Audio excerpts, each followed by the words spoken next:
Hey, how you doing? This is SEIJIHITO here to bring you another live stream. Going to be talking about some nonsensical nonsense. We got a variety of videos directly here, not in any real specific order, so we may go in between, different types of conversations back and forth. Usually a lot of times I try to construct these live streams where everything is just seamless, where it's just like, all right, this is one topic. Now we're moving to the next topic, and now the next topic. It'd be like that. Also good morning on this Tuesday at 10:42. Shout out to those who are just going to come directly into the live streams. Again, notifications don't seemingly go out as they normally would when it deals with this channel because it is what it is. Yo, Bushido, what is up? What is up? What is up? What is going on? So, as the title of the live stream is, "The World We Live In," Part 4. I guess it's Part 4. Yo, what is up, Ty? What is up? What is up? What is up? So, we're going to take a look at this video here, and we're going to listen to these Jamaicans, and of course, the classic Asian woman who is going to tell everybody that Jamaica is not a black country, right? My fellow Jamaicans, it is abundantly clear to me that there are people who live afar and identify as Jamaicans, but you don't have one of these. So let me set the record straight. Jamaica is not an African nation. It's not a black country. We identify as an ethnically diverse society. People, please just stop it. Out of many, one people, Jamaicans, we do not hyphenate and we do not encourage separation by race. If you are planning a trip to Jamaica and you don't own one of these, you're going to have to book a return flight from where you came. These are the rules. I'm just laying it down for you. And if you overstay your welcome, we put you back on a plane and we send you back, you, not me, you back to the country for which you came. This is the last time. So, this is why, because from now on, when I sit up there and think about Jamaica, I'm just going to basically say that the Asians run it.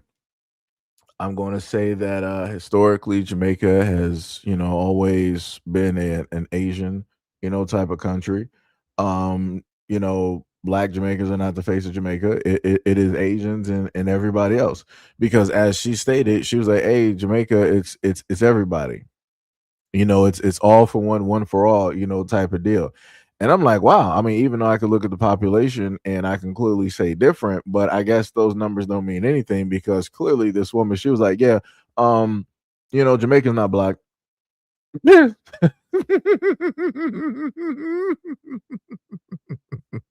She was like, Jamaica's not black. It's an everybody country. Woo! So, like I said, I don't need to learn don't nobody need to tell me no type of history about Jamaica because that history doesn't matter. It doesn't exist. Whatever high profile black, Jamaican individuals that may have done something, very prominent there, it don't matter. Their history doesn't matter because it doesn't deal with everybody.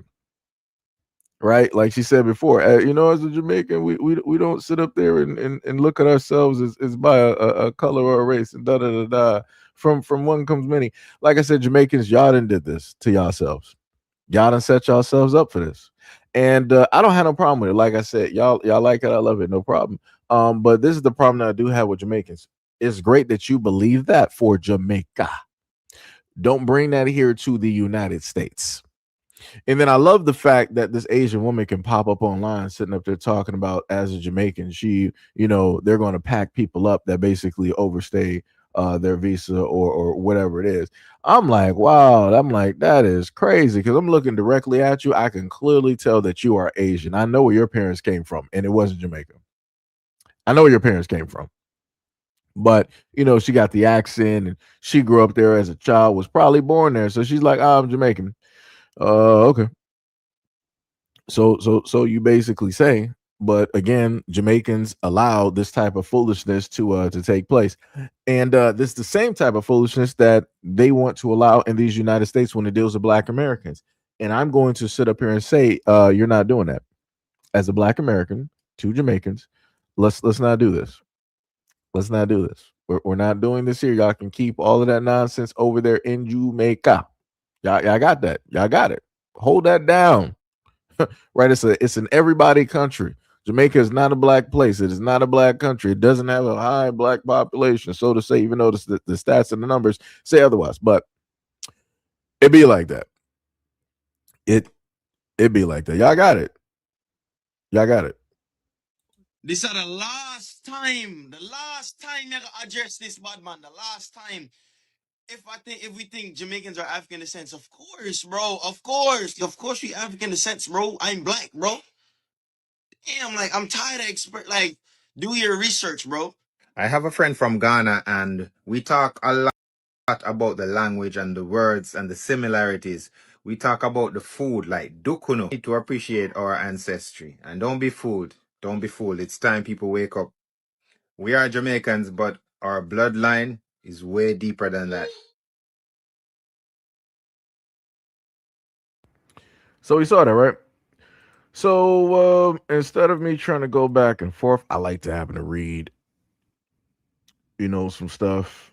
And let's just go directly over this real quick, you know. So from what I was able to gather, right? And we like to gather information, look at some stuff, right? This is what it said. It said approximately 92% of Jamaica's population identifies as Black or African descent, according to recent data. This includes a large majority of Afro-Jamaicans, with the remaining population composed of mixed East Indian, Chinese, and European heritage. It is one of the most predominantly African-descended populations in the Caribbeans, right? And then it breaks down by percentages: Black/African-American descent, /African descent. 92.1% mixed, 6 East Indian, 0.7 Chinese, 0.2. She's at 0.2, and probably also at 0.7. Other 1% includes Europeans and others. Now at the bottom it says some 2024 estimates suggest the breakdown of roughly 76.3% specifically identifying as African, and another 15.1% identifying as Afro-European. Anyways, still placing the total predominantly Black population above 90%. The nation has a very high concentration of African ancestry due to its history as a British slave plantation society. So I'm just trying to figure out, looking at this information, and then going back and listening to obviously this Asian woman, who am I supposed to basically listen to? Am I supposed to look at the stats in the history, or am I supposed to listen to a loudmouth Asian woman basically say that Jamaica is not Black? That's crazy. That's like having Arabs and Asians coming to the Black community and sit up there and say like, yeah, the Black community ain't Black because we're here. Huh? How we do that? How did we get here? That's crazy. That's crazy. But like I said, this is what happens when you don't put up safeguards. This is what happens when you don't want to respect yourself. When you want to allow any and everybody to come directly up over there. Because realistically, what should have happened is that just like how she's brave enough to sit up there and say that if my Black American self decided to go to Jamaica, she's like, hey, we could just sit up there and ship you back. The Black Jamaicans should have been shipping everybody back that don't look like them. That's what should have happened. But obviously we can clearly see that just wasn't the case. And because that wasn't the case, this is why you have a takeover of Jamaica, where a lot of the locals are not able to go to the beaches. They're blocked off from the beaches, and they don't have ownership of the beaches. If you don't believe me, you can go on TikTok and listen to Jamaicans there talking about it and talking about the land grab and everything else that is specifically associated with it. Matter of fact, you can also listen to white folks who are going to Jamaica in there making videos talking about how it is that the locals can't even visit or be on their own beach that is probably 40 to 30 minutes away from their homes. Crazy work. Diabolical. But like I said, it be like that. It be like that. This is why I clearly said, like I said, I'm not gonna go back and forth and even try to debate. As stated before, and let me just reiterate, because maybe you got in here a little bit late.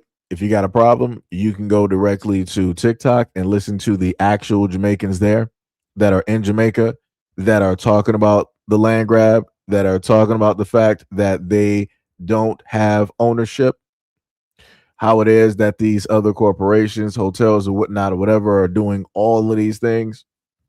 You, like I said, you don't have to listen to me. You don't have to sit up there and take my word directly for it. You can go argue with the. Did you not hear? You said they're not locals. They're machines that were brought into till the. Look here. Look here. You got it.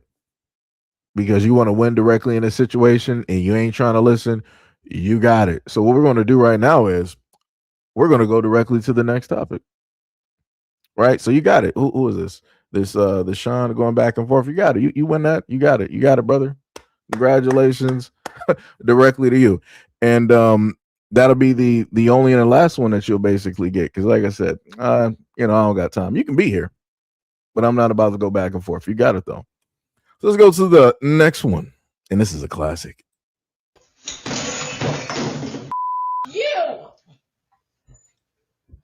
You get that? Okay. She's holding. So you cheat and then you wreck the house up. Wow. So you cheat and then you do this. That's really wow. Okay. Yeah, I am because you're calling me a like I don't have feelings. Like I'm not a real person. Like I didn't go through some real the last year. Are you kidding me? We all did today, but I didn't cheat. No, you didn't give a about my mental state. I was a brand new mom. You didn't get shit on my either. Yes, I did.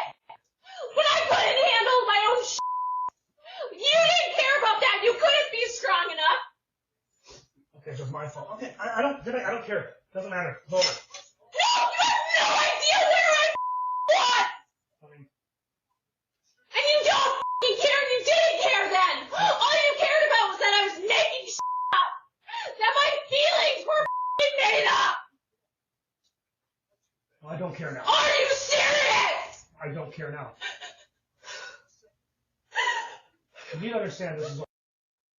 Thing I love about this video is the fact that you can visibly see how she wants him to care that she cheated, and the dude is just nonchalant. And this is what I explained before. Only women can do this type of like wizardry where it's like, hey, I cheated, but I'm going to blame you specifically for it. He wasn't man enough, aka the Tony Braxton song.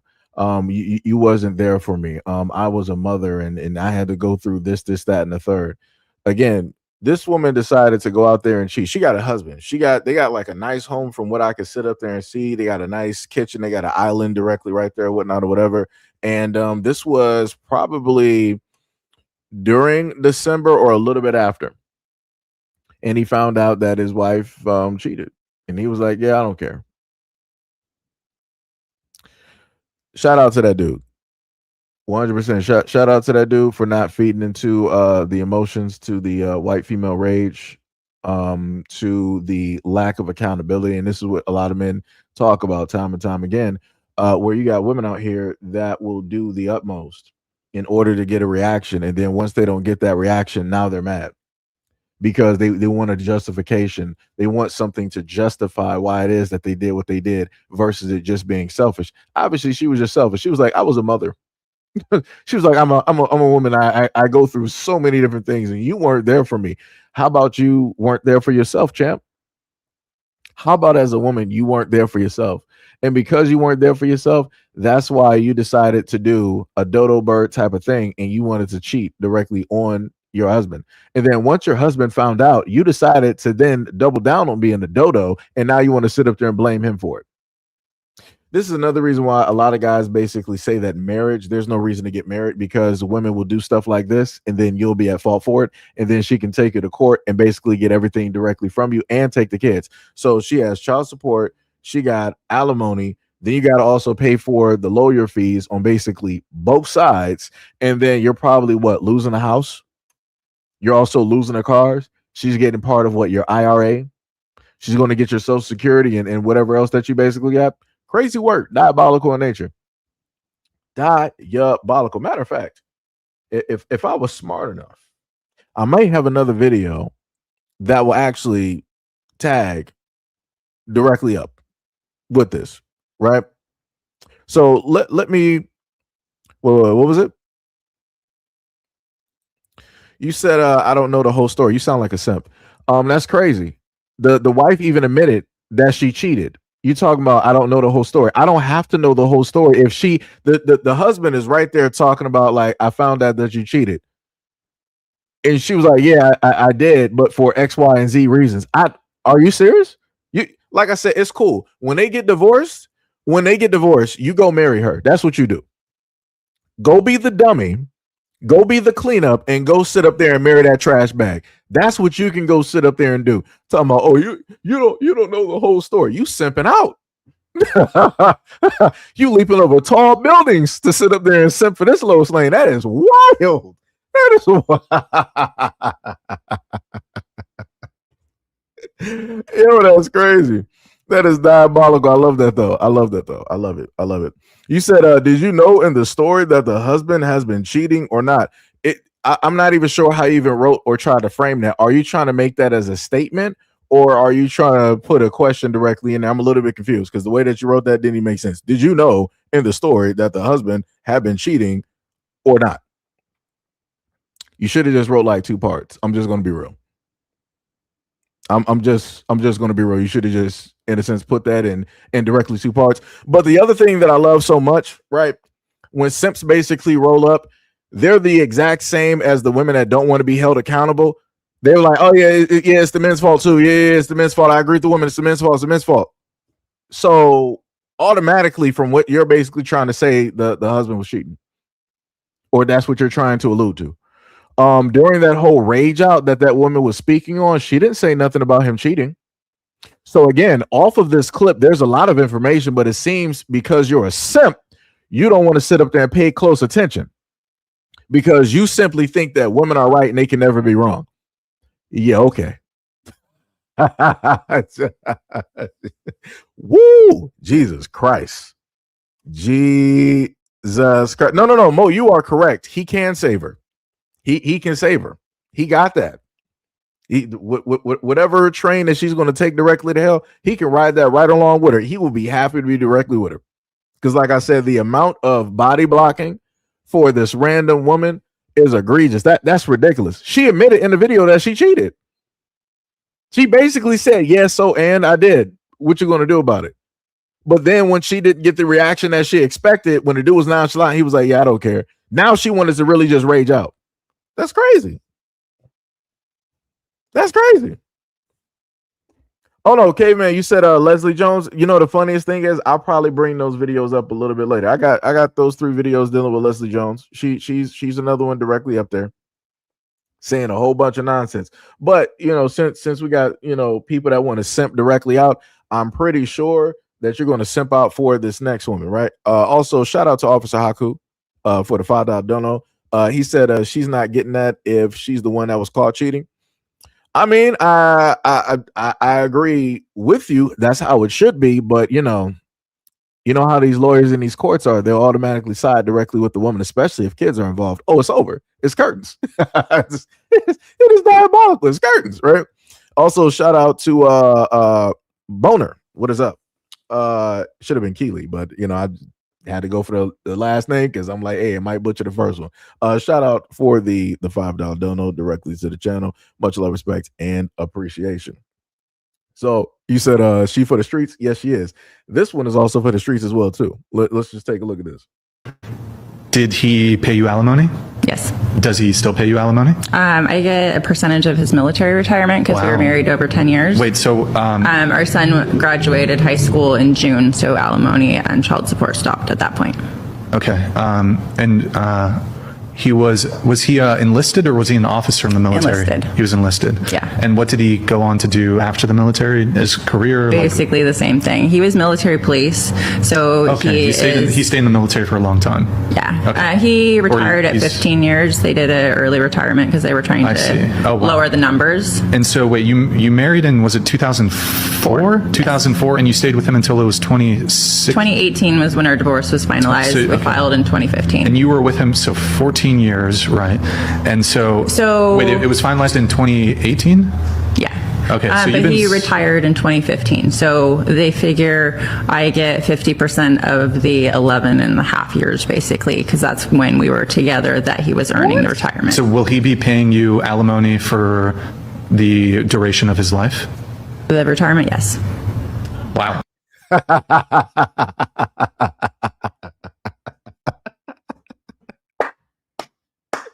Woo! You heard that right, folks. The white man asked the question because people believe it better when white people say it, right? So the white dude basically asked the question. He was like, so he's going to be basically paying you the rest of his life, correct? She was like, yes.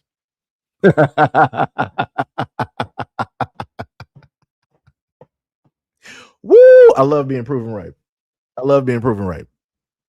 I love being proven right. Like I said, this is why I told y'all before. I gave y'all a video like a year and a half ago where I said that a lot of these marriage laws needs to change because there should be no lifetime support that an ex-husband should have to sit up there and pay for an ex-wife. Like, that's just egregious. That makes no sense. If there's a cutoff limit for child support, because once the child reaches 18, you know, they're able to go to college, they're able to get a job, part-time job, full-time job, and all this. Right. They're basically grown at that point. But you mean to tell me that when it deals with a woman that gets a divorce, it's like, women are weak. They don't know how to do anything. They can't really get jobs. They're not really out here in society like that. We're going to need the man to sit up there and pay for them for the rest of their entire life like they're a baby, a toddler, a child that never grows up. That's wild.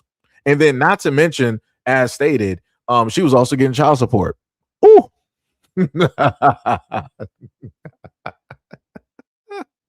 And then you guys simps are running around saying that this is cool, that this is okay. Ooh. She was like, I'm getting 50% of everything that you got. And you got simps running around, sitting up there clapping that on, snapping it up. Yeah, okay. But we're not done. Let's keep going. It's not a ton of money, but it helps. He was also paying. Wait. She was like, yeah, I'm getting the 50% directly from him, but it's not a ton of money, but it helps. Ooh. The disrespect, and that's a military man. Ooh, the disrespect. Ooh, the disrespect. And he was married. And this is how she's sitting up there talking, going on these podcasts. And she's proud. Let's get going. Child support too. Now, I'm assuming it sounds like this arrangement was dictated by the court. Yeah, the court. It wasn't like informally. We worked with the mediator through a military-based legal mediator, helped us come up with numbers. Were you working at all at the time, or? So when we lived in Okinawa, Japan, I had a salon in our house. My son was kindergarten when we moved there, so I was able to do hair while he was at school. When did you move back to the USA? So I was in Japan the end of 2012 through May of 2015. And then he retired in August of 2015. I see. Okay. Yeah. Okay. Yeah.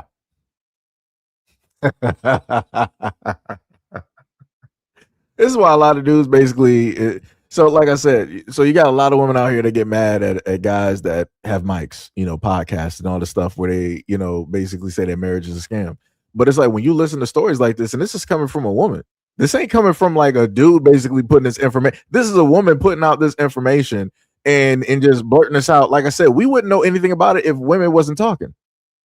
Right? We wouldn't know anything about it if she would have just kept her mouth closed. This wouldn't even be a part of this live stream. It wouldn't even be a part of the topic. But she decided that she wanted to be bold enough and talk directly about this. Yeah. And people wonder why guys be sitting up there saying like marriage is a scam. When other folks basically look at it, is because of stuff like this. You getting 50% of everything that he got, brother. What? And on top of that, you getting child support and you getting lifetime support. Yeah.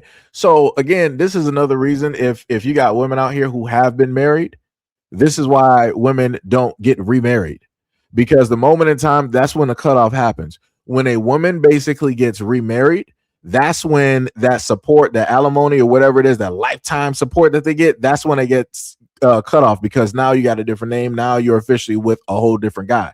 This is why you have a lot of these women who have been married. They will decide to stay divorced. They'll have long-term relationships with guys because they want to keep that money directly rolling in. So they want the alimony to keep coming in, and they want that child support. This is why a lot of these women fight so hard to sit up there and get sole custody every single time. It's not because they drastically love the kids. It's not because the dude is a horrible dad and he was just a horrible man and rah, rah, rah, rah, rah. Nah, it's because they want their paycheck. They're not trying to, they want those thousands of dollars that's going to be coming directly in. They don't want to sit up there and work. They don't want to have nothing else. They rather leverage that and have their life be easy versus them having to go out there and have an everyday life and work for it like everybody else. And then she got the nerve to sit up there and say, oh, yeah, the money that I'm getting from him, like, it's nice, but it's not that much. Oh, that's so disrespectful. That's crazy. That is wild. That is wild. That is 100% wild. Like I said, the main people making money off of marriages realistically is the government, the courts, of course, the lawyers or those law firms, and the woman. That's it. Everybody else is making money directly off of this. Men are not making nothing. They're getting everything taken. That's it. That's exactly how that works. Like I said, that's coming directly from a white woman.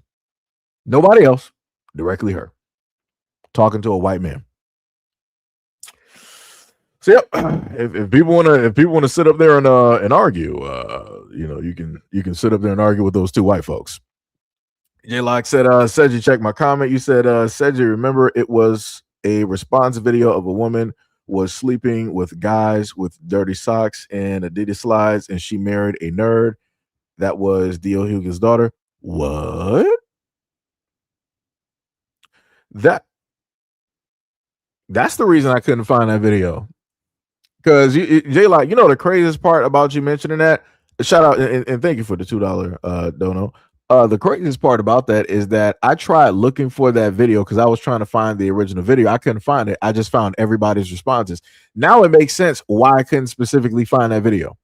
Now it makes sense.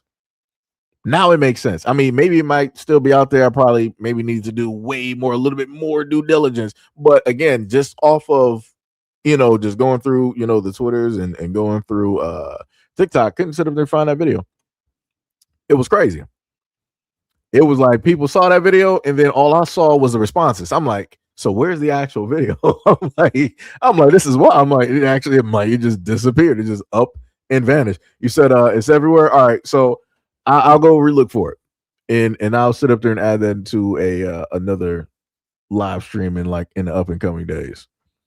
Because I'm like, yo, I kid you not, when I tried to find that video, that bad boy was not there for me. I got to feel the responses though. Crazy responses though. But it's crazy. 100%. So now we're going to go to the next. What is the next video? It's a black screen. We're going to go to the next video here. And this is why Black people continue to say we have no allies. So Kylie Kelsey got herself on her podcast and decided to talk about how she has beef with D. Wade because of an incident that happened on an elevator. And you would think that this was the most egregious thing you've ever heard of. And it obviously leaves people baffled because D. Wade is completely unproblematic. So what could D. Wade have possibly done on an elevator that would cause you to have beef with him, right? Well, as you can see here, it says she claims she feels very strongly about a 2018 incident where the former NBA player refused to speak to her and her four bridesmaids in the elevator at a hotel in Philly when she was getting married to Jason. So before she even starts talking, white woman, I need y'all to pull up real quick. I'm just a little bit confused, right? D Wade is married with kids, and again, I'm not looking at the whole situation of D Wade and his family and all the other type of stuff. That's outside of this whole conversation. White women, how is it possible that you're getting married? You had the woman there, basic as all get out, right? Nothing really there. She was in an elevator with her bridesmaids. Everybody's decked out in wedding gear. And D Wade got on the elevator and just minded his business as a black man should. and you decided that something from 2018 you wanted to have a conversation about now, and you wanted to make it seem though as D Wade, a black man, is problematic to you being a white woman because he didn't just speak to you. Do you think this is like 1956? Like what are we doing here? Do people not realize that 9 times out of 10, if a black man happens to speak to a white woman, there's a high propensity of lies and white tears flowing? There's tons of stories that I've covered over time where white women have specifically lied directly on black men. It don't matter if it was a college athlete, don't matter if it was an NBA star, it don't matter if it was a black man from like 1974. In all of those occurrences, white women have lied and cried their ways to freedom while also jailing and ending the lives of thousands of black men. So I'm a little bit confused on how a magical white woman feels that a black man is problematic because he didn't speak to you. Ma'am, you're getting married. Why are you looking for another man to speak? Let me repeat this one more time. You're a woman getting married in a full wedding dress. Why would you be looking for a man to compliment you or to speak to you? Nobody finds that to be weird. Nobody finds that to be strange. Shouldn't you be looking for validation from your husband, your new husband, and not some random black guy directly? That's highly weird. But now she wants to frame it as a white woman. Let me cry my white tears. Oh my God, D-Wade was so mean to me. This black guy, he didn't want to say anything to me on my special wedding day. And I was all dressed up and I was with my girlfriends and this, that, and the third. And, we tried to say stuff to him, but he wasn't being polite and he was just being rude by just existing and being there and being silent and being a black guy. And oh my God. Yeah. That should also tell a lot of white women out here that every black guy is not interested in white women, nor do we seek attention directly from you. It shouldn't be that difficult to comprehend, but magically it becomes a problem when people don't get it. This is what I'm talking about. D-Wade just existed and white tears are flowing. D-Wade was just existing and now this woman is bringing up lies, trying to make it seem like D-Wade was like trying to do whatever. I'm like, wow. This is I'm like, this is what we're doing. This is what we're doing. That's crazy. That's crazy. Like I said, this is how dangerous it is to be a black man in these United States. You can just simply exist and you can have a white woman just go online and just start making up a story. And like I said, because of what she said, now you got articles written. You already know what happens next. Well, at least if this was like, let's say the 1900s or whatnot, you already know what would happen next. Then they would have came up with the pitchforks and the torches, and they would have been planning picnics and all these other engagements for white folks to parade and to be around and to, have their food and to be eating and looking directly at the trees and yada, yada, yada. That's what would have happened if it was that time frame and this story got released. Because I promise you, she would have added more words directly to that.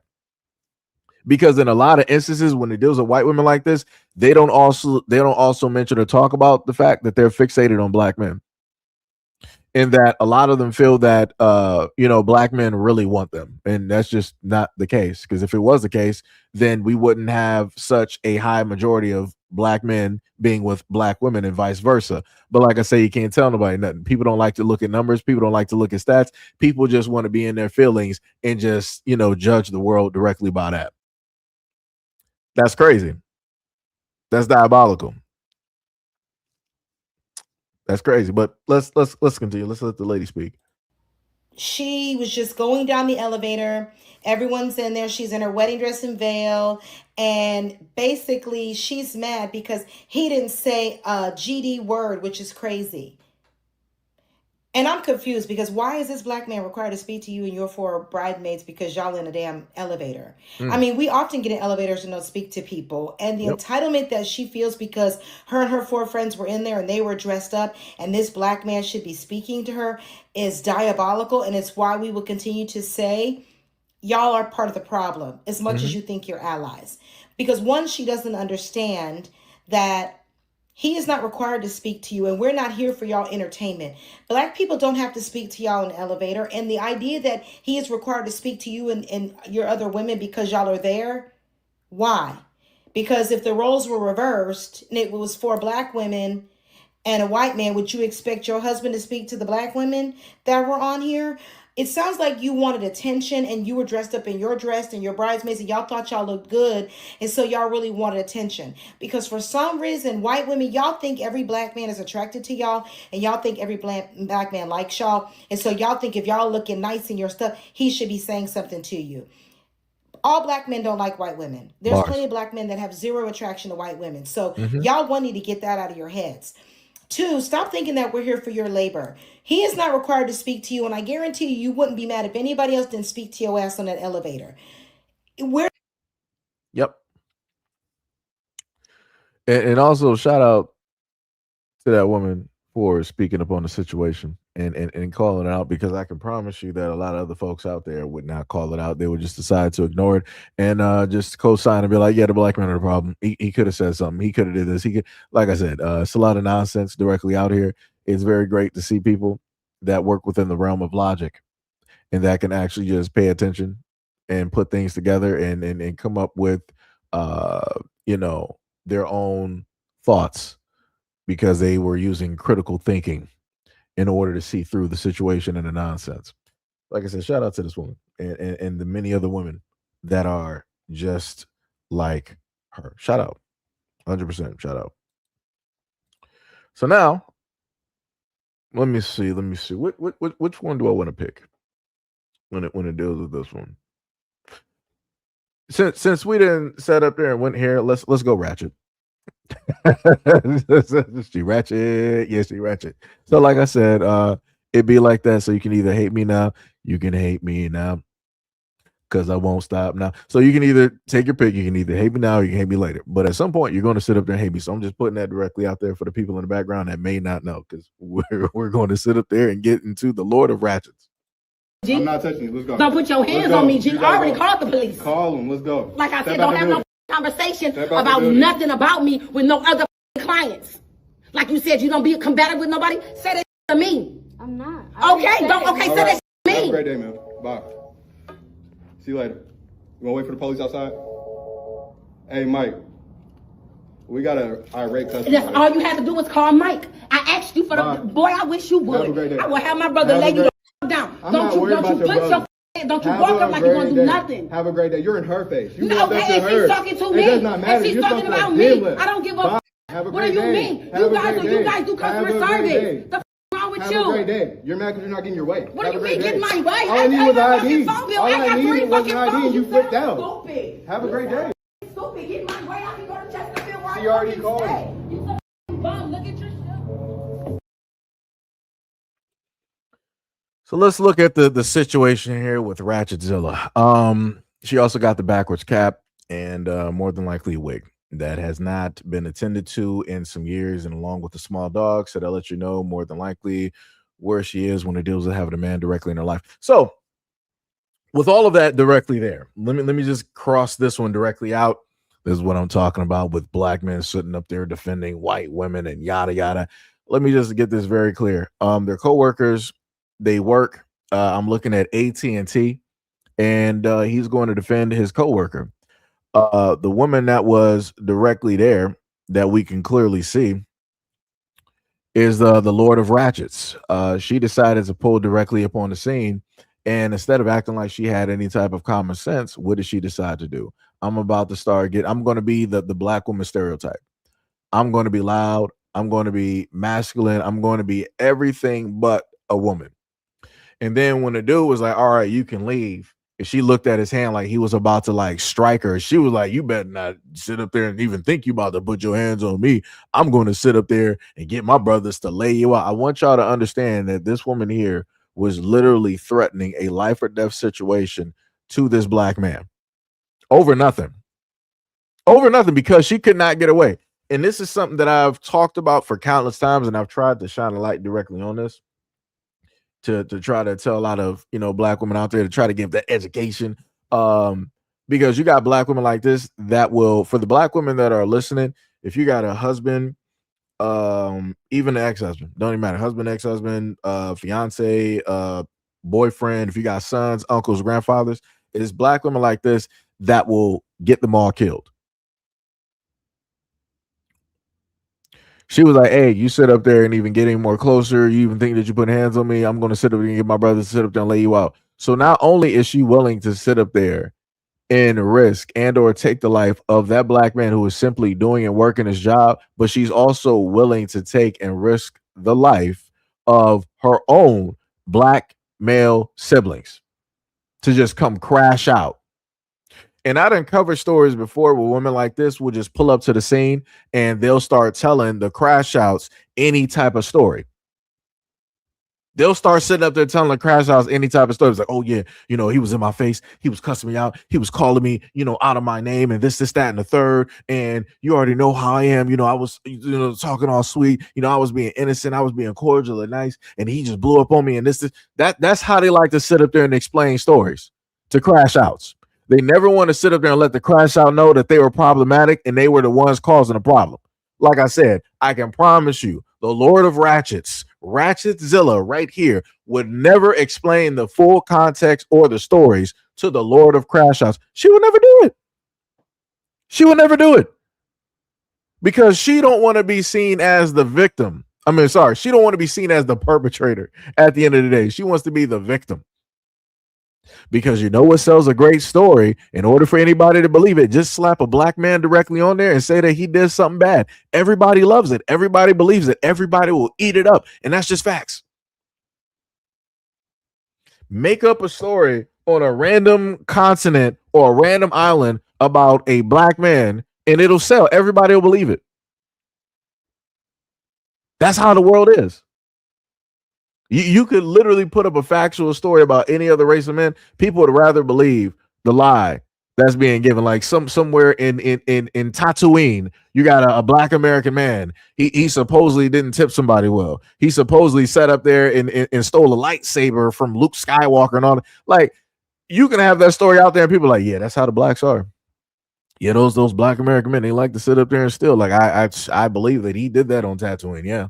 Yeah, Anakin. They got to sit up there and watch out for their family. Like I said, it's crazy out here. It's diabolical. It's 100% diabolical out here. Like I said, for the black women out here, y'all gotta sit up there and watch out for these Lord of Ratchets. And I know that y'all know who these are. Y'all got them in y'all family. In some instances, they might be your mom, they might be your aunt, they might be your grandmother. Or they just may be your daughter. Like I said, I gave y'all a story about several years ago where a black father went to a hotel because his daughter told him, like, hey, my boyfriend or ex-boyfriend basically put hands on me and we got into an argument and yada, yada, yada. Long story short, that father is no longer here. The father lost his life. I think the ex-boyfriend or whatever, he's behind bars. And then the daughter is the only one that's free. See how that works? So now she's free and able to commit the exact same acts 99 different times, running through the black community. But the funniest thing is, Lord of Crash Outs right here, right? Keish Zilla, she would never talk about threatening the life of a white man, though. Let her get into this argument with the white man. I promise you, she wouldn't be sitting up there talking about like, oh, I'll get my brothers up here to lay you out and da da da. And her brothers would probably show up and they not about to put a finger on that white man, though. I bet you that. I bet you that family would never put a hand on a white man, though. I bet you. But they'll be real quick to sit up there and pull up if she called and she said it was a black dude.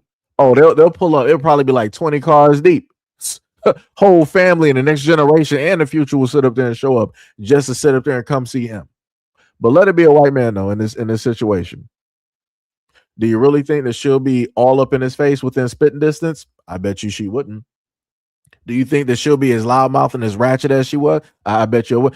Matter of fact, I bet you the police would be there in the instant. I bet you the police would have been in the neighborhood if that was a white man and he would have called, oh, police. Wow, guys, the response time is immaculate. 5 seconds, you beat your previous time. That's how that would have worked. And then you know what she would have done? She'd be like, officers, it's not what you think. It's a misunderstanding, and this, that, and the third. It was at then she's gonna be trying to talk like a woman. Nah. Talk like the man that you are and that you present yourself as, and how it is that you conduct yourself. Have that exact same energy, but she won't. Like I said, I gave y'all a video before where you had this couple melanated, and it was a Black American elder. Something happened in a parking lot. Maybe she didn't see them and almost bumped into them with her car or whatnot, whatever. They proceeded, the couple, and I showed y'all this video. The couple decided to get into the driver's area of that vehicle, and the girlfriend was hanging directly inside of the car. I guess either trying to get the car keys from the Black female elder or whatever it was. But I'm like, you're way too close. And then the dude can't even get control of his woman. He's sitting up there simping out and just agreeing directly with her. I'm like, dog, this is some clown type of work. Now, right. Now you heard that part of the story. When the police came, they had two choices. Either they were going to have the same energy that they had with that Black female elder, or everybody was going to be trying to be all soft, sweet, and pleasant. The boyfriend had his hands automatically up. I'm like, no, you had all of that rage and all of that anger. You wanted to sit up there and yell directly at that Black female elder, making her cry. You had all of the energy. Have that with those white cops. Oh, you won't. And you're taller. Right? And physically, it looks like you got more strength than any of those cops there. But why are your hands up? Why are you afraid? Big man, why are you so afraid? Right? And then the girlfriend, instead of her having the same energy that she had with that Black female elder, going inside of the car and doing this, that, and the third, oh, she was all pleasant and sweet. She got arrested. She was walking directly to the squad car. Her mouth wasn't squawking. The beak wasn't sitting up there moving. She wasn't acting irate. She wasn't acting all ratchet. This is what I be talking about. Like I said, people know how to act. Like I said, it's crazy that you got to throw white folks into a situation in order to make Black people like this actually have common sense. It's crazy that you got to get the police involved, white, in order for people like this to have common sense. That's crazy. That's diabolical. But like I said, I'm the villain when I happen to point these things out. And people are like, yo, this is a targeted issue. Why are you always sitting up here talking about Black women? Because this is problematic. This leads to a great amount of loss of lives. And I don't want to see innocent people having their lives taken because somebody don't know how to sit up there and act, and because her family don't know how to sit up there and control the reckless women that are directly there. That's egregious. That's crazy. It doesn't make sense. And nobody should have to sit up there and deal with this, especially a business, an establishment, and their workers that are paid to work in customer service, right? To uphold that brand. They shouldn't have to sit up there and deal with this. But like I said, I know how it's going to sit up here and go. People are going to be like, here we go, a Black man defending white women and yada, yada, yada. The Black woman is the most defended and most disrespected and around. I'm like, okay, all right. you got it. You got it, You got it. So now we're going to go to the other side. And we're going to deal with two immigrants, one African and one Asian. And we're going to see how this conversation basically went, and not well at all. Don't look me like that. Me and you are not doing the same thing. I send you something. Yeah, me and you don't doing the same thing. I just come back from work. You are stay at home. You did not do anything, and you still want me to do something for you. You don't have Are you sense. mad? Yeah, good day to you, everyone. We want to go and wash clothes. Because we don't have washing machine in our home. So, and our clothes everything is packed together. One cloth and my clothes is packed together. And we always select white clothes out and we wash it with hand and then pack other ones and go and wash it with washing machine outside. If you want to buy us washing machine, you buy us washing machine. So what he is basically, let me translate. So you Black American niggas, I want you to understand how it works with me and the Asians and how it is that we get along and get together and we cosplay and we make believe that we are in the imagery of Black Americans. And so basically what this dude decided to do, looking at everything that he is. Like, those are some crazy eyes. That's a crazy pause right there. That's a beautiful screen. If I do this as a solo video, I got to make sure that pause screen. That man looks like a killer. Man, he's off that crocodile right now. But this broke individual decided that he's with his Asian counterpart because, like I said, what I've learned is that when it deals with African men, they will date and be with anybody other than African women. Right? Interracial dating out there is off the charts, even though for whatever reason you have a lot of people out here that want to make it seem like Black American men lead in the charts when it deals with all of this dating and marrying women of other races. Crazy work. Like I said, let's look at this in comparison to the men over there in Africa, and let's see what those numbers look like. We can't even hold a candle. Like I said, like one woman explained, she didn't saw a Nigerian Arab, a Nigerian Chinese, Nigerian Mexican, Nigerian British. She done seen every mixture of Nigerian in Africa or in other places, because those men will be hopping to and from different types of women. But let everybody else sit up there and say it. Let everybody else sit up there and say it. Black American men are the problem when it deals with interracial dating and doing this and doing that, because Black American men do not love Black American women and da da da da and all this other type of stuff. But we can clearly sit up there and see who is dating out and who this dude is basically in a sense dressing like. But I digress. Let's continue. We don't have yet. Now I tell one to go and select the clothes and remove the white one from the normal ones that we can wash with washing machine. She's telling me to go and do it. A full grown man like me, she open her mouth and be telling me to go and do it. See this girl, see her here. She's telling me to go and do it. Why not you go and change that? Separate the white clothes from the colored clothes. Don't look me like that. Oh, me and you are not doing the same thing. Oh, I send you something. Yeah, me and you don't doing the same thing. I just come back from work. You are stay at home. You did not do anything, and you still want me to do something for you. You don't have sense. Mad? Am I your mate? I am older than you. Forget that we are. You are older than me. So if you stay at home, you will not do anything. I have to go to work. You are a girl. You are a girl. You are for the house. It is not fair for me. You are okay? You are just a girl. Shut up. I am a man. Don't see you. Okay, so see this small girl. Not from to look at. I am a man. I am a man. You a girl. She's telling me to go and separate the clothes. I tell her separate the clothes. Then we'll go and wash the clothes together. Normally, she's the one that's supposed to wash all our clothes. Yes, I am man. Your hand low or your hand. I am man. You are idiot. You are idiot. I am man. You are girl. You are man. You are girl. I am man. You are Jane. it's like it was like caveman speech to me. I'm like, this is crazy. So as a grown man, you don't know how to sit up there and just separate some clothes. You just being lazy. And I want to highlight this because too many times I done heard women out here calling Black American men lazy. This is crazy. Like, I was washing my clothes at like 12, 13. I don't know what this foolishness is. This clown can't even afford a washer and a dryer, but you a man though. You a full-fledged man and you got a woman and you can't afford a washer and a dryer and you don't know how to separate clothes. Yeah, nah. This ain't it. But like I said, hey, it be like that. This is what women out here be picking.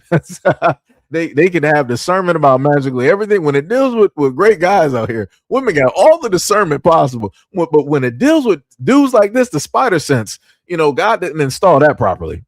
You didn't install that one properly, but you may be able to sense and understand that somebody needs a battery and a smoke alarm, right? That one is there. Magically, the senses for that one, But when it deals with guys, it's just like they just clock out.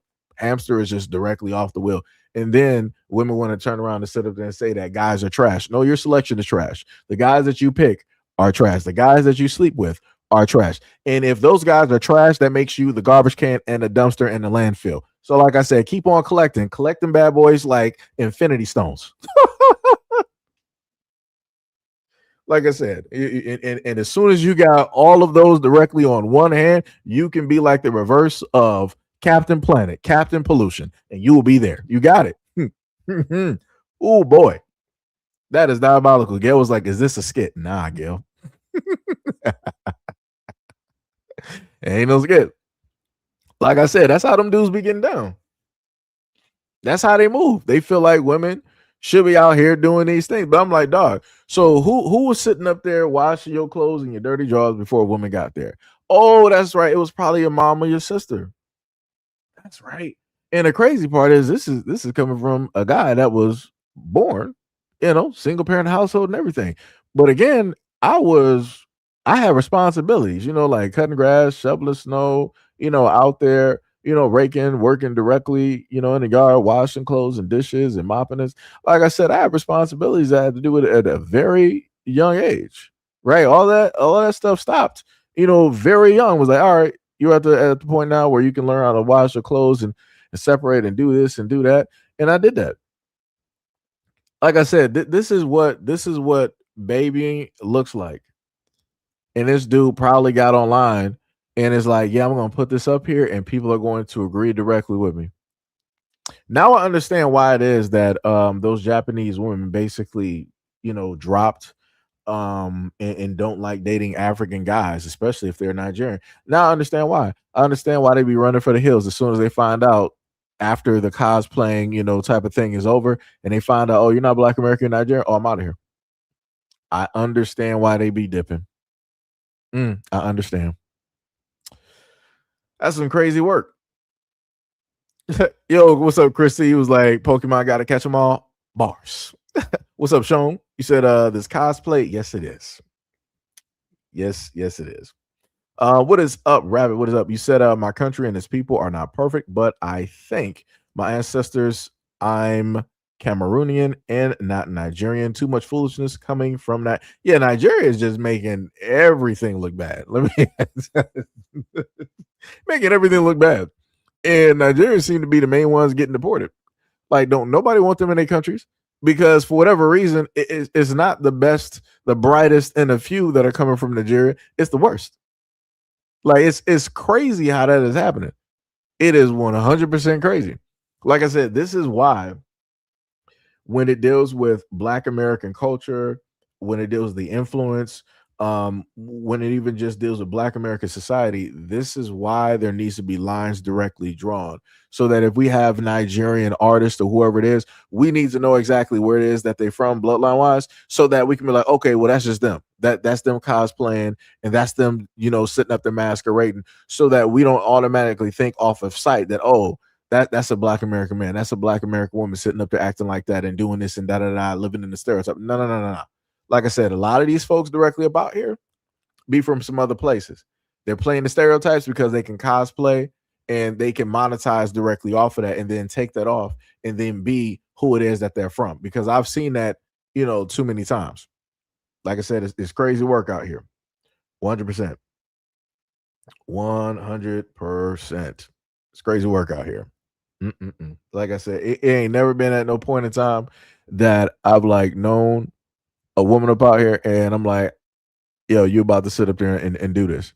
Like I said, the last time that any woman has done any of my clothes, again, when I was younger, was my mom. And that was like preteens. Again, started doing my own stuff around like 13. That was the last time. That was the last time. Like I said, that's some crazy work. And for me, I don't have no problem sitting up there either doing or helping out directly with laundry because baskets be heavy. But I will sit up there and say this. I done told, and this is specifically to the women out here, because I don't know what it is. I'll be trying to sit up there and save people's like backs and arms and wrists. For the women out there, I've listed this as information before. If you got a work week and you know that you be working and stuff, during your off day, take half of those clothes. Do not allow that to be to get to like a full basket or two. Take half of those clothes and go downstairs and just wash your clothes. Just do that. Don't sit up there and try to have like a 2 full baskets and then you want to do it all at once on somebody else's time and all this other type of stuff to get those clothes done. Nah, do those throughout the week so that way you pretty much don't got nothing to do. It's a very easy thing to sit up and do. Very easy thing to do. That's all I'm saying. It's a very easy thing, to sit up there and do. You know, what is up there, Sham? What is up there, Sham? So now let me see. Do I want to go to that video, or do I want to save that one for last? Let me see. What was this one? Okay, okay. I'll save that one for last. Let me. Okay. So yeah, okay. So we'll do this one. We'll go direct. This is a short one, but it has a point that I've tried to come, ring across throughout these live streams and a multitude of videos. So let's just take a listen to this quick clip. I messed up my 2-year celibacy for 3 minutes. It don't count. It don't count, girl. 3 minutes. Anything under 3 minutes don't count. And if you use a condom, it really don't count. You good. So let me just touch on that. Number one, she messed up on even the word celibacy, so that lets me know that she wasn't serious to begin with. And then number two, she said that she messed it up for 3 minutes. But it's like, okay, cool. The dude still hit at the end of the day, so it don't even matter. It don't even matter if it was like 5 seconds. You still allowed him to penetrate you. You still, with your own discernment, you decided to sleep directly with whoever that guy, directly is. And now you want to try, without naming him, now you want to try to sit up there and clown that dude online, but like, hey, it was only like 3 minutes. It wasn't even worth it. Who told you to do that? You didn't mess up the celibacy because you weren't even actually real about it to begin with. You can't even abstain. like that is 1,000% wild. Like I said, this is why I sit up and tell people I can look at faces and I can automatically tell when somebody is serious. And I knew that this is a goofy. 100%. You never take her serious, never believe anything that she got to sit up there and say. You clear cut just heard her sit up there and say that she, messed up her celibacy for 3 minutes. Who told you to do that? If you were serious about being celibate, staying directly to yourself up until whatever time, you would have sat up there and did that. You can't even be consistent. Just like your relationships can't even be consistent. The only consistent thing that she got is the lack of relationships and the type of guys that she decides to basically keep around and to open her legs directly to. But like I said, these be the women on social media raising other people's daughters with videos and podcasts and all this other type of stuff. And she was like, oh yeah, if basically, so let me just put this into another words, right? Dealing with the condom thing. She was like, yeah, if you use a condom, that doesn't count as cheating. Huh? And I've heard that from women. It was like, yeah, as long as you use a condom, it's not cheating. What? Who told you that? Where on God's green earth did you get that weird logic directly from? I'm like, if women be lit. Anyways, let me just roll back. Let me just keep going. You can still say you celibate. Many of you may not understand this. However, I am still a virgin. Let me explain. Virgin emanates from the word Virgo, which actually meant unwed woman. And then some sick, disgusting man decided to fixate on whether or not women are having sex.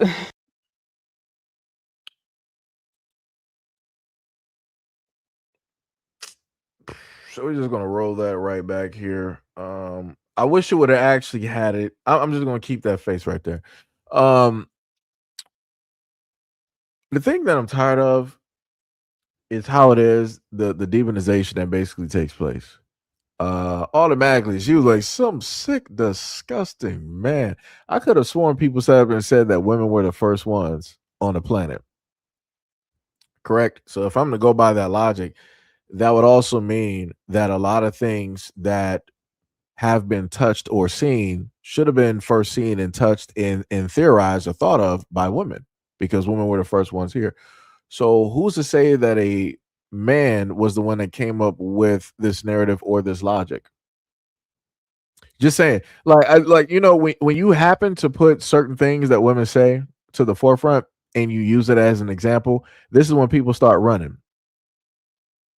This is when people want to sit up there and and not want to pay attention to anything. People like, they just start clocking. I was like, no. Men were the ones that did this, that, and the third. Oh, okay. So when it deals with a negative narrative, men are the ones that did it. But when it deals with something positive, now it's the fault. It falls directly on women because women are the good and men are the evil. And I'm like, this is like, I feel like this is what Willow Smith is going to be. Because I brought you guys a video some years ago where Willow Smith is talking about that it's a shame that guys don't even want to come up to her and try to talk to her, and they're so awkward and all this other type of stuff, and telling guys to stop being afraid and shoot your shot. And then I gave you a video and paired that up with Willow Smith, and a guy was shooting a shot, and she was listing all of these things about humanity. She's like 35,000 years old, and you know how it is, and this. She started talking all of this weird type of stuff to a dude who was simply trying to shoot his shot. Yeah, like I said, when it deals with the fact of women being single, it's not the man's fault. That's all I'm saying. That's all I'm saying. That's all I'm saying. She was like, "Hey, I may have done some stuff, but I'm still a virgin." Okay. You got it, brother. You got it. No guy could ever sit up there and say some stuff like that. It was like, yo, I might have penetrated a few women, but I'm still a virgin. Brother, no. You might not know specifically what you're doing sex wise, but you are no longer a virgin. That's gone. it's a done deal directly on now. There's no going back, brother. You are now a part of the fold. Come walk with us. Have we also told you about your car insurance and AARP? You know, like I said, it's crazy out here. It is diabolical, the type of logic that people will run directly with. Matter of fact, let me just see something real quick. Let me see if I can find the two videos, because we were talking about that earlier when it deals with what's her face? Leslie Jones. I did have a video up here of a 12-year-old kid sitting up there beating up his mom because she didn't give him like enough food or whatnot or whatever. Crazy work, mind you, 100% crazy work. So let me see if I can find this video up here with Leslie. Let me see. Leslie Jones, do we have you, ma'am? Do we have? Matter of fact, I just thought about something as well too. I don't even think I posted. Oh no, I think we went over that video dealing with the baby. I think we did. I think we did. Let me see where directly is this woman at, and why is it so difficult to basically find Leslie Jones at this moment in time? Okay, I got the clips dealing with Jada. Okay, there we go. So we're gonna go to the classic clips. Let me just make sure to minimize the rest of the stuff there, and we're gonna deal with the first. Matter of fact, let me just telling me. Hold on, let me just get all of these directly down here so I don't have to keep going back and forth and slowing down the stream real quick. Let me just gather these for you. Are these both that's 55 and then that one is 52? We're gonna figure it out. All right, for the last two, it might be duplicates, but I'm not exactly sure because one of them may be a continuation possibly. So we'll figure it out. Right. Let me see. Another video file. Get the last one right there. Right. All right. So speaking on the Leslie Jones thing from earlier, we're gonna just take a patient look directly at this. It may be a little bit jarring, it may be a little bit loud, but that's how Leslie Jones gets down, right? So let's just take a listen to this. Wait, you hardcore. Yes, I am. Can you handle it? Oh well, what you bringing to the table? I am the table.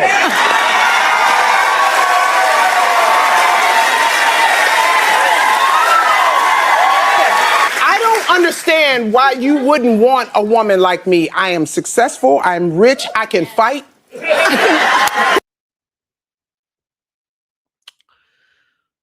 So,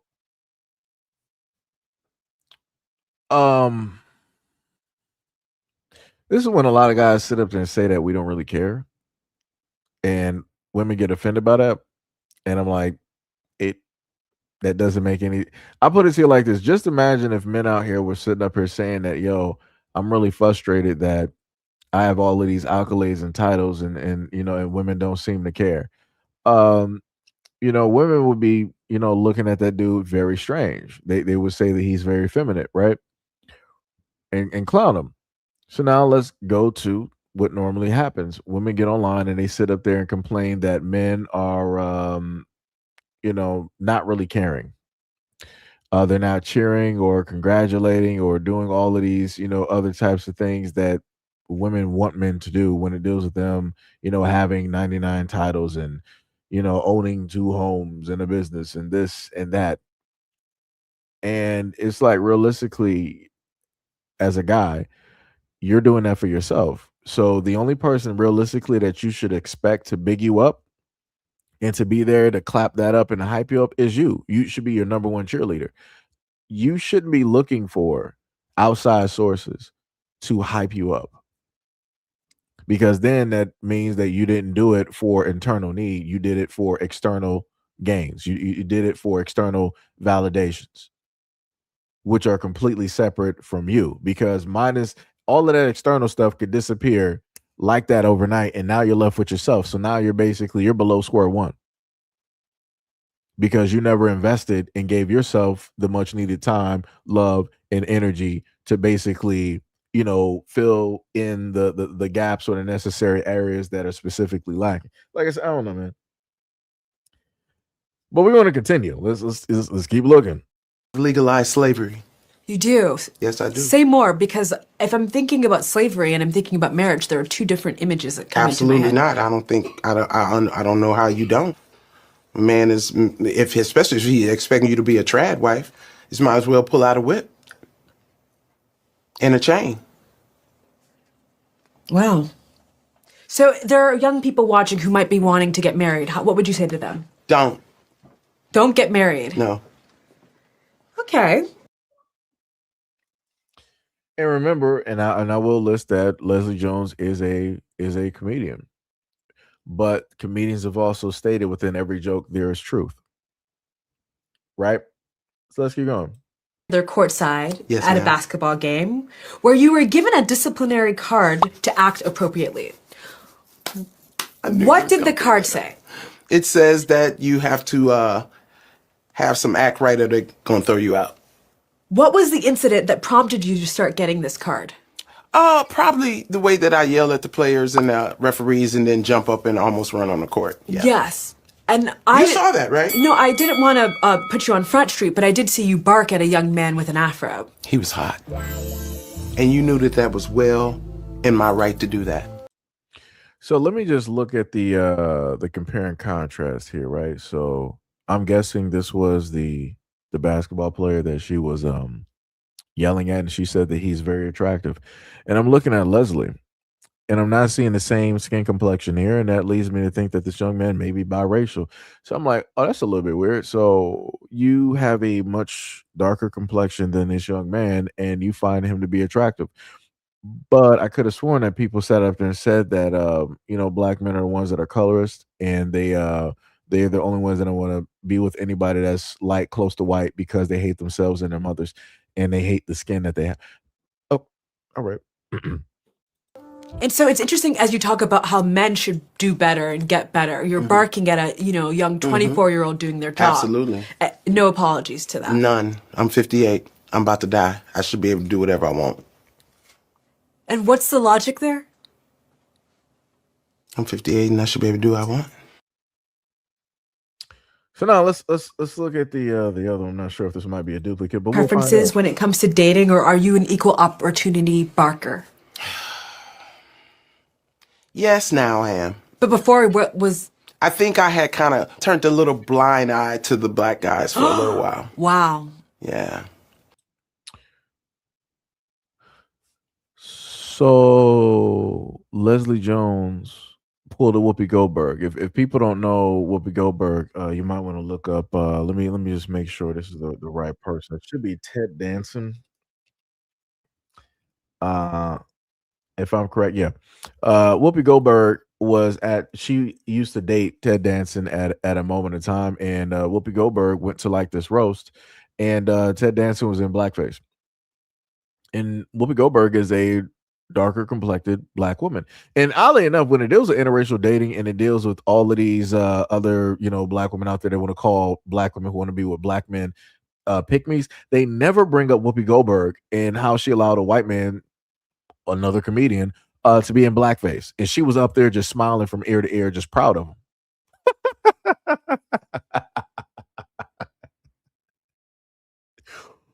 Woo, woo, woo, woo. Oh man. That and the interracial racist pipeline, I swear it's a thing. It needs to be studied because I swear it exists. I swear it exists. Maybe I gotta do a compilation on it. But she just said that she really didn't give a look at the black guys. And nobody had a problem. Nobody said a peep. Now, mind you, let somebody like Cam Newton, let somebody like Kanye, let somebody like Michael B. Jordan, right? Let somebody like Ryan Coogler, right? Or Chadwick Boseman. Let any one of those black guys sit up there and get up there and say, like, you know what? At first I was more impartial, but now I'm focused more on black women. Before I ain't really give them a shot. Do you understand how black women would in droves tear down their careers? They would make sure that they would never be able to make a red cent in Hollywood or anywhere else ever again. And they'll make all types of articles and blogs sitting up there stating that how black men basically hate black women and don't love themselves and they hate their mothers and yada yada yada. But Leslie Jones just sat up there and said that she didn't really give black men a shot. She wasn't even attractive. Let me just rewind that one more time. One more time. Preferences when it comes to dating, or are you an equal opportunity barker? Yes, now I am. But before, what was... I think I had kind of turned a little blind eye to the black guys for a little while. Wow. Yeah. Because at the time, they were the group that I felt hated me the most, that I would get the most unlove from. Let me repeat that one more time. This is how I set up and told people before that when it deals with a lot of women out there, their feelings matter more than the reality or logic. Let's go back to what Leslie set up there and stated. So again, I don't want to put any words in her mouth. Maybe I might have misunderstood. So let me just rewind this back just a little bit, right? Pull it back right there. I felt hated me the most, that I would get the most unlove from. So you had a penchant for light-skinned men? Oh, I do. Hold on. Let me run it a little bit more. Turned a little blind eye to the black guys for a little while. Wow. Yeah. Because at the time, they were the group that I felt hated me the most. She said that at the time, black men were the group of men that she felt, keyword, felt, hated her the most. So in my mind, when I hear that, I'm hearing Leslie Jones basically say that every time that she wakes up, she hates her skin complexion. She hates her skin, her not skin tone, her hair texture. She's hating the fact that she's more than likely taller than a lot of the guys that she actually likes. And probably she hates her voice. All of that is within her being a woman. But instead of her dealing with that at that time, she decided that she wanted to project those feelings and be like, oh yeah, this is what black men say about me. This is how black men basically see and deem me and feel about me. So this also gives you further context into why it is that you were able to see Leslie Jones out here with like crazy hair. Because she was like, well, if this is how black men basically see and deem me, this is how I'm just going to be. I'm going to be what it is that they feel that I am, that I feel that black men feel that I am.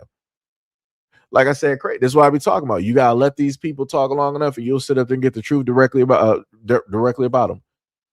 She said that her emotions and the emotional perspective mattered more than the actual reality. That I would get the most unlove from. So you had a penchant for light-skinned men? Oh, I do like me a light-skinned man. Oh, still. Got it. Like, and if what's a celebrity that comes to mind? Like Boris Kodjoe or? Boris is fine. He's so hot. He's very fine. What was the other one though? Correct me if I'm wrong. I could have sworn like, isn't Boris Kodjoe like he got some mixtures directly up in there, like some German or whatnot or whatever. So I'm like, that's crazy. I'm like, that's all right. But shout out to Boris. Shout out to Boris. Michael Ealy. Oh, he's fine too. Jesse Williams. He's fine. Barack Obama. He's fine too. Now I want y'all to know everybody that got listed were men that are not even comparison close to her skin complexion. But again, as I stated before, if this was a black male celebrity and he was sitting on somebody's couch getting interviewed, and all the women that were listed were light, if not close to white or passable, black women would lose it. Let Michael B. Jordan get up here and do this exact same thing. Oh, career is done. It's over. 100%. And they'll say, he's colorist, he's texturist, he can't handle a strong, independent, beautifully, dark complected, black woman. He can't do that. These are the same type of men that don't defend black women. They don't even love their daughters. They don't even love the women within the community. They don't see the value in us. Da da da da. But when you see Leslie Jones doing all of this, do you see black men saying any of this nonsense? Nah, we ain't sitting up there saying like, oh, Leslie Jones, she hates her father. She hates her brothers and her uncles. Realistically, internally, she hates herself. Because she doesn't want to sit up there and have a black man that's, complexion wise that matches. Like, that's crazy. Like, why would you want a Michael Ealy? Like, that's why would you go with, somebody who's darker, like a Kodak Black or something? I mean, even though we know that Kodak Black is Haitian, I'm just listing for complexion purposes. But I'm just saying, like, we're not sitting up there like saying none of that nonsense. We actually don't care, and that's the main thing that I try to get through to a lot of people when it deals with these conversations. A lot of black guys, we just don't care because it's like, it's whatever.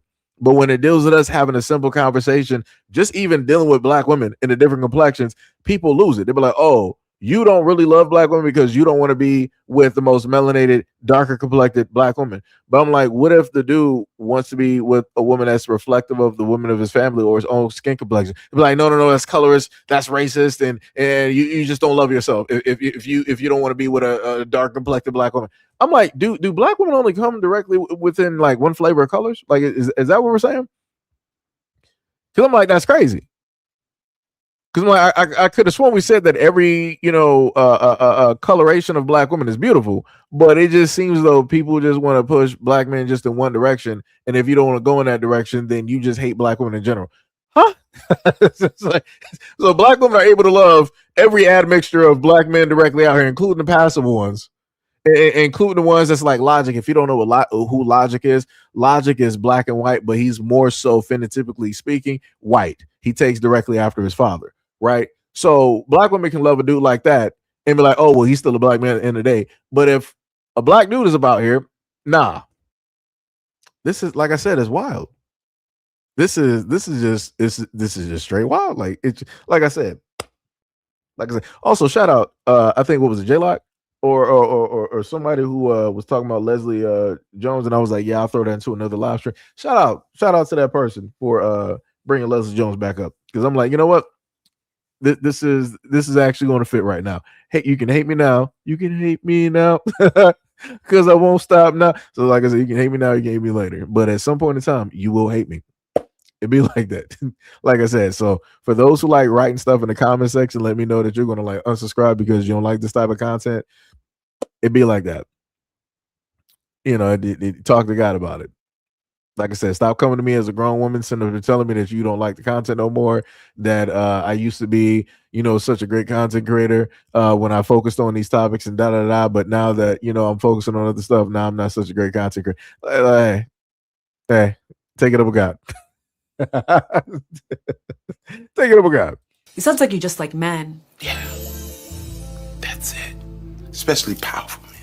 You like a powerful man. Crazy work out here. Crazy work out here. Crazy work. A story that I do got coming up directly for you guys, and I do want to give a live edition directly of this. I did add other information when it deals with the video. I'll let people basically watch the video to find the rest of the information if they want to, learn more about it when I happen to post the video. But let me just get this video to you guys real quick, since I'm on like the whole streak of you can hate me now, because I won't stop now. So I want to give a shout out to the black woman here. Who was it? Tierica. Because I'm guessing that's the content creator. That's the lady that's up in the corner. You'll probably see her full face a little bit later during the video. But we're going to listen to her explain what took place to these two young black women who decided to take a trip out of country, right? Miami, who went on vacation with her sister and ended up coming home in a casket.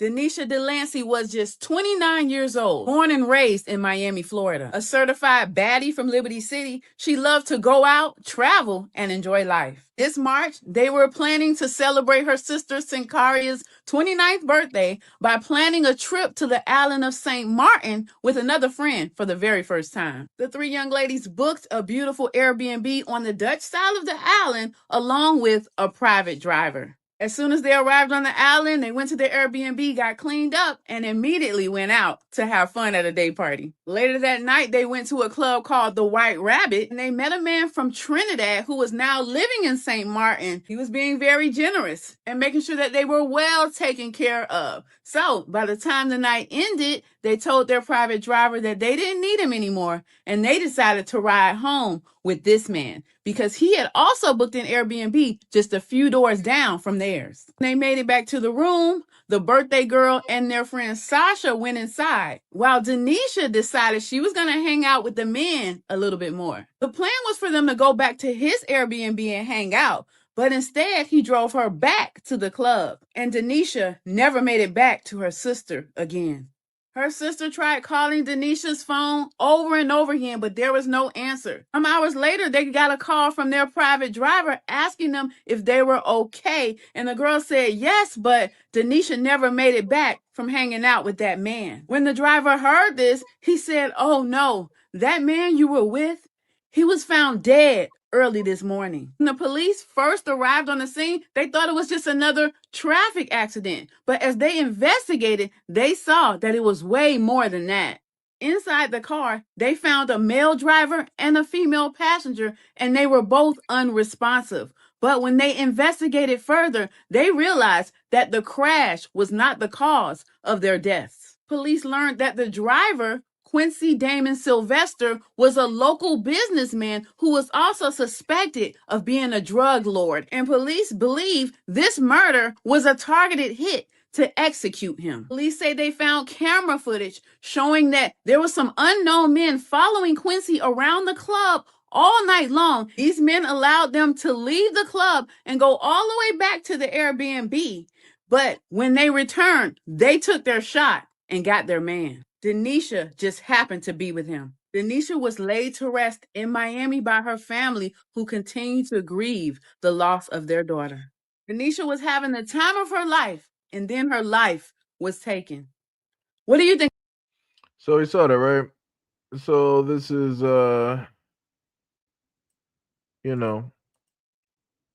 where it gets to the part of you can hate me now because I won't stop now. So for the longest time possible, I've done countless videos, and I've tried to make black women out here aware that you cannot go out here and do the same things that black men do.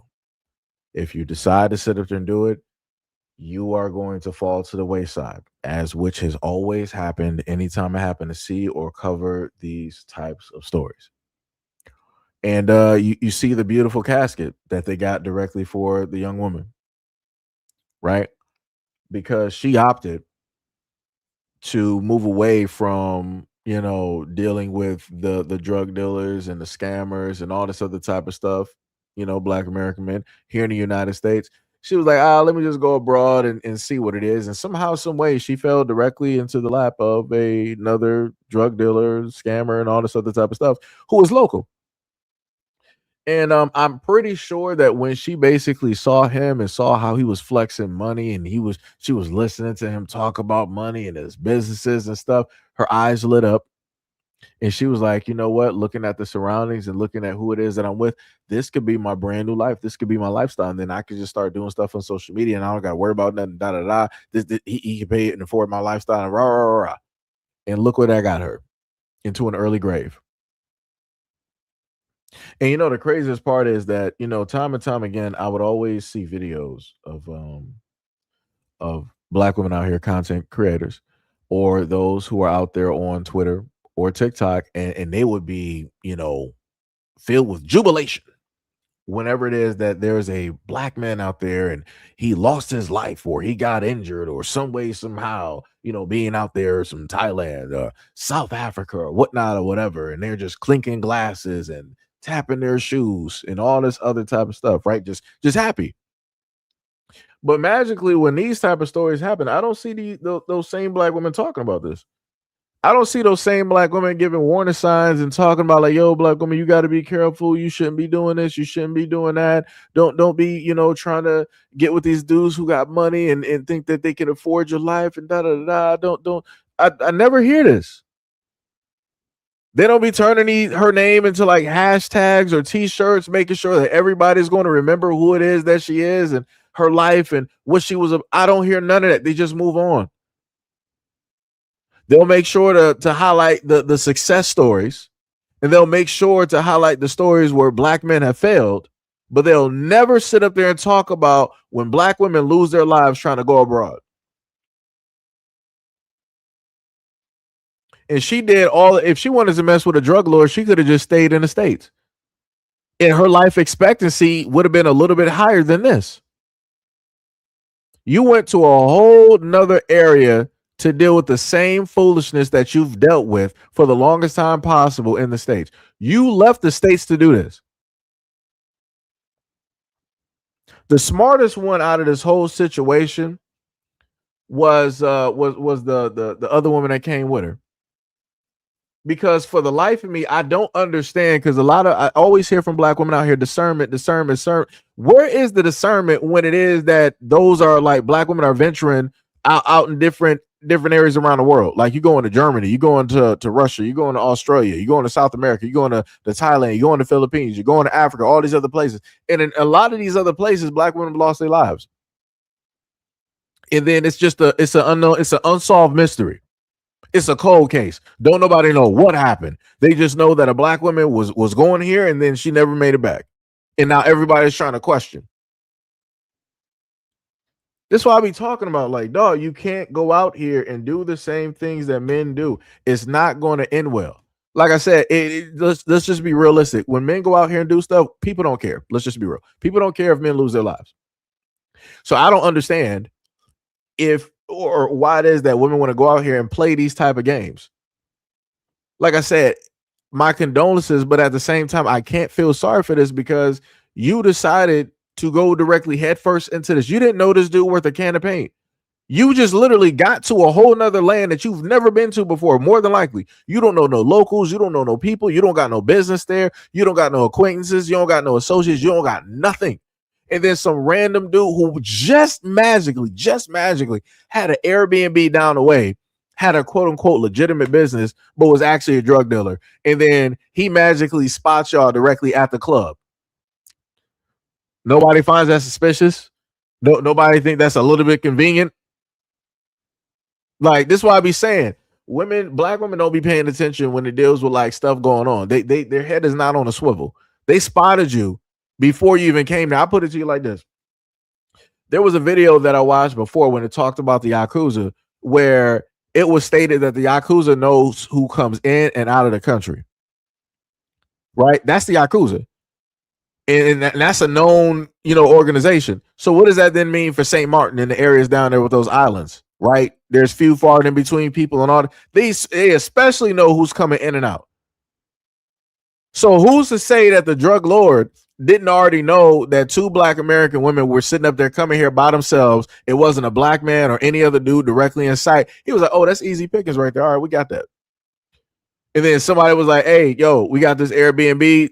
the two black girls like, hey, they got this Airbnb. We got another free one. We just got to clear this one, directly out. And you can sit up there and have this. And he put down the retainer and the money, probably more than, because again, he's a drug dealer. And he probably wasn't even staying at the Airbnb.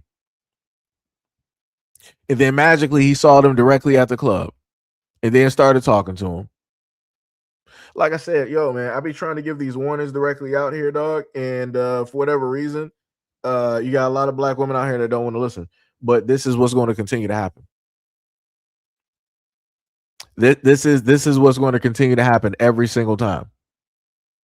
Like I said, there used to be a point in time earlier on when I used to do these stories and cover these stories. I would feel so bad. Like I would really internally feel bad. And then it just got to the point I'm like, I'm just talking to a brick wall. I don't got time to be like wasting tears on people that ain't even crying or don't even have those emotions for themselves. I'm like, I'm not doing this. So this is why you hear the voice that you hear right now. It's because, it be like that. You go out here and play stupid games, you win stupid prizes. Just like the young black women that want to be a part of the drug game. They want to play the streets. They think that they're smarter than the average bear. They think that they're going to beat the game and they're going to outlive black men. You're not. Some chances might be you might even die sooner. Like I keep trying to tell people like, yo, stop going out here thinking that you can copy and do the same things that black men do. It's like, yo, there are lanes for women and there are lanes for men. This is not a lane for women. Stop doing this. Stop doing this. Just stop doing this. Or if you're going to do it, at least be logical and have common sense and stop feeding into the whole thing. Like I said, she was 30. Basically, she was 30. And she had enough common sense to know not to fall for money, but she still wanted to be stupid. Like, yo, this is just crazy. I need for the black women out here, like I keep continuously saying, yo, y'all need to sit up there and start talking to y'all daughters. Start talking to your nieces. Start talking to your granddaughters. Because if you don't, this is going to be them in a box. And I'm going to be covering the story. And you don't want me covering the story. That's the best way I can sit up there and put it.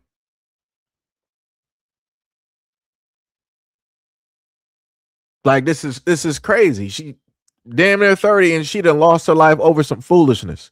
You would have thought that she was like 19, 18 or like something like Young and Dumb. Nah, she's grown. She knows better. No discernment. No caring about her own life or even technically the life of her friend or whoever she came with. Like I said, man, but like I said, for the black women out there, keep believing the stories that they want to sit up there and tell you, oh, black American men are the danger and a threat to black women's lives. The femicide rate, and they're doing this and they're doing that. Like I said, another reason that you didn't hear nothing about this story is because those black women out there that hate black men, black American men, they can't tie black men to this. They can't tie black American men to this story. That's another reason why you don't hear them talking about the story and pushing it. I've seen this 99 times, just like when black women be in interracial relationships and they lose their lives to their white counterpart. Those women, they never sit up there and bring that up. They don't bring up stats. They don't talk about the femicide. They don't talk about the loss of black women and losing their lives and their daughters and all this. Nope, they don't care about it. It's like, whatever. What? Who did it? Philippine man? African man? White man?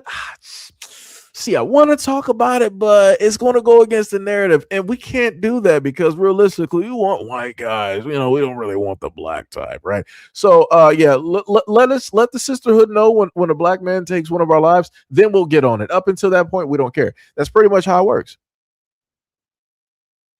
That's pretty much how it works. Like I said, I've been paying attention to this content creation thing for a long time and how it is that people want to spin these narratives. I'm telling you, it's not even guaranteed. That's how it works. They magically can find and talk about more stories about black American men doing something versus any other group, even though history can literally tell you a lot of things out here. But hey, it be like that though. But like I said, folks don't want to listen. Like I said, I bring these stories up in hopes that the intelligent black women out there will understand this. Everything will register, and they'll do their best. Like I said, I ain't saying you gotta force these girls out here to basically hear you, but like I said, at least you tried. That's all I'm saying, because that's all I can live by at the end of the day. Because I had to stop basically feeling so bad when I heard about these stories, as if I could do more. I can't. I can only do as much as God allows me to do, and this is all God allows me to do. because it ain't my job to go in there and to try to resurrect or save somebody who wanted to go out there and live stupid. It ain't my job. God didn't give me those powers of resurrection. So, like I said, this is all I can do. And the same thing for those black women out there. The only thing that you can do is just simply have the conversations, list stories directly like this, and hope. Well, I'm not even gonna say hope. And that's the only word I got right now. And I guess hope that things will play out better. You know? It'd be like that. It'd be like that though. So let me see. Did we cover we did this one, right? Yeah, we did that one early. All right. So now we did this one, that one too. We covered that one. I'm getting rid of some of the ones that we already covered. African dude, so yeah, now we're going to go directly over to Africa in a sense, and we're going to look at these stories. One of the videos, because he did this. Repeating myself 3 times. The guy in the video that you see directly in front of you, get out 3 videos. He does have 3 videos, but one of the videos I had to specifically cut because I didn't know how YouTube was going to act with it. So I'll just give you what the middle video is. You'll happen to see a little sliver of it a little bit later, but it seemed as though that the African men were raffling or selling off kids, and they had them in these types of bags. So I didn't want to specifically put that up there because, again, YouTube acts weird about a lot of stuff, even when it deals with information. So I wasn't trying to get caught up in none of that nonsense. But again, that was one of the other videos that he had up there. I may just post it in Discord just so people can see it. If those who are part of Discord and all this other type of stuff, I'll just happen to post it there. During the time frame of this video, I'll just do that. And yeah, let's just take a look at this. Everybody pay attention. I'm going to show y'all 3 videos. Some of y'all seen it. Some of y'all may have not seen it. But you Africans, y'all really come here and have nerve. As much as I want to have sympathy for y'all, I can't. Check it out. 3 videos now. Let's go. So let me see if I could check it out. Read this real quick for you. So on a part of the video, this is a Nigerian woman. They said that she was brought from Nigeria to look after kids for over 10 years. After that, I guess the people that brought her over, they wanted to take her back to Nigeria, and that's when they listed this as modern day slavery. Basically, it is, because they were like, "Hey, we're going to put you over here for a job. Now that we no longer need you for that job, we're going to send you back." Right? So let's take a listen. Today, the police were supposed to turn up. They did not turn up, so they turn up on Sunday. So Sunday, I don't know why it is so low. The police will come, and then we will speak about the situation that happened between Mama and the niece. And I don't know why it's so low, so forgive me on this one. And the charity that's helping her as well has got involved. So yeah, what I'll do is I'll just keep you guys updated. Mama, how are you today? That's his mom? I'm fine, but I'm not fine with my brother. Yeah. So it's fine. It will be well. Yeah. Let's try and be positive, and then we'll get to the bottom of this. Okay. And yeah. So this is the case, guys. So I'll update you guys on Sunday, and Mama, I'll see you on Sunday then. Okay. Yeah. Just put everything. Just be patient, and everything will get well. Yeah. Okay. All right. Yeah, my brother. Okay. Do well, thank you. All right then. You just sleep. Take tablet. No money to shop. No food. Yes, I have nearly 4. Now, So hold on before you start speaking. So you mean to tell me that the dude that was holding up the camera, speaking, filming, he was filming his mom? Wow. You brought your mom for 10 years over here to help you take care of your kids that you had, mind you. You as a Nigerian man, you sat up there and had you procreated with another woman, and you had your mom over here basically as a glorified babysitter. And now that the kids, I guess maybe they're like 18 or whatever it is, now you're like, yeah, okay, mom, we don't need you no more, so we're about to ship you back. Wow. What was the wife doing? What was the wife doing? I'm like, was it like a surrogate? Are you a single Nigerian father? Like, how does that specifically work? Where you got a wife and you just got your mom, you brought your mom over here to basically raise your kids. So your mom got done raising you, right? She probably raised you over there in Nigeria or something like that, and then brought you over, or how would that basically work? But any which way it goes, she sacrificed and did for you, and then you want to sit up there. Like I said, Nigerians, y'all make everything worse for yourselves. This is why people don't feel sorry for you. Not only are you disrespectful to your own parents, not only are you disrespectful to those on the continent, but you're also especially disrespectful. It don't matter if y'all are in the United States, if you're in anywhere else around the world, if you're back there in Nigeria, somewhere else in Africa, or in the United Kingdom. Y'all are disrespectful towards Black Americans just in general, in unison, which is crazy. It's like a joint effort. It's the most wildest thing. Y'all can maybe not like each other because of tribes or all this other type of stuff, but when it deals with Black Americans, y'all pull up to the scene and be like, "Yeah, we don't like that Akata. we don't like that cotton picker over there. Yeah, we don't do those Black Americans. They're not us. They're not a part of us." And like I said, and this is how y'all be moving. And you wonder why your country is in shambles at this current moment in time. And it's going to be like this in the future because y'all refuse to do better. But let me let this dude speak. My bad. Here with me. I'm going to play the next video. But you see, they flew her in and had her work for 10 years without giving her nothing, paying anything, no food, whatever the case may be. Y'all see how Africans treat their own people, especially you Nigerians. Y'all see that? But we're going to take it to Ghana. And y'all know, we know that y'all been selling y'all people for hundreds of years. And then they took it by force 200 and some change years later. But no, 300, from 1400 to the 1700. So that's already 300 and some change. Then they took it by force. But let's go to Ghana. Let's go.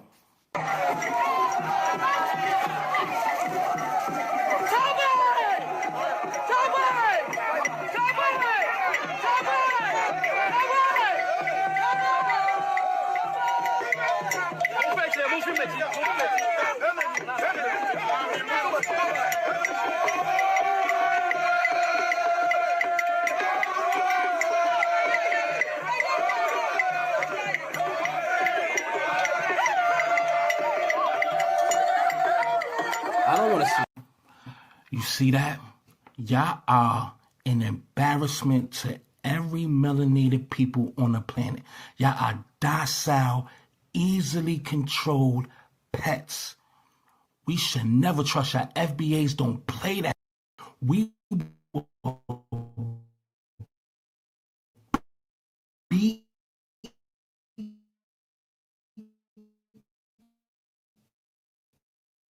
they.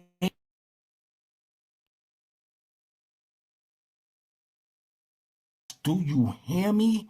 They will get uses y'all. Y'all in the back kingdomship, giving them the king status or whatever of your village. Y'all are an embarrassment, weak, docile pets. Let's continue. Now let me see. That's 352. So let me just pull that back real quick, right? So again, this is how a lot of these Africans out here be moving. And isn't Ghana the exact same ones who are trying to make a fight in a position for reparations when it deals with Black American slaves? And they say that basically the UN and the United States owes Ghana money. And then I gave y'all a live stream pointing out the fact that Ghana again had a presence in slavery, and they still got a presence dealing with slavery in in the early 2020s. Like I said, it's crazy work. But they want to be the victims and everything though. But still pushing slavery in Ghana still to this day. But they want to sit up there and receive some money. That's crazy. That's crazy. Like I said, this is why Black Americans is looking at different areas on the continent very sideways, because y'all moving crazy. Or is y'all in the UK like to say y'all moving mad? Like this is wild to me. Y'all sitting up here having a celebration for these white folks out here. But mind you, let somebody Black American pull up to the scene. Y'all ain't trying to do this unless y'all paid to do it. Like I said, this is them. This is the people in Ghana they're not being paid to do this. They're literally just doing this just because of the energy. Just because it's the white man. Right? That's it. That's it. All of this celebration and dress up and dance. Y'all sitting up there carrying the dude or the woman directly on your shoulders. Clowns. Clowns. Shout out to the backyardigans. There's nothing but clowns out here. And then we're supposed to believe that those in Ghana got the best interest for Black Americans, and this is who you uplift and prop directly up. These are the exact same people that was with you during the slave trade. These are the exact same people who are going across the continent causing problems and issues still to this day, that are still in the way your resources in your land and all of those types of things. These are the people that you prop up and celebrate. Yeah, okay. Yeah, and I'm supposed to believe you on a fight dealing with reparations. Like I said, that is some diabolical mess. Can't make this up.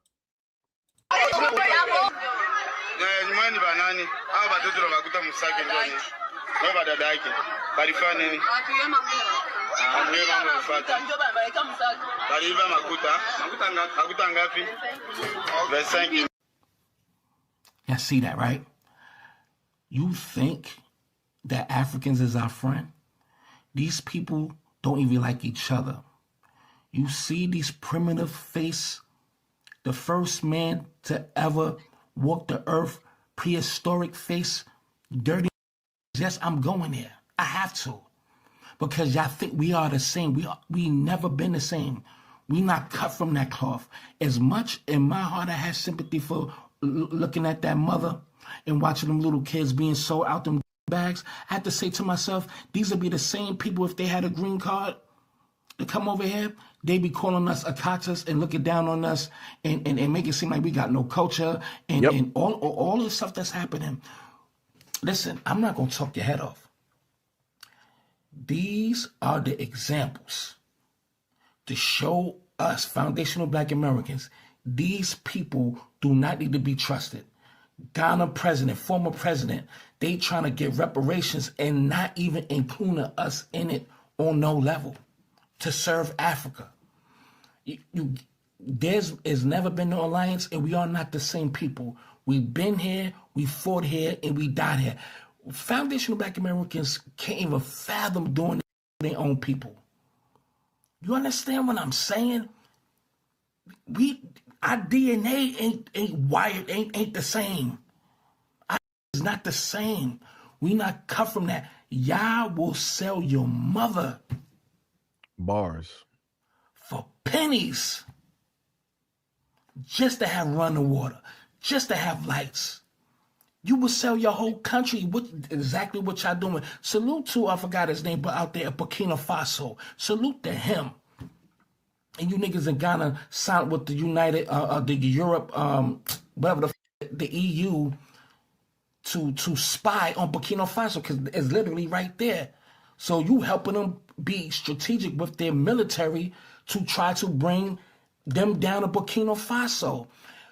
Don't ever trust these Africans. It may be some good ones here, maybe, but they will let you be in their presence. They will smile in your face as if you're buying from them. That's it. Only if it's you patronizing. Besides that, they don't f with us. They will sell you. That's all I got to say. To try to put that into a better example, let's just take a look at this short video real quick. 蒋总跟他们发小费了。Shout out to the Asian man paying the slave. Shout out to the rich Asian man paying his African slaves. Look at that. Look at those African men. They proud taking that money. 这都是赖拉，都是1000的赖拉给的。 Look at that. Look at the Asian man breaking bread with an African dude. He was like, yo, I'm tired of passing out this money. Woman, here. You come do this for me. I'm done. I'm tired of being around them. 一个人是5000赖拉， Yeah. I'm like, is anybody even counting the money real quick though? Look at that. Look at that. Asians. Look at that. Pulled up the pay the slaves. They got it on deck. 帅 They 的 got 都 an 给钱 army 啊！ of slaves. Look at them standing 哎， proud, standing to attention. Look at that. Look at that. 帅的就多给一张。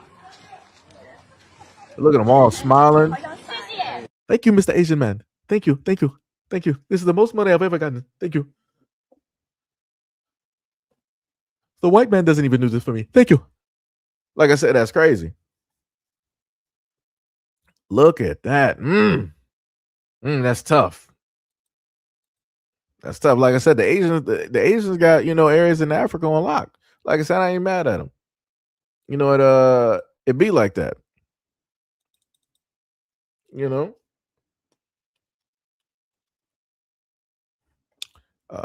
Let me see.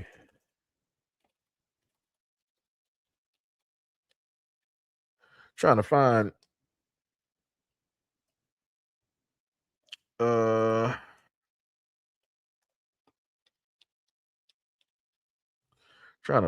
something real quick here. There's a video that I was looking for because there was two Africans that were talking about it, and one of the African woman that was there, she was specifically stating how the money that is involved with Black Americans, the $1 to $2 trillion, how that could be used to help rebuild Africa. I want to specifically give you guys that video versus just hearing me say it, because I feel like the point would come across a lot better. Is that it? Oh, wait, let me see. I think I actually found it. Hold on, let me see. Okay, yeah. Okay, there we go. The next question would be, if reparations were to really happen, yes, how would they look like? Experts have floated figures as high as 24 trillion US dollars to account for centuries of unpaid labor and resource extraction, though no consensus exists. Yes. We also have the National African American Reparations Commission proposing this particular figure. Yes. These funds are dished out or disbursed, they could help maybe build Africa so that it could be a better place. Yeah, but so you heard that, right? Dealing with reparations, right? And especially dealing with everything with Black Americans, because they're trying to add everything within the total.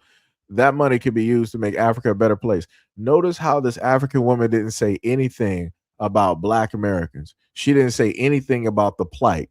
She didn't say anything about Black American communities, about families, about businesses, about HBCUs. She didn't say nothing about investing within Black Americans to uplift us and to make sure that we're setting okay. Like I said, this whole reparations talk is solely about Africans. That's all they care about. They don't care nothing about Black Americans. But like I said before, you got a lot of Pan-Africans that won't touch this. They won't speak on this. They won't highlight this because they want everybody to be in this type of delusion, in this false sense of reality and safety, to make it think that because we got people that look like this, that could be close to us, that they will mean best, that they will actually invest, that they will do the things that are meant to be done. But you heard it. Let me rewind that one more time. Shout out to Shauna for the $5 donor. Much love, respect, and appreciation. So let me just rewind that whole conversation again. So the next question would be, if reparations were to really happen, yes, how would they look like? Experts have floated figures as high as 24 trillion US dollars to account for centuries of unpaid labor and resource extraction, though no consensus exists. Yes. We also have the National African American Reparations Commission proposing this particular figure. Yes. These funds are dished out or disbursed, they could help maybe build Africa so that it could be a better place. Yeah, but the problem is there is no framework. There's no framework, of Yes. course, but there are hopes that it could potentially, come to fruition. Yes. Public opinion also remains very divided. There was a 2021 Pew survey that found only about 3 in 10 U.S. adults said descendants of enslaved people in the U.S. should receive repayment, in some form, such as land or money. So it's safe to say that Americans view the prospect of reparations mostly very, very negative. They don't see like something that should even happen. Yeah, and So again, we heard that, right? We got the nonsense that I've been talking about for the longest time possible, where you got clownery, where folks want to pull up to the scene and be like, "Oh well, hold on, let me see, let me get you real quick, man."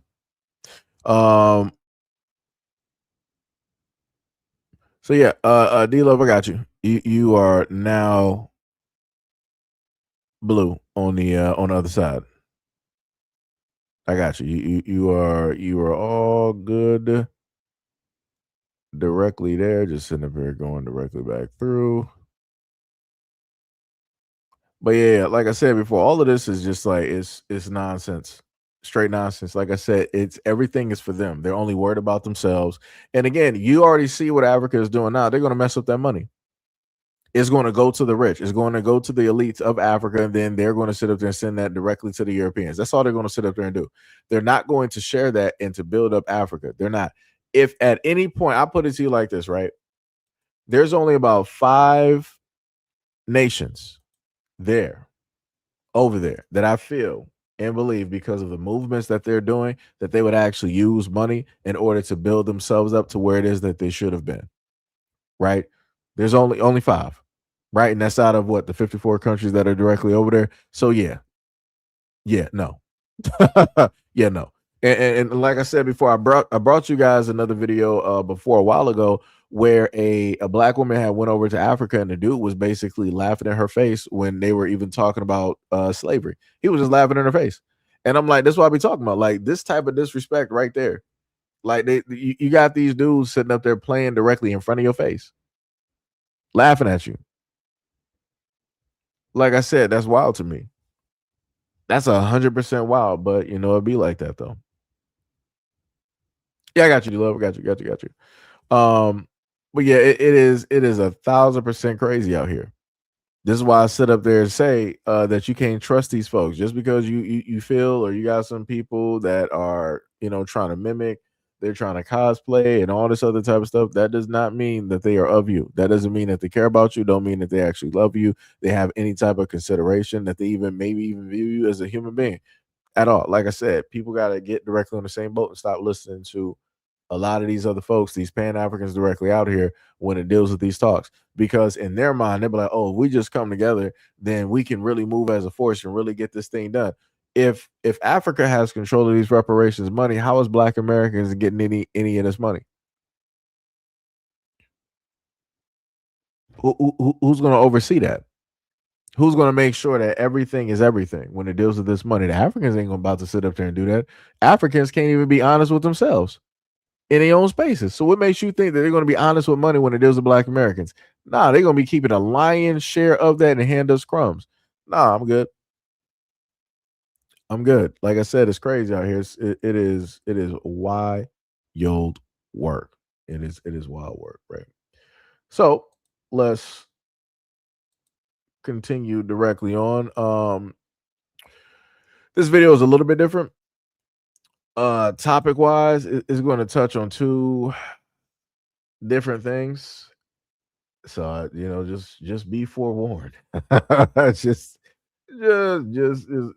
be forewarned. I could have covered another super simp video. I could have did that. I might do it. But I just want to highlight this because these are younger women directly out here, and these are some of the conversations that, again, people like to play these games and they want to go on social media and tell their business and all this other type of stuff. So we're going to peer directly into this and hear what they got to say. This car, let them run a train on them. Bitch, somebody got to get out of the car because who the fuck is in this car? Somebody in this car been tricking on a nigga. Somebody in this car borrow bitches' clothes and act like it's theirs when they go out. Somebody in this car, if a nigga was to text them and say, I'm gonna fly you out, they're green. Just the one. Somebody in this That's car. everybody in this car. Somebody in this car is pregnant. That's tea for me. I'm not gonna say any names. Somebody in this car just wore somebody draws. The pink panties to be specific, but anyway. Somebody in this car don't know how to keep a nigga. Let's talk about that.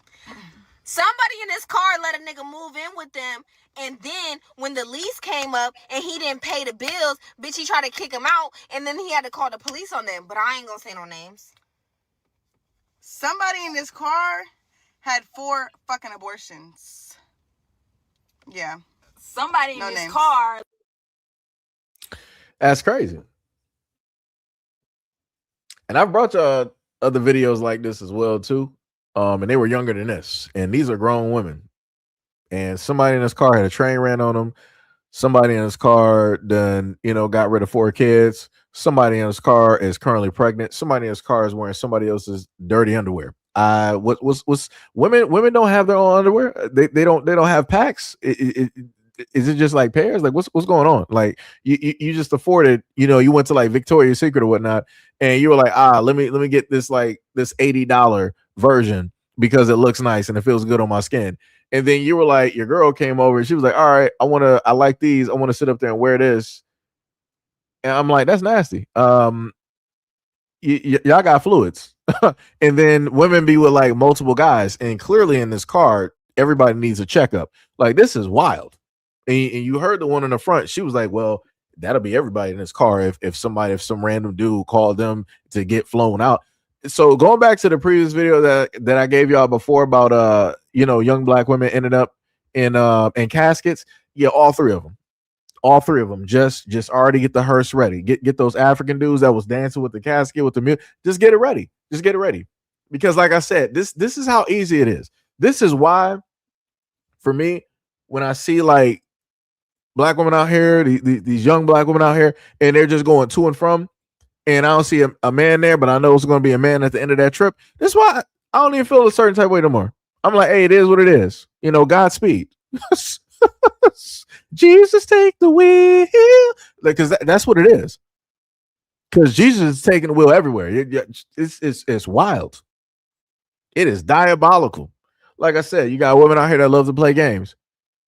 In each one of these women, you heard no type of discernment at all. That's the key word that a lot of these black male haters like to always say, like, oh, black women, you need to have discernment when dealing with, these black men. Matter of fact, just don't deal with them at all.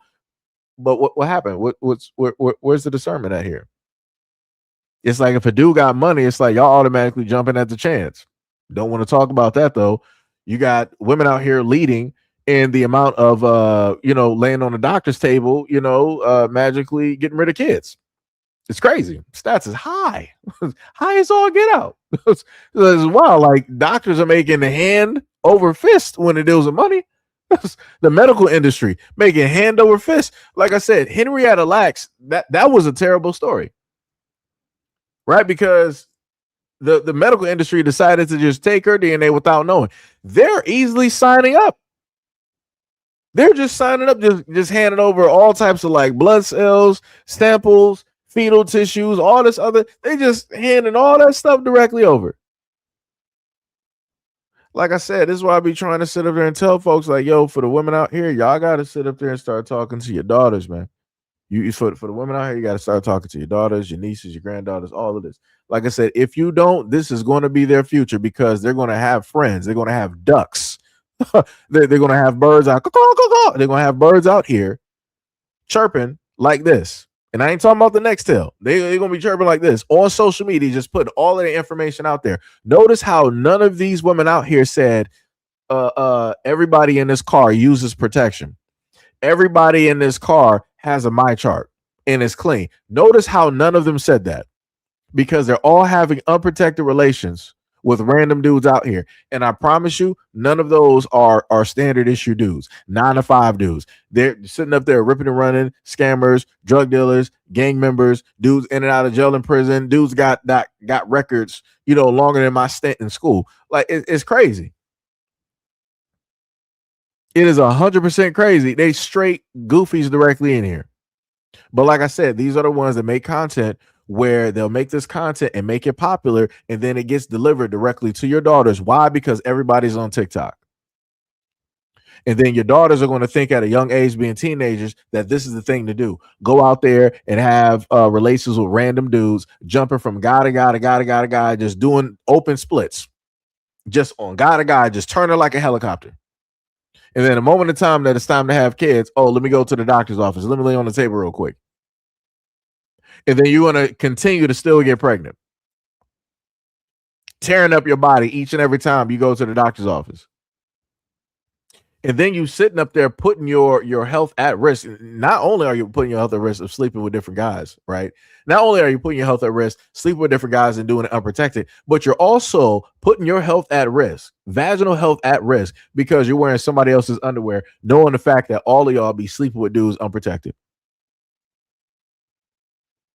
And somehow, some way, people be like, oh yeah, it's the reason why the STD rate and STI rate is so high in the black community is because of black men. No.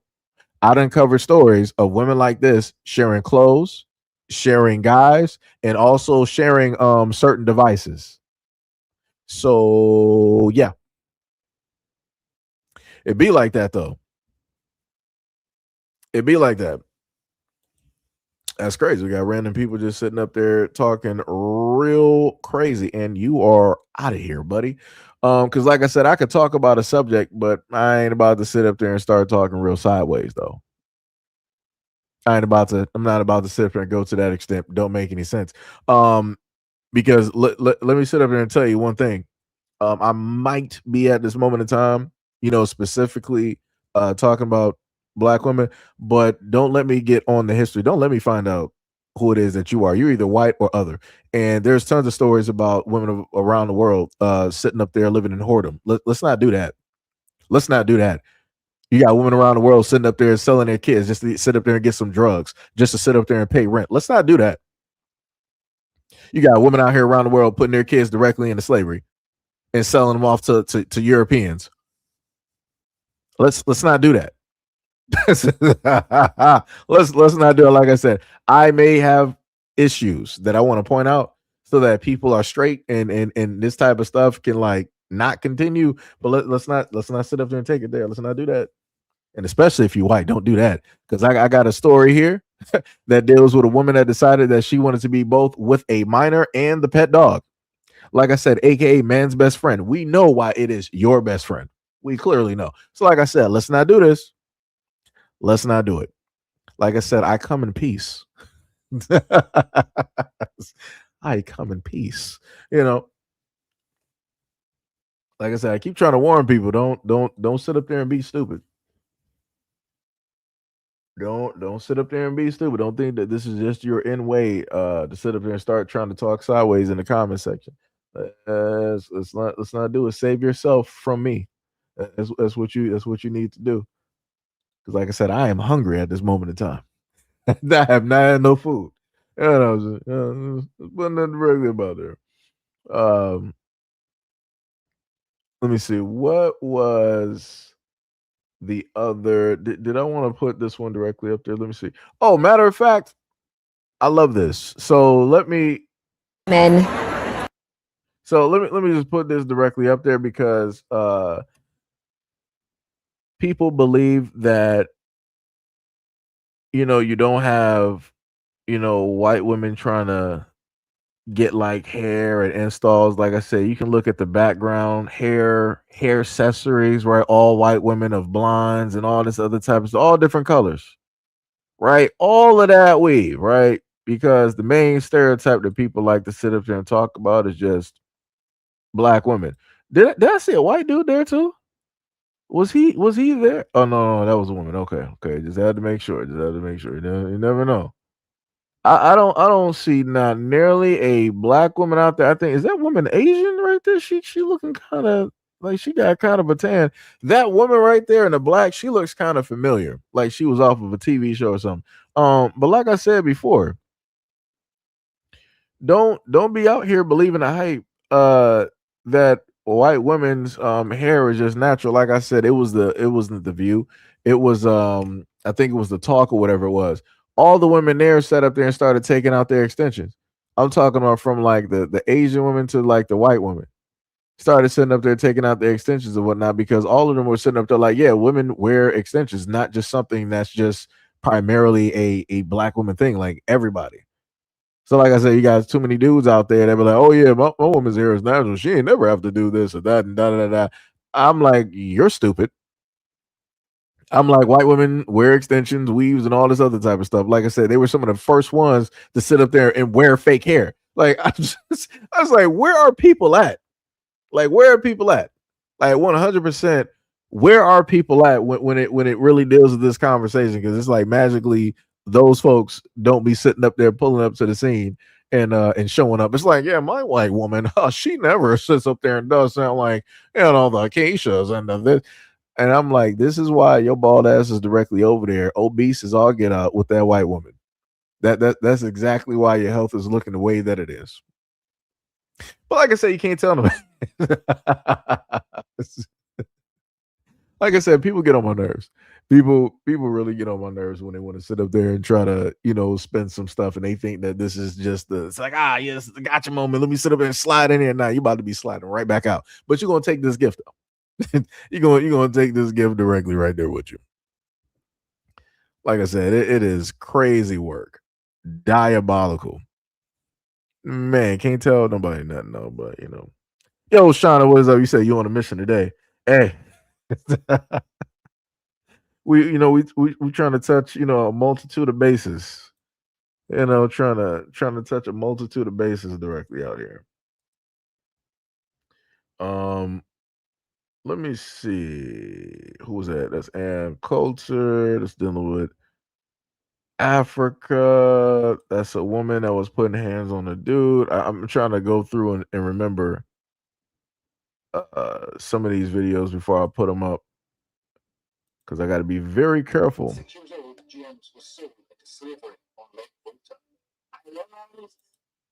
Yeah. So that was that video where the African dude was sold into slave.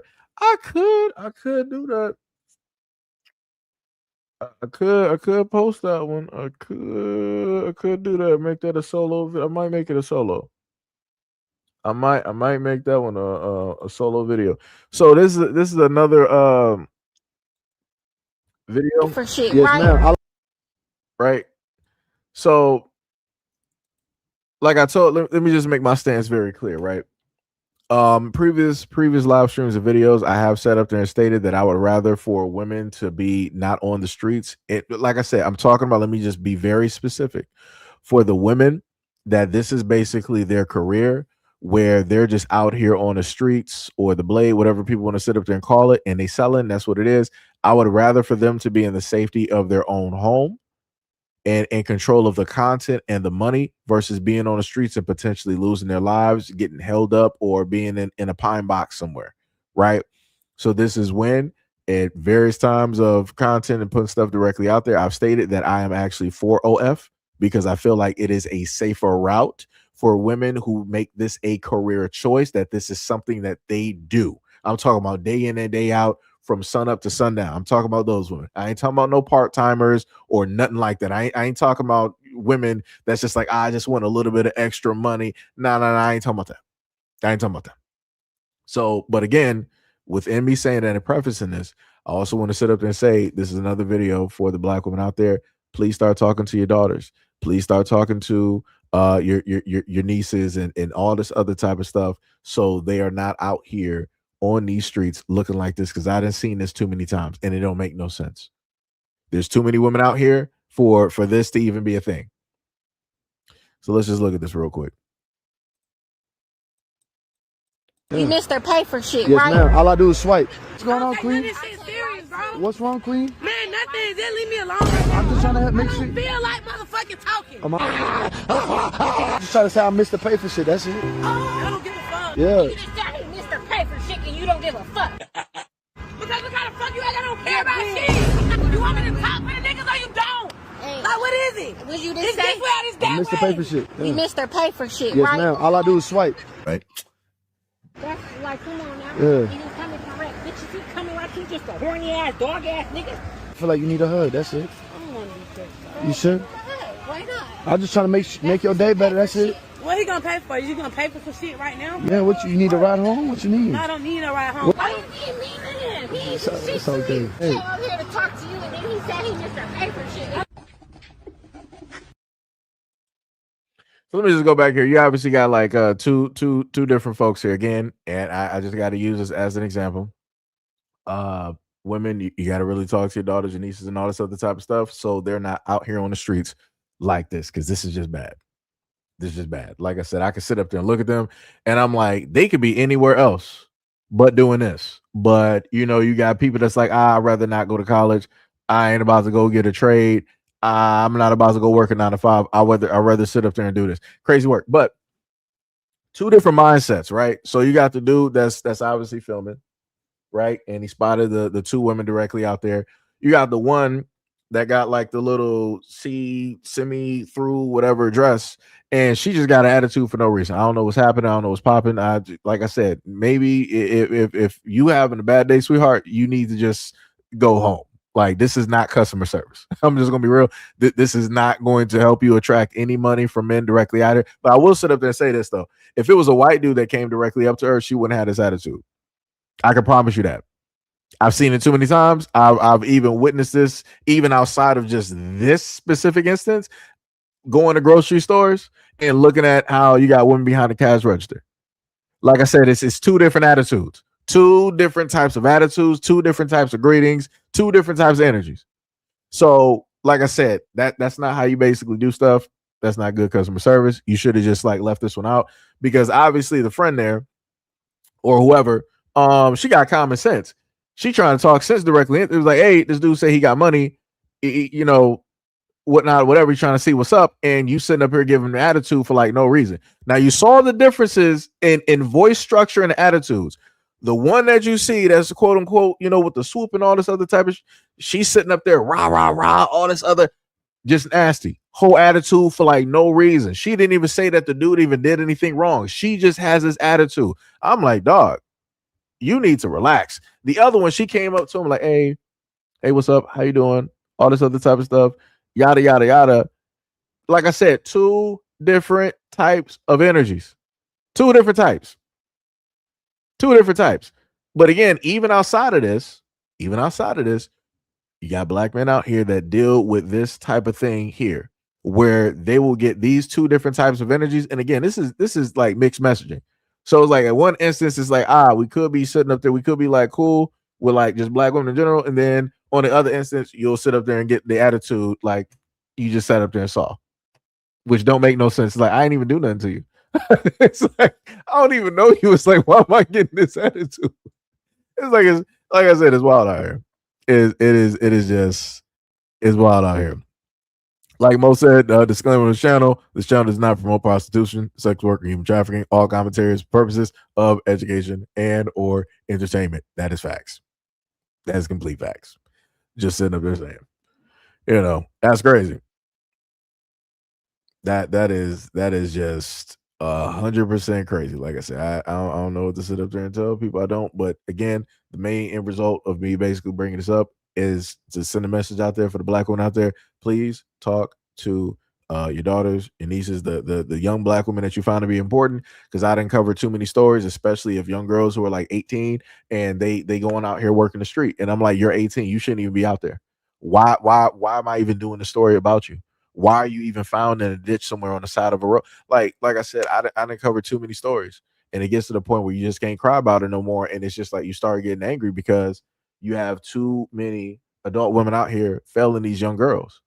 Like I said, if we could sit up there and say that, okay, black men are sitting up there failing the young black men out here, cool, fine, no problem, cool. But in the same vein, we got to levy that directly to black women out there when it deals with these young girls. We can't just sit up there and say that, we're just going to continue to just blame black men on the side, and then everybody else is just hands off, and they can just give all of the critiques and say everything negative and not have to do nothing to lift a finger. That's crazy. Like I said before, everybody got a role to sit up there and play. Everybody got a role. That's all I'm saying. That is all I'm saying. Like I said, I want people to be safe. I want people to be good. at the end of the day, and have a very long, life expectancy. That's it. That's it. So now I forgot what this video even was. But the title of it is that women can be so ungrateful and entitled. And I'm probably gonna just pause it after the other person is about to give their commentary because it's whatever. With someone, So let me pause it real quick. Shout out to DSB. Said Seji Shalom. My warrior brother, and keep up the amazing work, family. Will do. Much love, respect, and appreciation. Much love, respect, and appreciation. So now let's get directly into this and listen. if you're with someone, you're going to get an oil change. Oil change is $150. They only give you $100. You didn't ask for the money. You didn't ask for it, but they gave you a half gesture. So you. Did you tell him how much these things cost? Yeah, if he'll ask him like, hey, how much is the oil change? And you'll say 150 and he'll send you 100. Yeah. Now, that's crazy. Are you married? About to be. So what's the problem? You already signed up. I didn't. Yep. I am appreciative of his gesture because he didn't have to do it. So why is the correction not with your acceptance, but with his action? Damn. That's good. But I have an issue with a man that I'm telling is 100. Okay. So we didn't even get. Let me just go back because the bird is about to start talking. The eyelashes, the wings are basically flowing. The wind is already as gust. It's category 5 gust out here. But this brother, and again, I've disagreed with quite a few of his takes directly on some stuff because he will be just solely just like on some like the woman is like always right type stuff. But in this one, he made some sense. He was like, yo, how are you going to be mad at the action that he took versus the other? And she didn't have nothing to say. She was like, oh, wow, that's actually, that's a great point. Didn't have nothing to say, though. But was like, that's a great point. Didn't want to try to delve deep and get directly into that, right? But now, and you can clearly see, now look at the bird. This is what I want to sit up there and tell you. This is how you know a bird is thinking and there's nothing really up there. And she's going to start talking and saying a whole bunch of nonsense. You see the face that she's giving directly to this guy because he is disagreeing, because he's blaming the woman instead of blaming the guy. This is what that face looks like. And this is how you know a bird is going to start talking a bunch of nothing but noise. Damn. That's good. But And I watch have the an issue attitude. with a man that I'm telling is $150 and he's giving me $100. So now I'm thinking about your leadership. Now I'm thinking about other ways that you're going to short me. Now I'm thinking about how you also going to be frugal and petty and penny pinch in other departments, right? And so it may not be a heart wound, right? This is just baseline reciprocity. Why is it that I'm showing up for you fully, but you feel the need to give me 100 on 150? You're literally telling him the price and he's giving you a portion of it. So I want to know where's the rest of it, baby? Because when you in my household, you're going to leave my household, right? And you're going to provide a covenant from me, and you want me to respect you and lead, right? And you want me to be submissive. Where is my other $50? Thank you. Period. Thank you. Hey, hold on. So let me get this straight. So let me just roll that back. So I just want people to pay attention to when a bird is talking. I'm trying to get the wide view of when she was talking. Let me just pull this back a little bit and let this play a little bit. Because this is when I tell people that they need to pay very close attention to a lot of these women when they're talking. Because if we look directly at the image, I need somebody to tell me where is the ring at. So this is what I'm saying. So the woman that had the orange wig directly on, she's engaged, meaning that she's on the way to be married. She's a few steps away from the altar, right? A dude is actually committed. This bird out here can't even get a guy to commit. The only thing that she can get to commit is the ignorance of her words, is her voice to speak utter BS. That's the only thing that she can commit directly to or get any commitment directly from, is that consistent nonsense. And you have this single woman talking to a woman that is literally about to be at the altar and trying to give her advice on how a man should work and move. Whew. And when I sit up there and tell you that women make other women single, this is what I'm talking about. This is that example right here.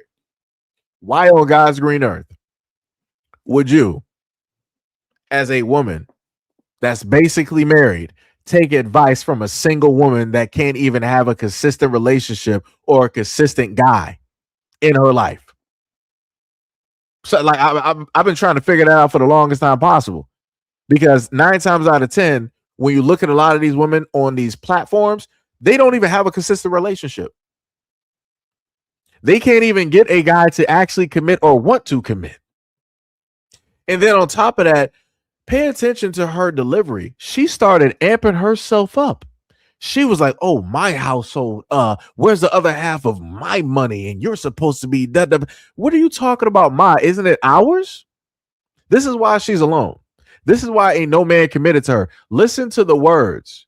She thinks that she is the king of everything, when it is a partnership, when it is two people coming together to create a whole of something. She's like, my. She sounds like the seagulls off of Finding Nemo. My. That's how she sounds. And I'm like, that's wild. That's 100% wild. You can be consistent in the long eyelashes. You could be consistent in makeup. You could be consistent in making sure that your legs is oiled. You could be consistent on long nails. You could be consistent on the hair, but you can't be consistent in a relationship. But women are listening to her. Whoo! Jesus. Lord have mercy. Lord have mercy. And then the crazy part is, the dude sat up there and gave the woman 100. I'm like, all right, he pretty much got the majority of it. So you pick up the later portion, which is 50. I'm pretty sure everybody out here got a 50 somewhere. And then she made it a problem talking about, where's my other money? Are we dealing with drugs? Are you a drug dealer? Like, are you a loan shark or something? Like, what are we talking about here? Talking about my money. It ain't even your money. What are you talking about? He gave it to you, which means that he didn't have to give it to you, which then means that we wouldn't even be having this conversation of this theoretical, where's the rest of my money? Like, yo, the craziest part is, for her to have this voice, she's talking like this because she knows more than likely that the woman that came up there on the mic asking the question is more than likely married to a black dude.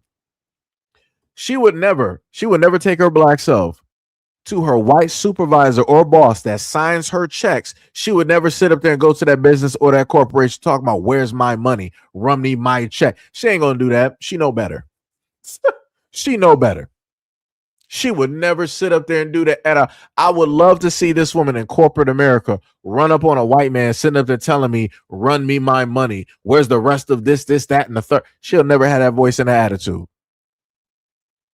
She'll never do it. But like I said, she'll amp herself up, though, when she's imagining the black man, though. That's crazy. Christine, it's almost sound like Johnny Gill. Yo, that's facts. That is facts. That is facts. Like, that's like, yo, it's crazy.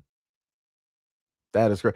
And what did Shawnee say? Yo, what is up, Shawnee Brown? What is up? You said, I'm just hoping that someone gave a portion.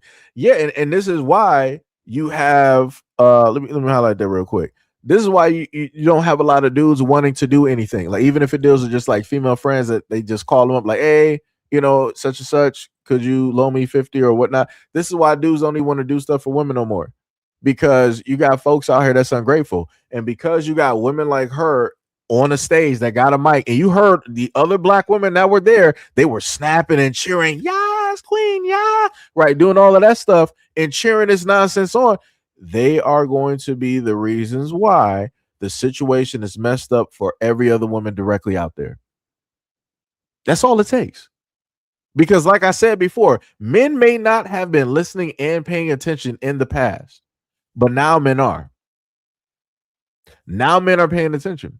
In the exact same way that you got women out here that like to paint a broad brush directly on black men or just men in general, now this is what men are sitting up here doing. They're like, well, women always say these negative things about us, or just believe it in generalizations or whatnot or whatever. All right, fine, no problem. I'm like, so this is obviously the same way that women move. They feel like whatever money a man has is automatically theirs, and they feel entitled directly to it. And then they have a problem when you don't want to sit up there and do it. So if I'm going to be the villain, men are like, if I'm going to be the villain, I would rather be the villain on my own time. So I'm just not going to do it. because it's like I'm wrong if I go through with it, but it's like, oh, you didn't really give enough money. I needed the whole full total. And then I'm wrong if I don't do it.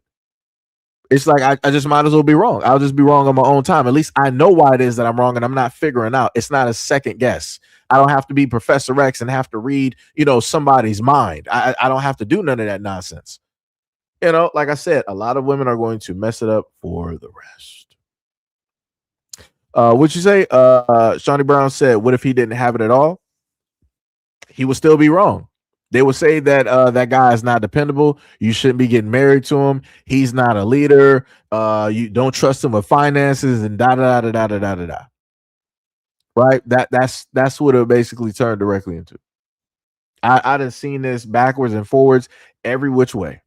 And somehow, some way, whatever situation a woman is going through financially, it ends up falling upon a guy, even if they're not in a relationship and everybody's completely single. They'll be like, yo, I went to go ask one of my male friends for some money, and he said that he didn't have it, and I need $1,400 by the end of the week in order to pay my rent. If not, I'm going to be out. It's like these men out here, they're just not dependable anymore. Like the crazy videos that women put out and try to make it seem like a man is at fault for you losing your residence is wild. For your lights going off, or your water going off, or for you not being able to afford groceries for your kids, of which he didn't create. Wild, wild, and wild. But like I said, it's going to get worse because there's not enough women out there speaking against this type of nonsense. Just like in the crowd, you had more than enough women there, and the greater majority of them decided that they wanted to cheer on this bird squawking and talking. Like I said, this is why a lot of women are single, because they take advice and they listen to consistently inconsistent single women. This is exactly why.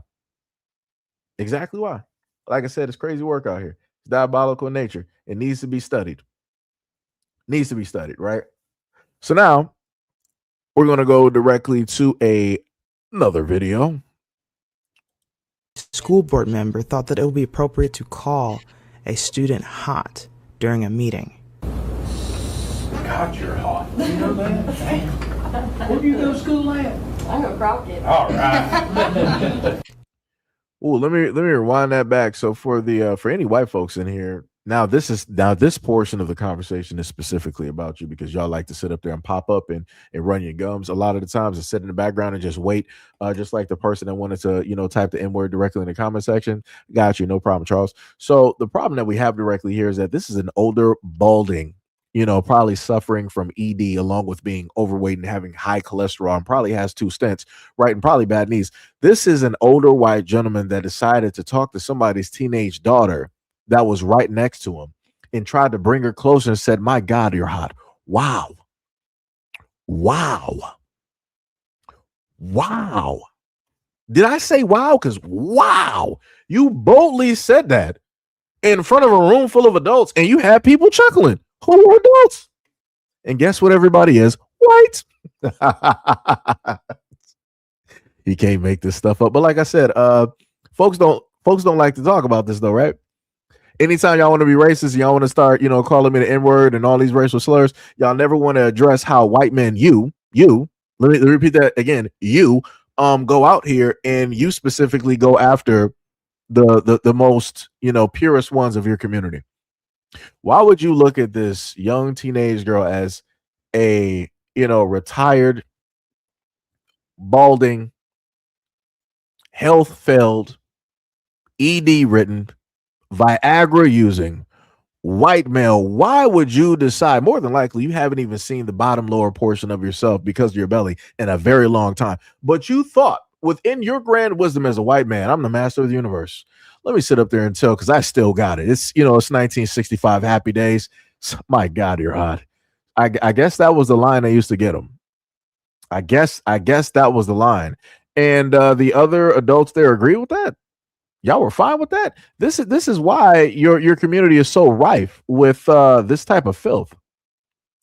And he's a part of the city council. Whew! That's wild. That is wild. That is wild. But anyways, let's keep going. All right. And parents are rightfully upset. They are demanding that he resigns. And Oddly enough, he had a follow-up interview about basically him saying that it was taken out of context and he's just this old country boy and meant no harm. You know, I'm old school. I'm an old farm boy, and I didn't mean nothing by anything. I just was proud of her. Oftentimes... Wait. So y'all mean to tell me that y'all allowed this white dude with this retired YMCA village mustache with this old Frank Mercury, George Michael's mustache to sit up there and get on the news, on your white news, mainstream media, and to double down on calling somebody's young daughter hot and attractive? And he was like, well, you know, I'm just some old, you know, country boy. And, you know, this is what we do. And I was just, you know, really proud of her. I didn't mean, you know, really nothing by it. You know, I'm just a, you know, a farmer's son. No. A farmer's son is Martha and John and Martha Kent, who raised Superman, who was an alien child from Krypton that blew up and then his spaceship landed here. That's a farm boy. There's multiple words for you, and none of them are positive. All of which means that you should be on the offenders list and that you should be serving time. Like I said, people need to be looking at this track record. People need to be looking up this track record because I'm highly confused. So, wait, I'm a little bit confused. What is up, Miss Keisha? I'm trying to figure out. You said whatever in the comment section. What specifically were you replying to? Let me just. I'm just gonna let her, you know, try to type something real quick because I'm just trying to figure out because I'm looking through the comments real quick because I'm guessing she just came in. Okay. Now remember, I do not have a lot of friends that is single. Had one good friend and she passed away during the pandemic. Right. My condolences. Oh, I guess you're saying whatever to the dude being proud. I got you. I got you. Yeah, I got you. I figured it out. It took me a minute. That's why I went through the comment section real quick. I was like, hey, notice, like I said, I'm trying to be a better person. I didn't just automatically rage out. I'm like, hold on. Let me just check it real quick. Let me see what she's talking about. Let me gather some information. Trust me, I got you. But yeah, like this is crazy. And 9 times out of 10, white folks, why is it that y'all never seemingly, you know, highlight this or talk about it? There's 99 teachers. Like if I decided for about a good 2 months that I just wanted to do solo videos and I wanted to talk about y'all teachers that look just like you going after your kids in your community, oh yeah, I would have endless content. It would be endless. And it was especially when it deals with your women. Like that's the craziest thing. For the white dudes out there, I'm just a little bit confused, right? Y'all like to write, you know, like racial slurs and all this other type of stuff because you're concerned about who white women are attracted to and different things, you know, of that nature, right? Because of, you know, people feel a certain type of way, right? But also at the same time, y'all be having conversations asking white women, like, have you ever slept with a black guy? Like there's fields of videos out there of white women talking about that on TikTok and many other people, and they find it to be very, very weird. But you know, the question that I never see white men talk about is that do they have certain feelings that they shouldn't have when it deals with minors? When it deals with teenagers. I never happen to see those videos or you guys wanting to question white men about that and to try to dive deep into that. Nor do I see y'all do videos asking white women, do they have feelings for, you know, minors and pets? Why, like I said, y'all real good at being consistent and being like bigoted or racist and writing slurs online. Y'all can always do that no matter what the story is. But when it deals with this type of stuff, I see you guys consistently inconsistent. And that's weird. For the people that say that they modernized the world and they built everything and all this other type of stuff, and y'all got such this mass influence. I'm like, yeah, y'all got an influence, all right. It ain't good, but you know, like I said, you know, be like that. Diabolical. But let's continue. Proud of her. Oftentimes when people say that they're old school, it's just basically a different way of saying that they do some problematic things that you may not like. And that basically was his excuse. He was like, you know, I'm old school. This is how we used to do it, and I didn't mean any harm, but I don't know about you. I wouldn't want anyone calling my teenage daughter hot. Wouldn't want to see anyone calling a teenage girl hot or anything like that. So I'm not really sure why he thought that that was appropriate, and he absolutely should resign. And I'm not really sure why he gave this weird follow-up interview thinking that it was going to make him look better. Made him look 10 times worse. Shout out to Ms. Keisha, said, I've been here in the chat listening and I'm at work and I did subscribe and hit the like, but much love, respect, and appreciation. Also, shout out to any other new subscribers currently at this moment in time, or maybe past, present, and or in the future. Much love, respect, and appreciation. Also, shout out to the lady in the video with the Powerpuff Girls t-shirt. That is classic, that's vintage. Got Mojo Jojo, got him, and I forgot you got Medusa directly on the other side as well too. Classic. But yeah, like I said, this is just crazy. I'll probably do a solo video directly on that a little bit later, and post that, because that's just wild. Like, people are sitting up there saying like they want him to resign, not that he should. Like that's the wild part, because I'm like, that basically lets you know that the greater majority don't have a real issue, or that there's not enough uproar about this situation to actually make anything happen. So he's pretty much just going to be there for all intents and purposes up until further notice. Like I said, you had grown. He shouldn't be the only one gone. Whoever was in the background, if there were women there, for them to be okay with that and not saying nothing, fire them. Any other adult individual, if there were men there and they didn't say anything, fire them. For the adults that were there that laughed when he made or whatnot, made that comment, fire. Like I said, get rid of them all. Because the moment in time that you got one, you more than likely got many. And if somebody is laughing at something like this, that's not funny. And then him sitting up there getting a chair and trying to pull her closer, brother. But like I said, people like to allow a lot of stuff. People like to allow a lot of stuff. It's crazy. It's crazy work. Yeah. Ms. Keisha said everybody in that room needs to leave. Yeah. 100%. Ms. Brown said he always inappropriately speaking. They just let him get away with it. Yeah, they probably did. DSB said, I don't have a daughter, but if I did, Lil Nisi, and I will go to jail over each one of them if a grown man says anything out of the way. Yeah, I'm right there with you. 100%. 100%. Like I said, beyond any of the topics that I've, really talked about on the channel, I've also advocated and spoken up for the most vulnerable, which, of course, the elders, but more so for the young kids directly out here, because they don't really got a voice, right? They don't got anybody really paying attention or looking, directly at them. And, a lot of videos need to be put directly out there in order to garner the attention that it needs so that things can get fixed. Like I said, it's crazy. It is it's diabolical. 100%. 100%. Lord have mercy.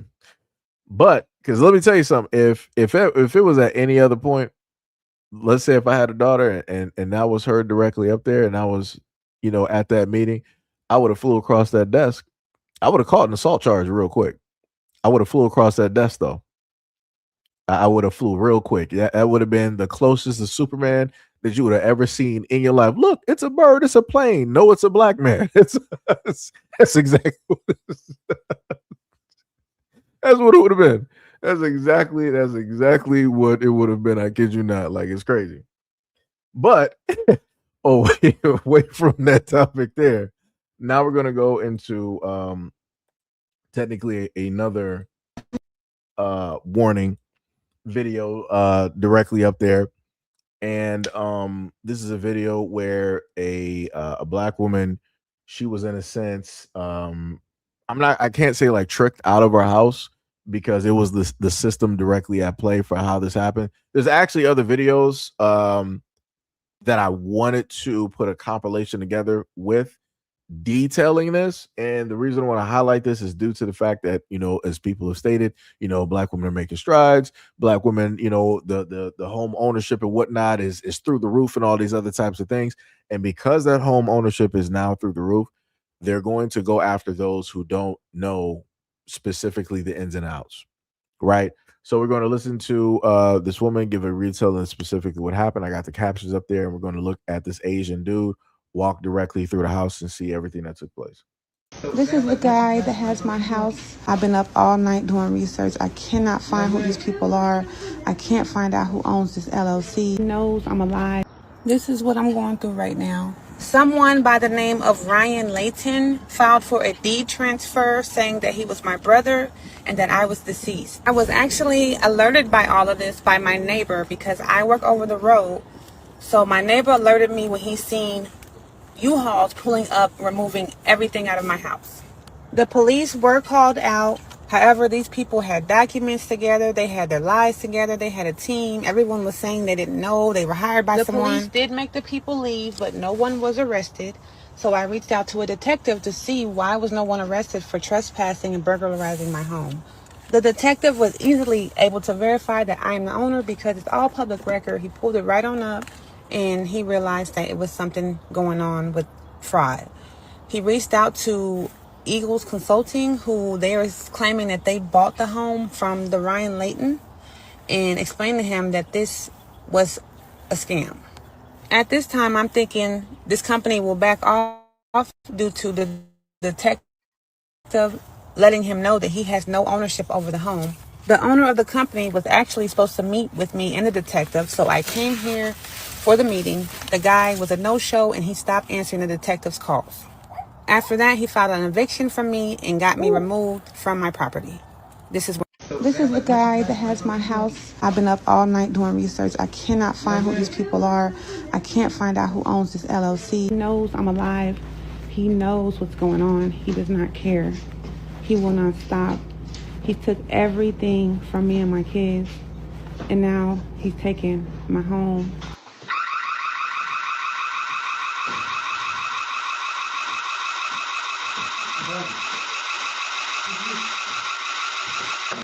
I went to the courts filing a motion to set aside, and the judge refused to sign it. Wow. He said it's out of his jurisdiction at the time. I did have all of my documents, my deed. I had proof of the fraud. I had my ID, my birth certificate. I had everything. I've been reaching out to the judge, the police, detectives, the county. I called the DA, financial investigation, financial crimes unit, the fraud unit. I emailed and I called the news station. I even reached out to Texas Eviction LLC, the one who filed the eviction on me. I called the attorney general, still haven't talked to them. I have called just about everyone that I can possibly call. My back is against the wall. These people have bullied me and cornered me, and now I'm just fighting for my life, fighting for my kids' future. I'm fighting, and I just thank you guys so much again, TikTok, for all of you guys' words and encouragement and just continuing to push me. God bless. Like I said, that's crazy. A random Asian dude, don't know who he was, and I think I saw like a white woman. They were like going through the home or whatnot or whatever. I'm like, that's crazy. Like they were just walking through there chilling, like it was an Airbnb or something. I'm like, dog, what is y'all even doing here? I'm like, it's clearly not your house, but y'all just walking through there like y'all just like I said, man. Like yo, I keep telling people too that these Asian folks, they think that they white. Like they said, they think that they are the closest thing to it. And they will sit up there and be directly on that side and do anything that needs to be done. Matter of fact, you know, the craziest part, even thinking about this and the fact that it was you're looking at this Asian dude, you know, right here doing this. You got Asians out here basically fighting for their lives. But before I get to that, you know, I'm hoping that some things that, like I said, I don't know where her video specifically was. I just got it off of like X. Somebody randomly had it up there. But I'm hoping that if she has a platform, that her video will get the eyes that it needs, and gets the attention that it needs so that she can get the help and the assistance. And I'm hoping that this video also as well would be a wake-up call for a lot of Black women out there to let them know that anything can happen. And they're specifically going to go after and target Black women. I can sit up and tell you that. Because in a lot of instances, they know that, hey, you know, y'all ain't really seeing eye to eye with, you know, men directly out here. It ain't no man directly at a house and all this other type of stuff and yada, yada, yada. Because everything that she listed, she basically listed, she was like, hey, this is my home and I'm fighting for, you know, my home, my kids. So, like I said, for them, they felt that it was easy pickings, and they were like, "Hey, we can sit up there and do this, and ain't nobody pretty much gonna say nothing. Ain't nothing gonna happen." And I guess you could say that they were correct because going through the letter of the law, this woman is getting sent through the ringer. She's going through every channel that she needs to go through, and she's not getting any actions that are being performed in defending her and getting back her property that was wrongfully stolen from her. Like I said, that's some crazy work, and it's sad to see that happen because that shouldn't be happening. You would think out of everything that happens that you at least have your home. Like out of anything else that may go on in these United States, that at least you got somewhere to rest your head at the end of the day. But I guess not. I guess not. I guess things are different. Things are different, right? Before we get to the Asian part, I will sit up there and highlight uh another video, which I mean I could highlight the video with the woman and the dog. I could do that, but I'll say that. I'll save that one. Let me go to a another one, right? I gave you a 5. What? Okay, you can get out. Go ahead. Ride to work. Yeah. Go ahead. That's not a respectful way to talk to me. She's making inappropriate sexual jokes the entire ride. I asked her politely, please don't do it again or I'll let you out. You did not ask her politely. It was I said, ma'am. It was a threat. One more time and I'm going to pull over and let you out. Yes. Okay, now you're yelling at me. Yeah, it is a threat. Now you're yelling at me. Because I feel uncomfortable. Because she wanted to make a joke about hot firefighters? No, because she's making a joke about date rape. She's making a joke about me drugging you. She's making a joke about wanting to get railed. I'm an engaged man and a loyal man. I don't need to hear this conversation in my car, okay? You were very intense. You're getting recorded. Thank you. Bye. Can you unrecord me, please? No. So the thing I wanted to highlight there, that was two white people, right? One dude, he's married. He's like, yo, I'm very loyal to, who it is that I'm with. I ain't trying to hear none of this nonsense, none of this. Like I said, it's none of my business. Ain't for my ears. Like I'm good. Like just don't have these conversations in my car as you're in my car. Have these conversations anywhere else, but just do it elsewhere. And you saw the woman directly in the back. Of course, she's going to sit up there and be wild directly at the mouth because that's the main way that she can sit up there and get attention. So she thought that it was in her best interest to, start making, lewd types of jokes and all this other type of stuff. Normally how people want to sit up and say like, oh, people always want to call stuff with boys, locker room talking, rah, rah, rah. Wouldn't that basically fit within the exact same realm? She's talking about stuff that ain't nobody trying to hear, ain't nobody interested in all this other type of stuff. But even though somebody told you 99 times, stop talking like that in a car, you still want to sit up there and do it because you want to do what it is that you feel that you should be able to do. Like I said, that's crazy to me. And then you're going to turn around and try to turn it on him and try to say some stuff about him. No, you're a weirdo, ma'am. You're a straight weirdo. This is more than likely why it is that you're single in the back seat of a car instead of being in a car and your husband or your boyfriend is driving you somewhere. This is exactly why. This is exactly why. And again, I got to sit up there and know this is where these are the people that gave the world feminism. These are the people. Lord have mercy. Like I say, you can't make this stuff up. It is just wild. It is just wild out here. It is wild out here. I mean, I could go into the video where they were talking about that air and water should be normal commodities that people get charged for. I could highlight that video. I technically want to highlight the video about the baby and how it is that people wanted to overreact because he did not like the picture that a guy basically painted of his daughters. And I agreed. I'm like, it's a little bit weird that you as an artist would pick to paint something and you want to sit up there and paint a picture of both of his daughters. You should have did better on that. You should have had a better thought process. Should have had a better thought process. I'm trying to look for the video real quick dealing with the Asians, and I know it's up here. Give me a second. It's gonna take me a little bit of time because these videos are a bit smaller. Let me see real quick here while you guys talk amongst yourselves. Is that it? No. That's the African videos. Matter of fact, while I'm doing that, I'll give you guys this video here that's basically referring to and dealing with Roland Martin and all this other type of stuff. So let's take a listen to that while I'm looking for this video in the back. So check this out. So as you can see today, I have on my fraternity letters, and that's very intentional. I'm going to tell you why that's intentional. Because your boy Roland Martin, he happens to be a member of my organization. And I wanted to give you some balance. Not everybody is buck dancing and tap dancing for the Democratic Party.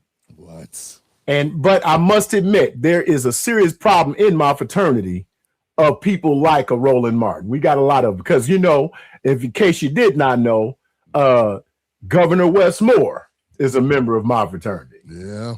See, now there's a big dichotomy. There's a big shift, and there's big separation between camps, because on the other side, you got brothers like Dick Gregory, who's a member of our organization, right? Who was a member.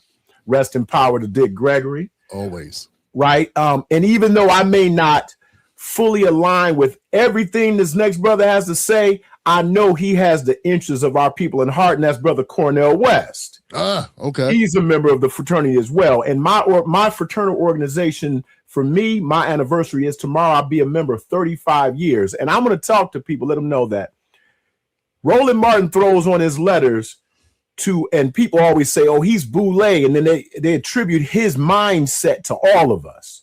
But no, I'm a foundational Black American, man. I'm down for my people first, second, and third. And I believe in being honest. I'm an independent. I don't align myself with any party. I believe in policy. Also, let me give a shout out to those brothers that are doing the good work. I can talk this talk and walk this walk because I'm financial. I'm a life member. I'm on the education committee. I'm a social service committee. So I pay my dues. So I do all of that. So I have a right to run my mouth. I don't know what Roly Poly does. I have no idea. But what I can say is that brother and I, we do not align politically. And some of the things he says about our people is reprehensible. And I don't appreciate it. So if a brother has a problem with what I have to say, be sure to check him as well. Yeah, no doubt, man. No doubt. Give it up for that, man. Yo, sound like somebody may have pissed you off a little bit there, Doc. What happened, bro? You came in kind of high, like brother, you had to get somebody straight. Brother, I saw you. I watched your broadcast, and when you highlighted what Roland Martin will not say about the immigrant situation. Oh, okay. When I saw that, I saw you had on my letters. I said, "Oh, here." Oh, okay, okay. Yeah, so I watched that. I was a little hot when I was watching it because. He does have a Haitian background, so we must never forget that part. That's true. Well, that was something I didn't know. Roland Martin got a Haitian background. Now things are making sense when it deals with the past reparation talks, and I remember Roland Martin did like that type of thing on his show when he had it up there with Dr. Umar, and they were basically ganging up on Dr. Umar when it dealt with I think citizenship, immigrants, and reparations, and that type of conversation. Now it makes sense. Now everything makes sense. Like I said, all we need is a little bit of information, and now we're able to understand a little bit of stuff. It's crazy. That's crazy.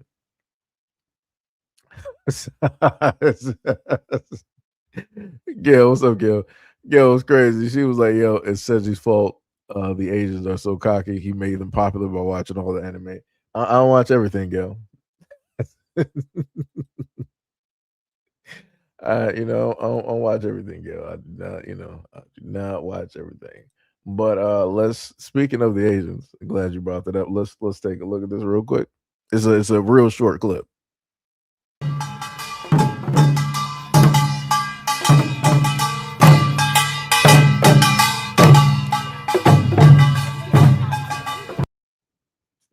right? I'm trying to see if I can. Someone said South Asians for the 14th Amendment. Oh, clearly we got an Indian dude right there, right? Southeast Asians, right? And then he said birthright, our right.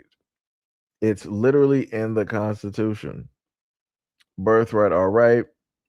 The Constitution, something. Oh, guarantees birthright.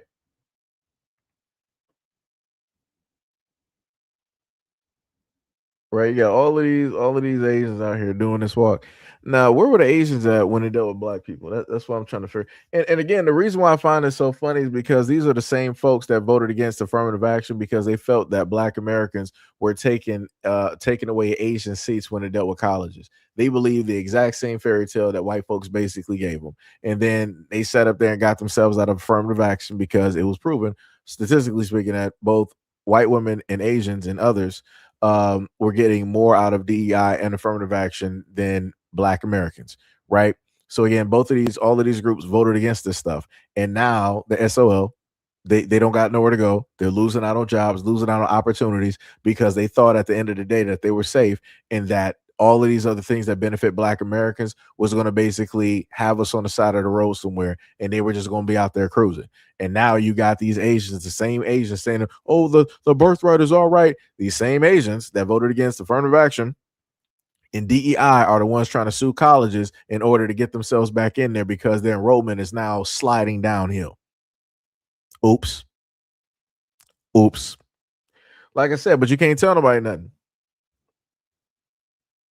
You can't tell nobody nothing. That's why I sat up there and told people before you can't be believing a lot of these folks out here because they don't really have the best interest when it deals with black Americans. They just don't. Like they do not care at all. They are only for themselves. So again, like we saw in the first videos, the Africans, they are for themselves. What do they sit up there and say that, oh, when it deals with the whole thing of reparations, this 24, trillion, when it deals with the whole, and especially dealing with the black American conversation, when it deals with slavery, we can really use this money in order to build Africa up to a better place, to where it is that we were already supposed to be. You should already be there. You got all the minerals and the resources that a lot of the world needs, but y'all just keep bending directly over and giving it up every single time.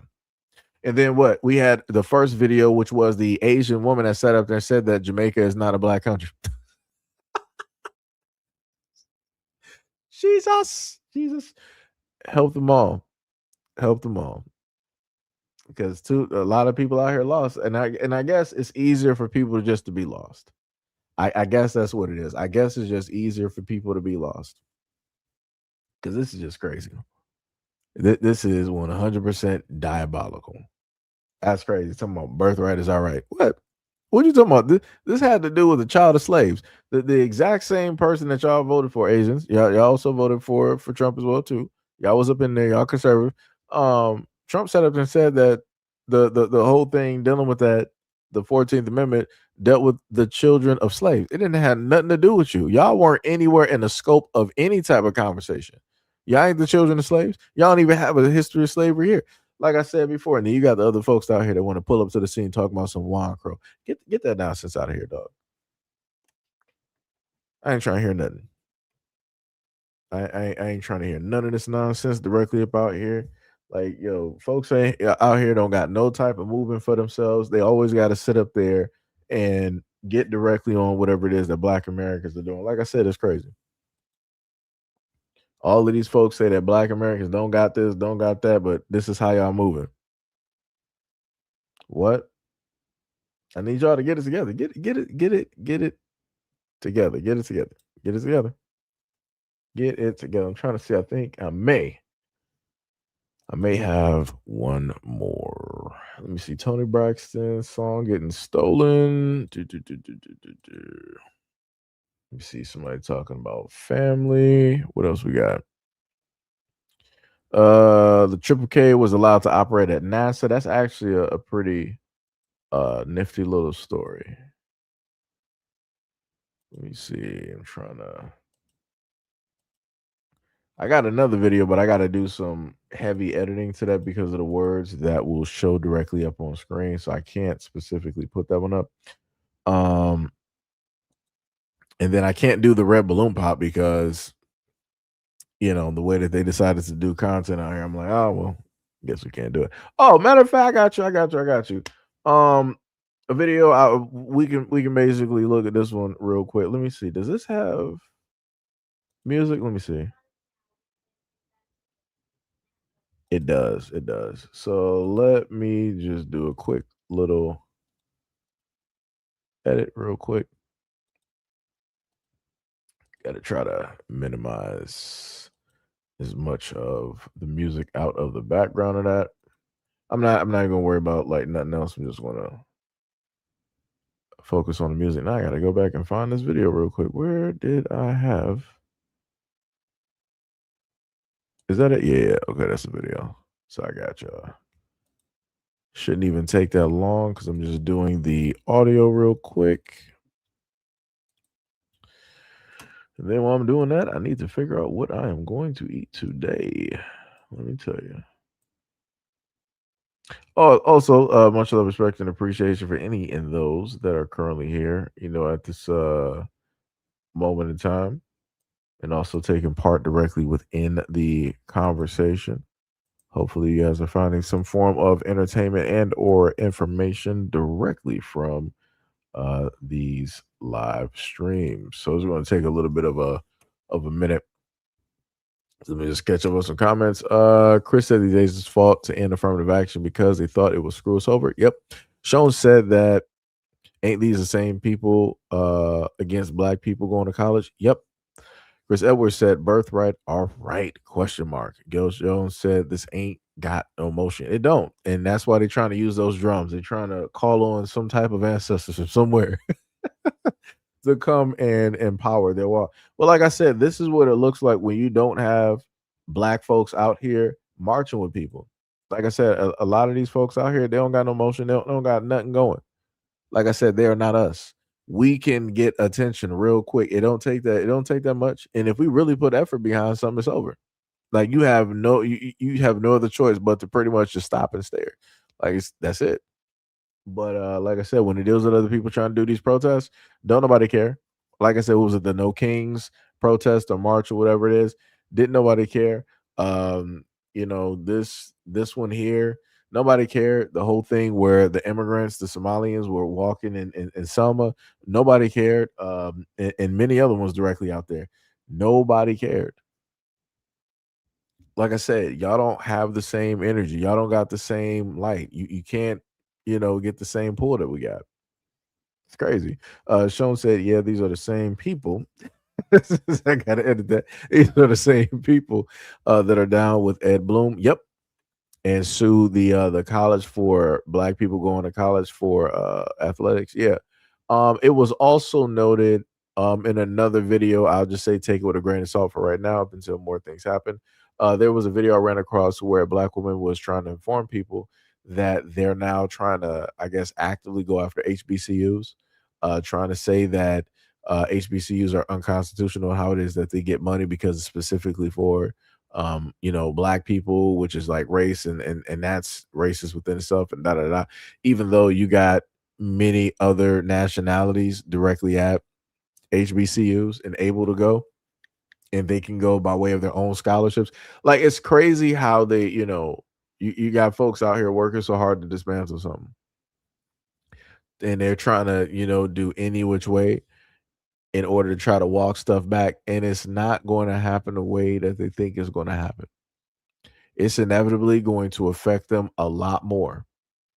Because like I said before, think about it, a lot of the educated black folks, they go to work at white businesses and corporations. So the end result was going to happen, and this is going to be the end result. If they're successful with any and all of this stuff, that's just going to basically force black people back to what they did before, which is like, all right, we're going to, you know, start empowering the people within our towns and cities and businesses. We're going to collectively have to start to really push stuff directly to the side emotionally. We're going to have to focus on the main goal, which is the survival. And like I said, that's the one thing that they don't want. The whole reason for them realistically doing the integration and things of that nature is to break up the monopoly on the black dollar and for them to be able to get an influx of more money. So instead of them just getting money from themselves and maybe some other minorities out there, they got the black dollar, fluctuating directly throughout their community and everything like that. Because like I said, people are willing to sacrifice a little bit of something in order for them to get more directly out of it. So like I said before, if that is going to be, if that has to be the end result, I'm fine with it.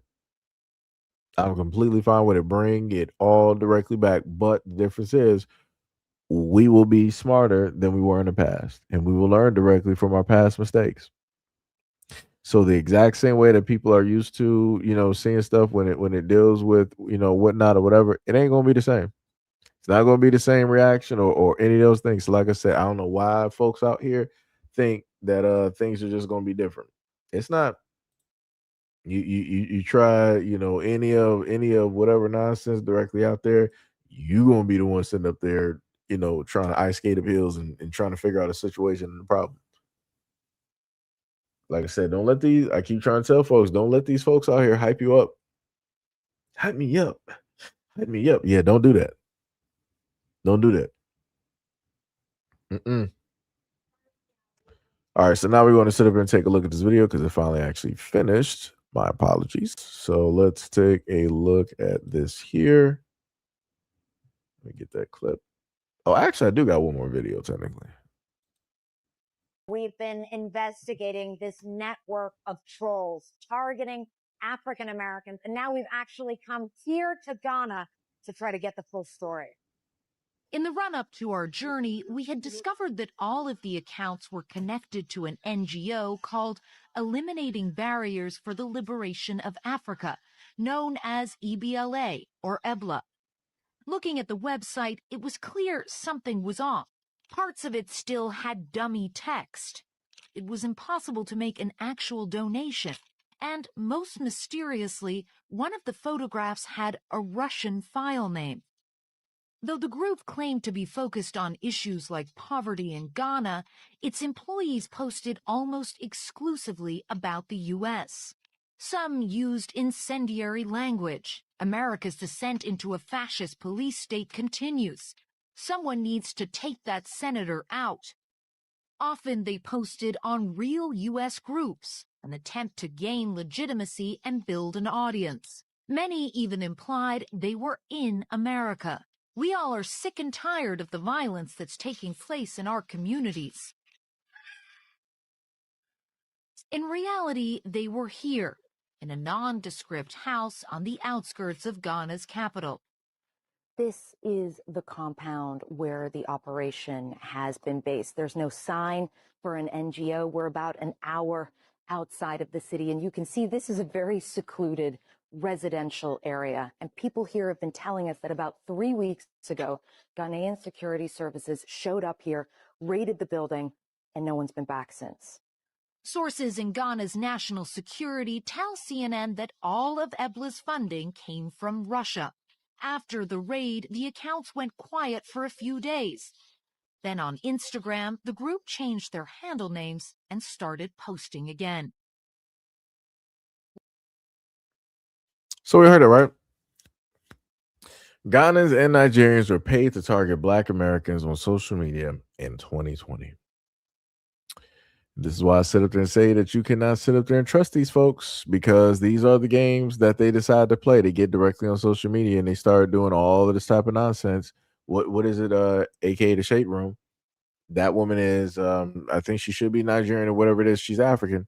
And you see all of the money that she's made from the Shade Room, right? All of the money specifically off of Black Americans, specifically off of Black American content, music, culture, chaos, whatever it is.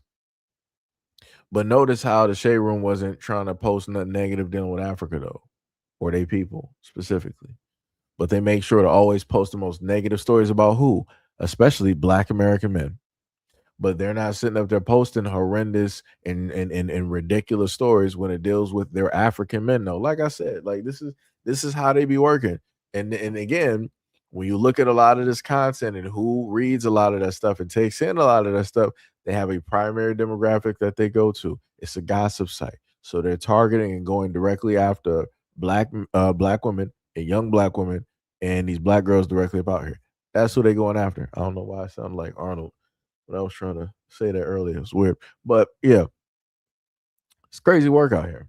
And I keep trying to tell a lot of folks out here, especially black women, that when it deals with a lot of this content out there, because of the feelings that they know that you guys have emotionally when it deals with black men, they're going to use that as a tool in order to leverage and get your attention, and also to get your money so that you can patronize their business and or their site. Basically, it's a forever revolving door, because they're going to make sure that you consistently have these emotions and these feelings about black men. They're going to deliver the worst stories, the bad stories. They're going to show you some of the few black dudes out here who decide to say whatnot or whatever about black women. They're going to show you the few black dudes out there that are doing something negative towards black women out here. They're going to show you the few dudes out here that are dating all these other types of women and yada yada yada.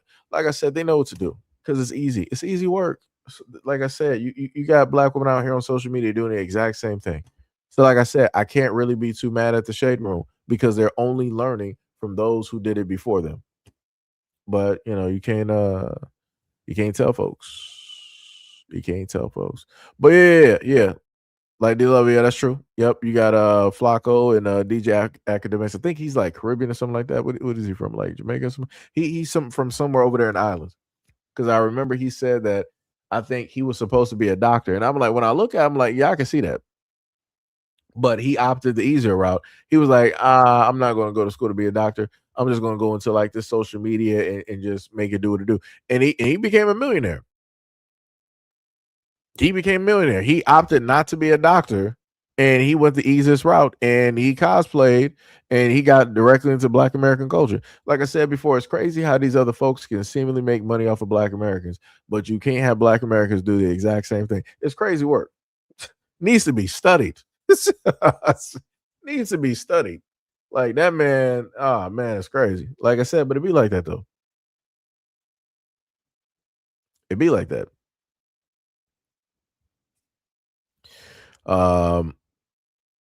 Wait, you said I keep getting calls from a local number and the number is different and they won't leave a message and the calls go directly to voicemail. I mean, I guess you could reverse search the number, I guess. You can probably like reverse search, that number or whatnot or whatever and see what it's linked to. It might be like a robocall or something like that. So I say you could check that out. Should probably check that out. Sean said, I blame Africa for this. Why hate your own people and yet want unity? Yeah, right. We don't trust them. Yep. Yo, what is up, Miss Burger? What is up? What is up? You said, did you know that the Shade Room's owner, her father took the life of her mother? Ooh, I didn't know that. Ooh, that's crazy. That is wild. I'm like, hey, people got to figure some stuff out. Gail said that's why Black folks shouldn't have fell for Putin revealing the Black Madonna. He's just as crooked and obsessed as the others. We all know who the original man is.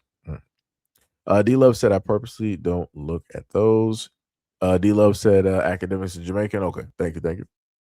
Sean said the double standard is real. This is why Black American men have no friends or alliances and don't need any. Facts. Excuse me. 100% facts. She said, okay, I will. Yeah. I would also say that they also have certain, like AI whatnot that you can put a number directly into and it can search it directly for you or whatnot or whatever. But yeah, I say look that up and block them. Just keep blocking. Just turn into a block party. Got 100 numbers deep, you blocked. Sometimes it got to be like that. You just, you don't feel like dealing with it, block. Ms. Berger said, I put in, I put in love, it autocorrected. Oh, you say you wrote love in the autocorrected. Oh, you talking about the name up top. Got you. I got you. So last video that I'll put directly up there is, can I find his video? Where did he go? Hold on, give me a second. Downloads. Okay, there we go. Okay. Title of the video is Atlanta doomed? And said if this is true, then racial disparities might remain embedded permanently in the This is true. So let's just, my bad for it being so loud.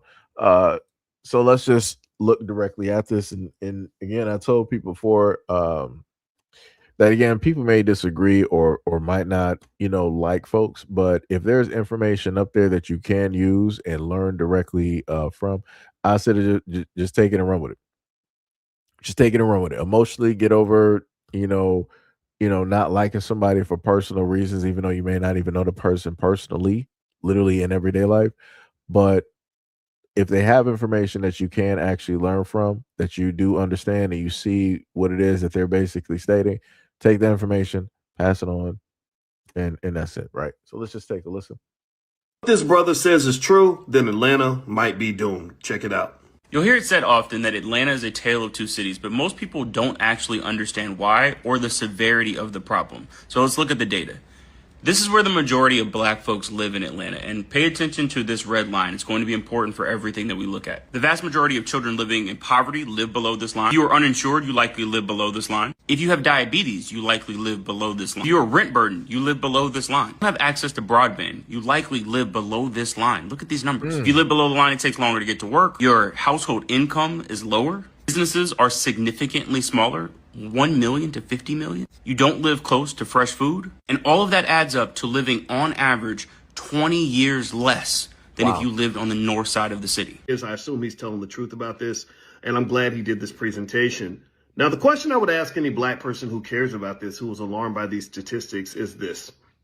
What the hell are you going to do about it? What are we going to do about it? I mean, let's keep it 100. Let's think about this for a minute.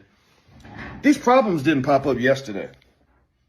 These problems have been around for decades, and they could have been solved in the 1970s. They could have been solved in the 80s, the 90s. Atlanta has no shortage of black politicians. Lots of cities got black politicians. So my question is, who's going to fix the problem? Because I can tell you this, they say the definition of insanity is to do the same thing over and over again and expect to get a different result. Now, I'm not here to tell you who to vote for, but what I am here to say is that if you are going to vote for yourself. The only people that are going to fix this problem is going to be black people. It ain't fair because we didn't create the problem, but we're the ones responsible for fixing it. And I really find it fascinating that we will sit here and look at a problem, watch our communities deteriorate, and then say, when are they going to come fix it? You mean the same people who oppressed you for 400 years? Are you talking about the same people who stole your wealth? The same people who refused to pay you reparations? The same people who look down at you and they wonder why is it that your children know how to dribble basketballs, but half of them can't read? Or they wonder why do you spend so much time dancing and partying instead of saving and investing? The ones who look at us and say, gosh, those people seem to be real interested in celebrity gossip, but they ain't too interested in building wealth and starting businesses. In fact, isn't it fascinating that we will train our children to go work for the very white people that we complain about the most? Maybe we need to look at ourselves a little bit when we look at these problems, because when you look at the problem, unfortunately, you're kind of looking in the mirror. My name is Dr. Boyce Watkins. I'm a finance professor. I want to solve the problem, so I use my PhD to teach finances every morning for free to 10,000 people. Put the word money in the comments if you're on Instagram.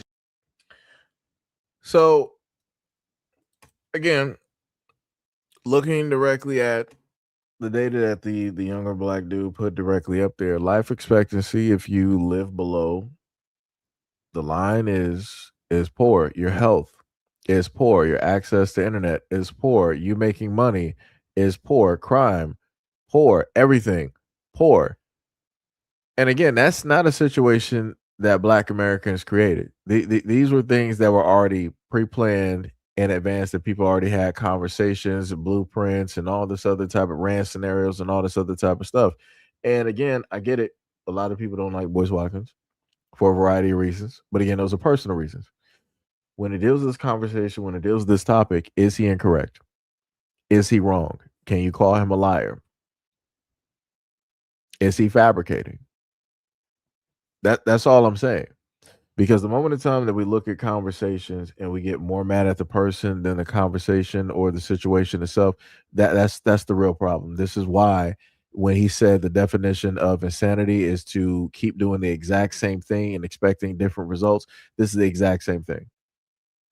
because we'll have problems and issues directly with the person basically speaking, but we're not really saying nothing about the issue or the problem. We're trying to come up with solutions for it.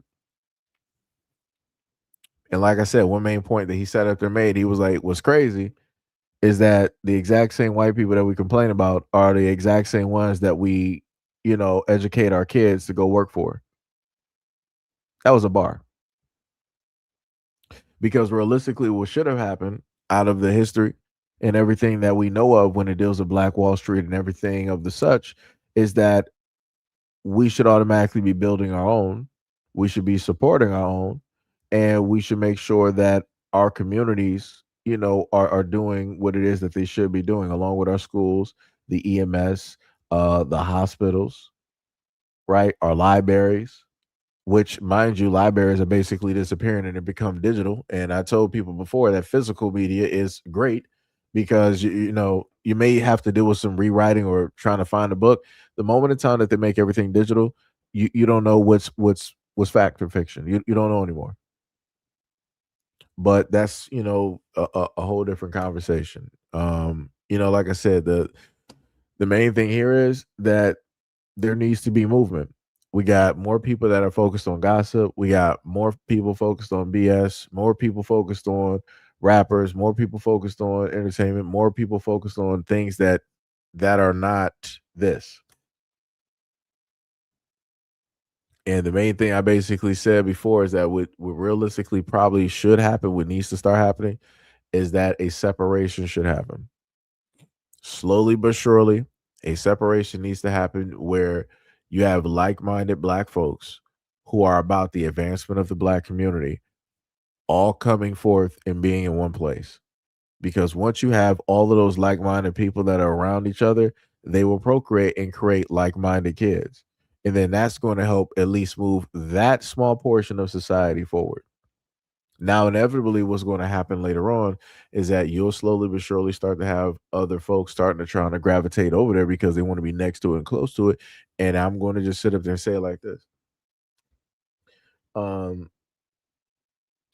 you have like certain Black folks, no, certain Black folks just need to stay where it is, that they are. If you want to do better, then do better in that situation.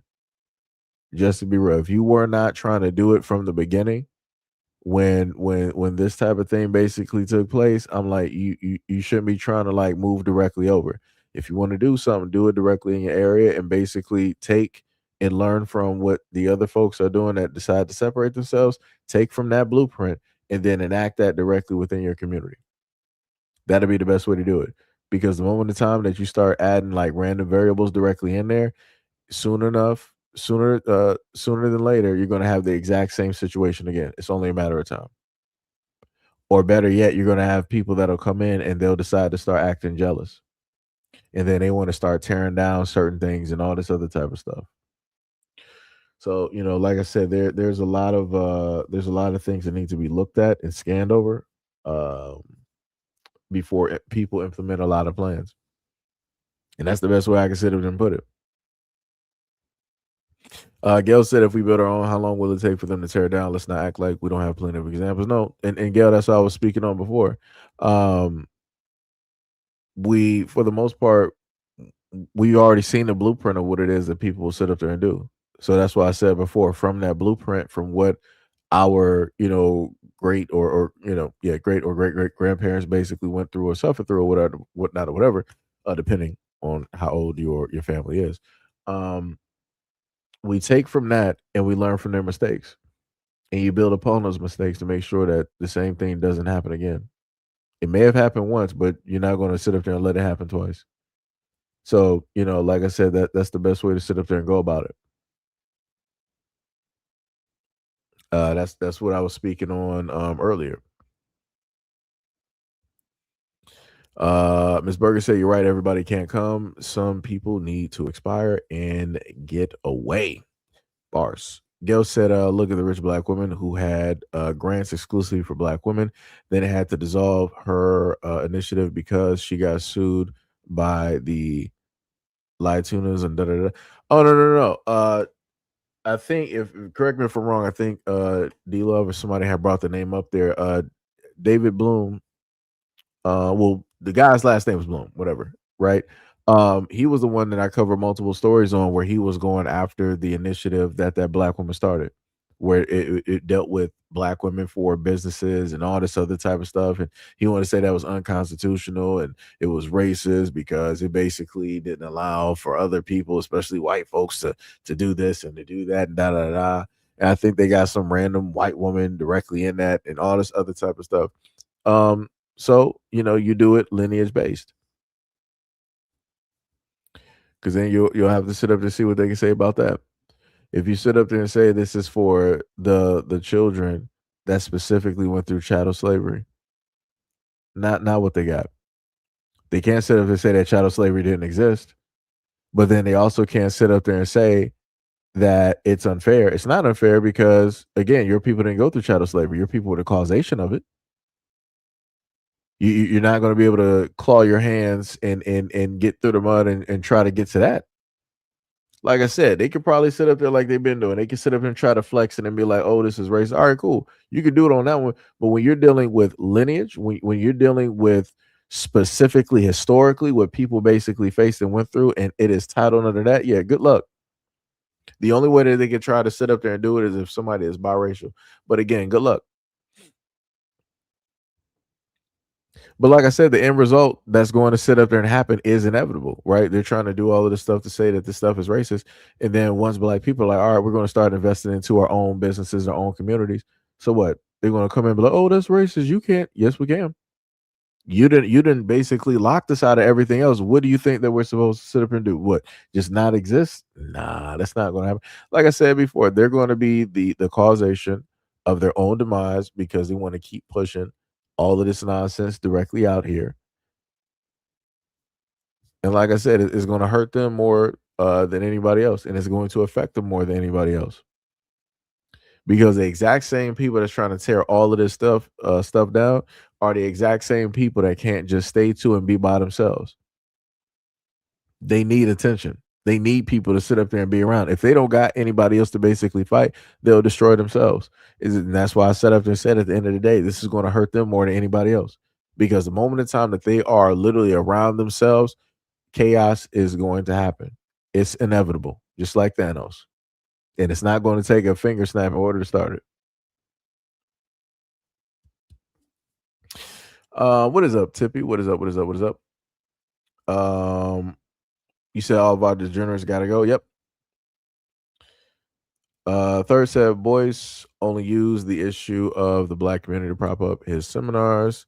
Boyce is a slap in the face to us black people who have been boots on the ground in the community. Tippy said in Atlanta, it's majority black, but unfortunately, a lot of black people in Atlanta operate on an individual mindset and a lot of gay black men. Sean said that we did that in the 70s and the government said to include white women because white women are a minority to black women and said, okay. And feminist was born with the help of white women and the government. All that had to happen was at the moment in time for somebody to take a stance and be like, we're not doing this. Back then, but I wasn't back there, so it was it was nothing I can do. I didn't have a voice. Shauna said, and we tried to do it before, and look what they did. They tore down Rosewood and they burned it down. And they burned down Tulsa. Gotcha. Tulsa, sorry. Chris said black people in 2026 are not our ancestors. They tore down Black Wall Street in 1921, but they wouldn't dare try that now. Yo, Monta, what is up? You said what's good, and you talking about Ed Bloom? Yep. And the 3 black women lawyers. Yep. Oh, we got Sonny in here. Yo, what is up, Sonny? What is up? Good afternoon. I'm sorry, I was about to say good morning. Good afternoon. AKA Michael Ealy. I think ain't that the right actor? Wait, hold on, let me. I think I was the wrong actor. Hold on. Let me hold on. Yeah. Yeah, every time I see Sonny, I'm like, yo, Michael Ealy. So Ms. Berger said, this is why we need gatekeeping and only have private platforms with the need to identify exactly who you are. Word of mouth is the only way that this could potentially go. You know, the crazy part about this, Ms. Burger, I thought about this a lot. But it doesn't stop anybody from basically, I mean, you can do the verification process, but because of how readily accessible a lot of AI and tech is, that verification doesn't matter. Like you would really need some straight hard verification to really verify, like to really get this directly through. And even still with that, that's not going to stop information from just like, you know, going elsewhere, because, you know, you got folks out here that like to talk, and you got other people that are content creators, and they're like, oh, this would be great content. This will blow up on my platform, and rah, rah, rah. Let me sit up there and talk about. So yeah, it's only a matter of time before some random person that's a content creator that want to, you know, go viral, they'll sit up there and bring this up. And then they'll bring up, you know, the site and all this other type of stuff, and then that'll cause a whole bunch of problems and all this other type of stuff. Like I said, it's only a matter of time. It's only a matter of time. Monza said, do it by lineage, like you said, by American freedmen or American freed men or FBA or Solani and etc. Chris said, yeah, that's him. Sonny Cinderford laughing. Timmy said, well, they did purposely damage Moses West water machine. I wonder why. Yeah, they did that because they didn't like the fact that Moses West, a black man, right, served in the military. He used his money. Trust me, I almost remember the story verbatim because of how proud I was, and just like I was just there. I was just like, any information I can get and read about Moses West, I was directly there. Like I said, he used the last bit of his money in order to get, and I think he also said like some funds from that he was able to raise in order to build the first machine. And he built those machines in order to just help people. Like if there was a point in time that people needed water, he was like, water, you know, pretty much is a God-given right. Like people should be able to have water. You should not have to sit up there and try to wait on a city or whatnot or whatever to give you water. By the time, if you got to wait, it's already too late. That's how it works. It's already a done deal. You might as well just be laying in a casket at that moment in time, because the military and the government, they got to fly in. They got to try to tank directly in. They got to try to do drop-ins. Like that's too much time. You know, and then you got some of the most vulnerable throughout these communities that really need water, and they can't get access directly to what it is that, you know, like I said before, and that happened directly in Flint. And I remember it. And he said that it wasn't just like random people. These were people that knew how these systems work. They knew their way around machinery, and they knew where to specifically put the metal bits. Like I said, they did it on purpose. And these were government folks that decided to do this. So that's why I like to tell a lot of folks, especially these black conservatives, where they feel like, oh no, the government isn't after you and this. Yeah, explain Moses West. Like I said, this wasn't some random goons or thugs directly out here. some random Batman criminals that just had a wrench and just happened upon a water machine. Nah, these are people that knew. And like I said, as a person, because he's basically, in a sense, a builder, engineer, whatever you want to label him, as a person that built that machine, he knows his way around the machine. And he knows if somebody wanted to affect the machine quickly in a certain type of way, he knows how they would do it. And he explained that. He literally went bit by bit and explained what it is that they did and how it is that they did it. And he called it up himself too.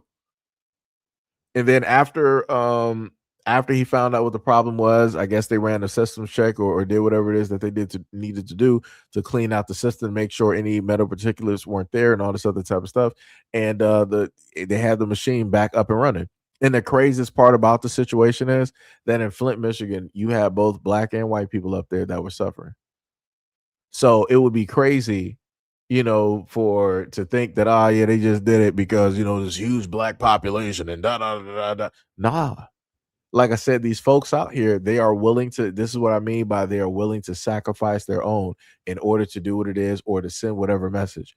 Those folks, more than likely white, they were willing to sacrifice the white population out there in order to send a message or in order to just make sure that machine does not work. They are willing to allow those people to pass directly through and not exist anymore if that means that black people can't get it as well. Like I said, it's crazy. That's why I brought y'all that story before where you had these racist groups out there during the pandemic talking about that they were, you know, going directly through and they were going to use their bodies as biological agents in order to pass, you know, things to and from. And I gave y'all the story directly on that too. Like I said, it's crazy. All of this, the whole thing is crazy. The whole thing is crazy. I probably just like lost the point, but I think somebody got me. Shauna said, you're right. Everything that they're doing, everything they will try to do to put us down, it's all going to come back and hurt them.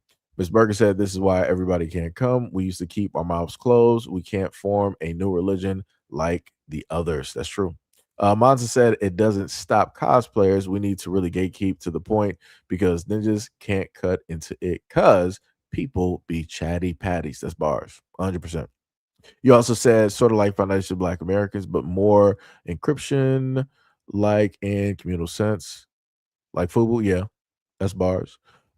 Tippy said, "Oh, what happened to the black guy who was making gas fuel out of plastic? Oh no, he's still doing it. The brothers out there, I'm still subscribed on all of his platforms and whatnot. He's still sitting up there doing it. I think recently, like last month, he put plastiline directly into a Bentley and whatnot.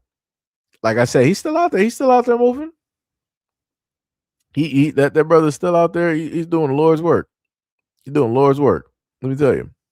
What was it? D Love said, I'm listening, just multitasking. Gotcha.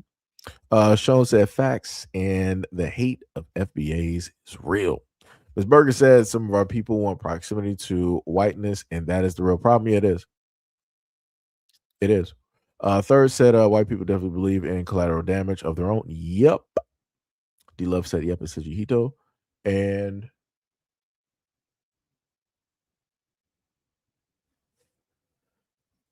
wait, what was it?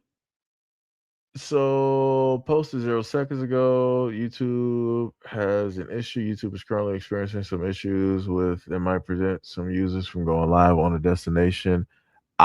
So I'm not sure if the live is even still going at this moment. My apologies if it's not. It is out of my control currently at this moment in time because I guess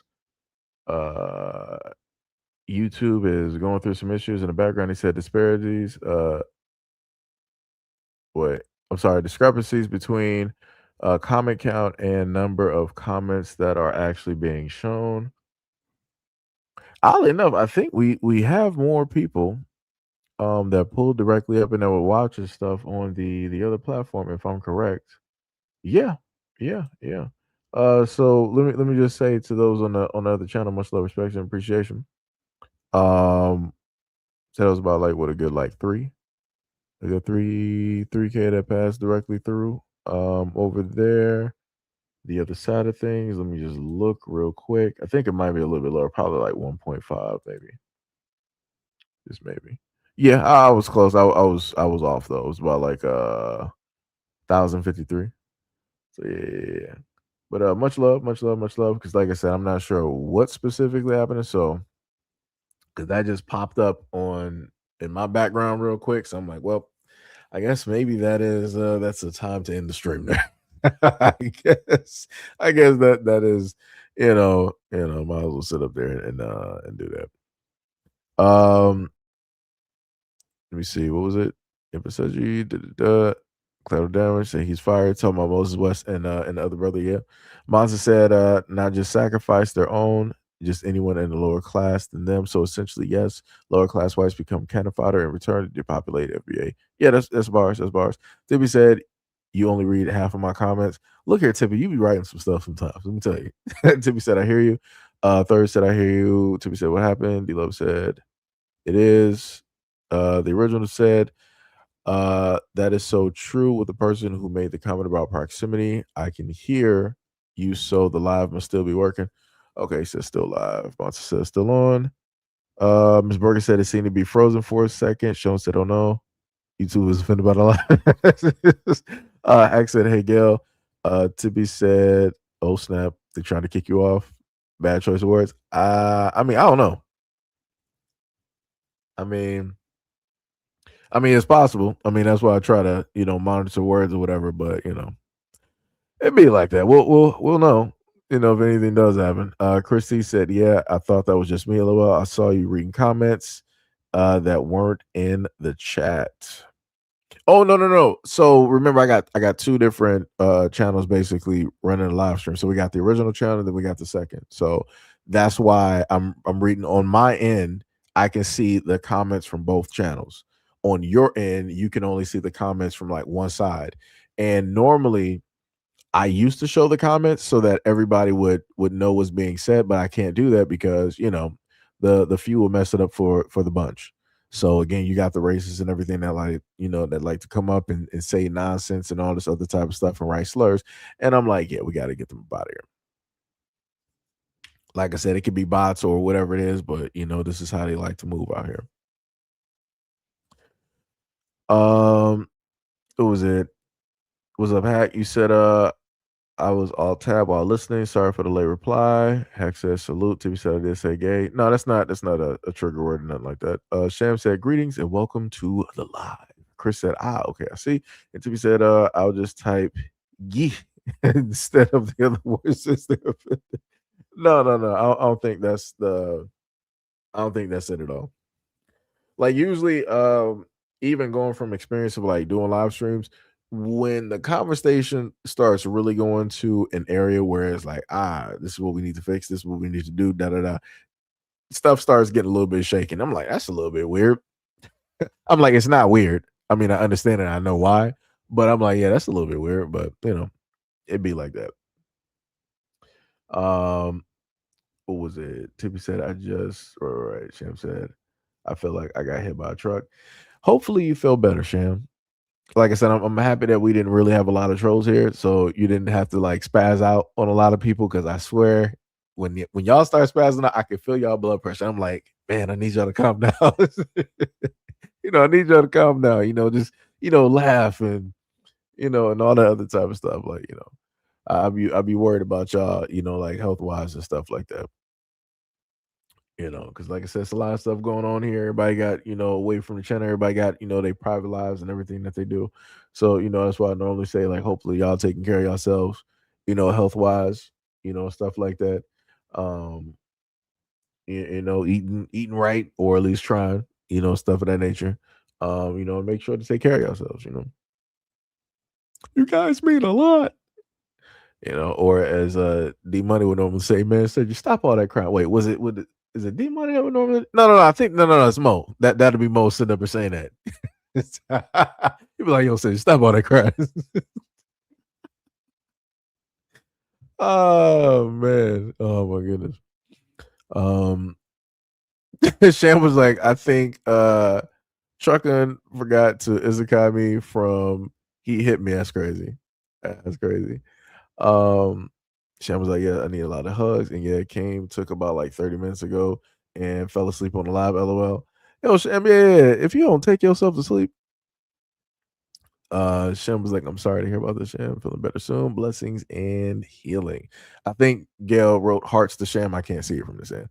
Tippy said, anybody who wears Bluetooth headphones before take a break from them, they can cause headaches. Yeah, that's true too. Yeah. That's another thing too, Sham, because I do know you got some gaming headphones and you are the tech queen when it deals with like being on this channel. So yeah, you gotta, relax. Gotta relax. D Money said she doesn't care about our health tomatoes. Boo. It's been, what's up, D Money? What's up? D Love said she did make somebody move around earlier. I mean, yeah, I think, yeah. Yep. And she gave the warning too. I meant to highlight that, but I forgot.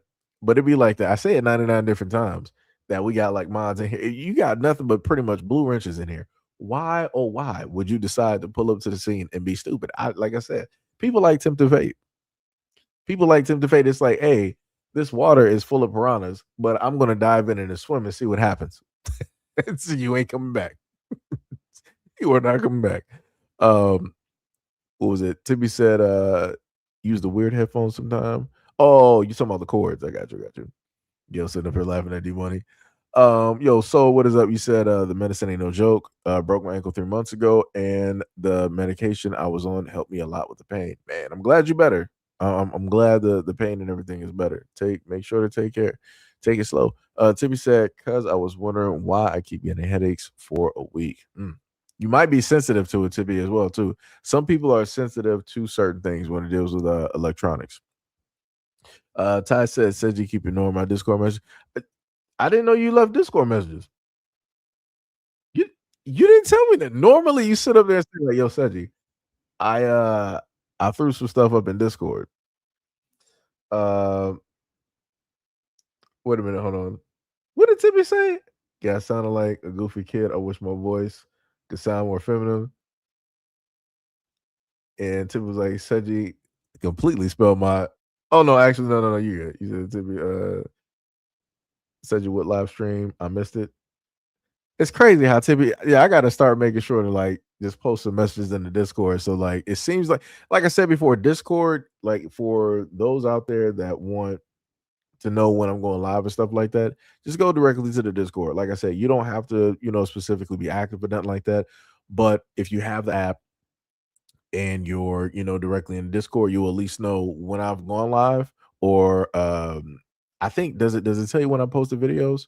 I'm not sure if it gives you when I post the videos, but you'll at least know when I go live so that you can, be directly there for it. Because like I said, YouTube doesn't really give stuff on time. At one point it did. Also, yo, D Money, let me tell you something. I went directly on my phone. I actually had to order another phone because my phone died. I went on my phone, and this is something I would normally tell people yearly, that YouTube does silent updates in the background and they mess with people's notifications.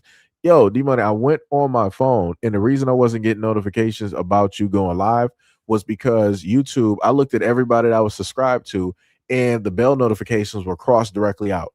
So anytime anybody was putting up brand new content or going live, I got no type of information. So it was just like, all right, well, I guess, people ain't going live or putting up videos. I'll basically find out like people did content or whatnot, whatever, or you went live like hours later, because the silent updates that YouTube does, it automatically, turns off the notification. It basically silences the bell, and all of mine were completely silent. I'm like, brother, I'm like, how in the world? I'm like, this is not how I had this set up. So, so that I put that out there to tell a lot of folks, if you have your favorite content creators that you do follow, make sure to look on your phone and to make sure the notifications for any and everybody that you subscribe to, make sure that they're on, because all of mine were off. Even to my own channels, they were off. I'm like, brother, I'm like, I can't even get notifications of my own channel. Like, that is, like I said, is wild. That is 100% wild. 100% wild. Sham laughing, Tippy laughing. Ty said, I did it. So, oh, you did? My bad, Ty. My apologies. I'm going directly to the back. Wait, public apology to my husband. Wait a minute.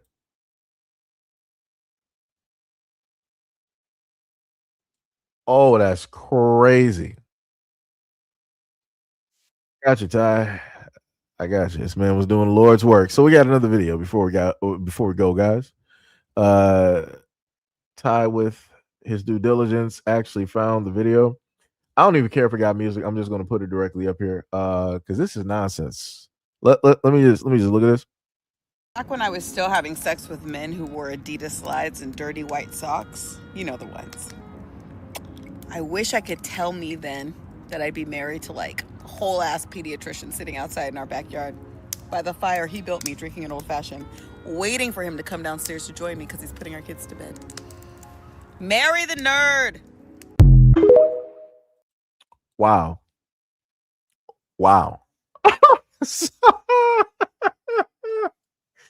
So let me get this straight. So she was sleeping with bums. So much for that discernment. She was sleeping with bums.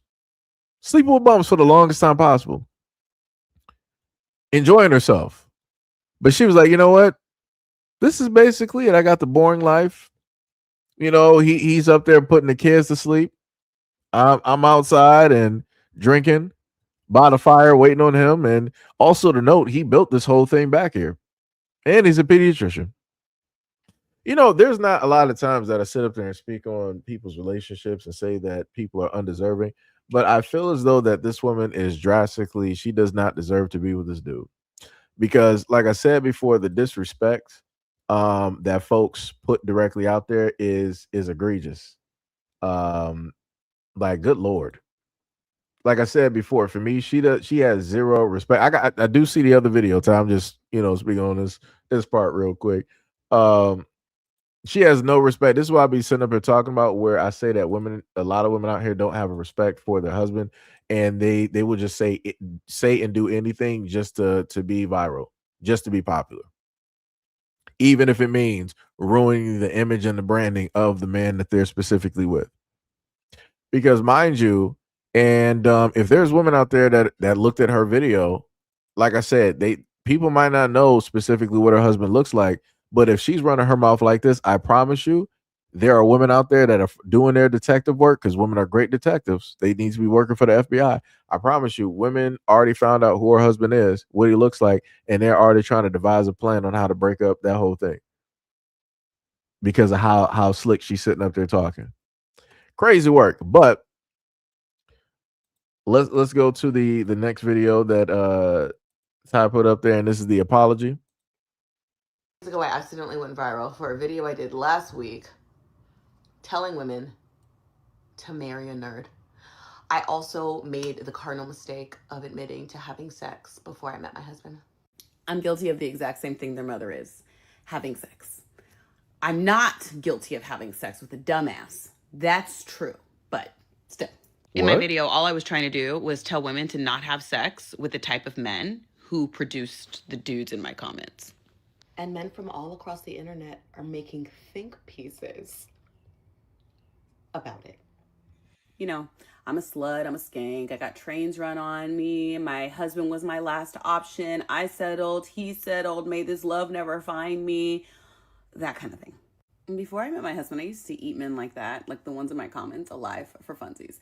And I know the joke, oh, you used to swallow dick. Oh, God, make better jokes. You guys have been telling the same fucking jokes since like the Salem witch trial.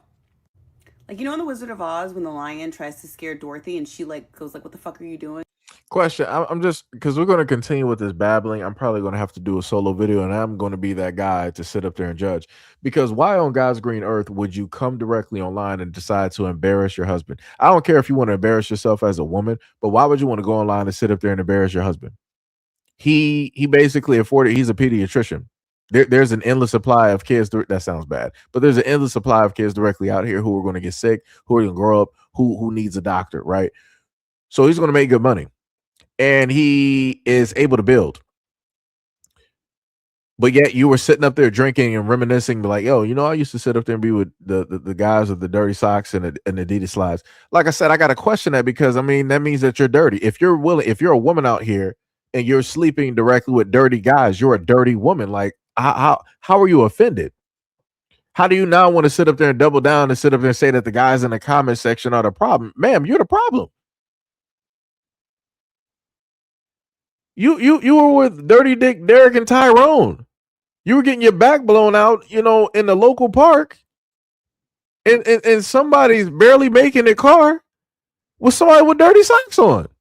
Like, what? Like, what are we talking about? You couldn't even mess with dudes that had clean socks. Like what are we talking about? What are we talking about? And you want to sit up and say that the men in the comment who are making comments are the problem? Lack of who?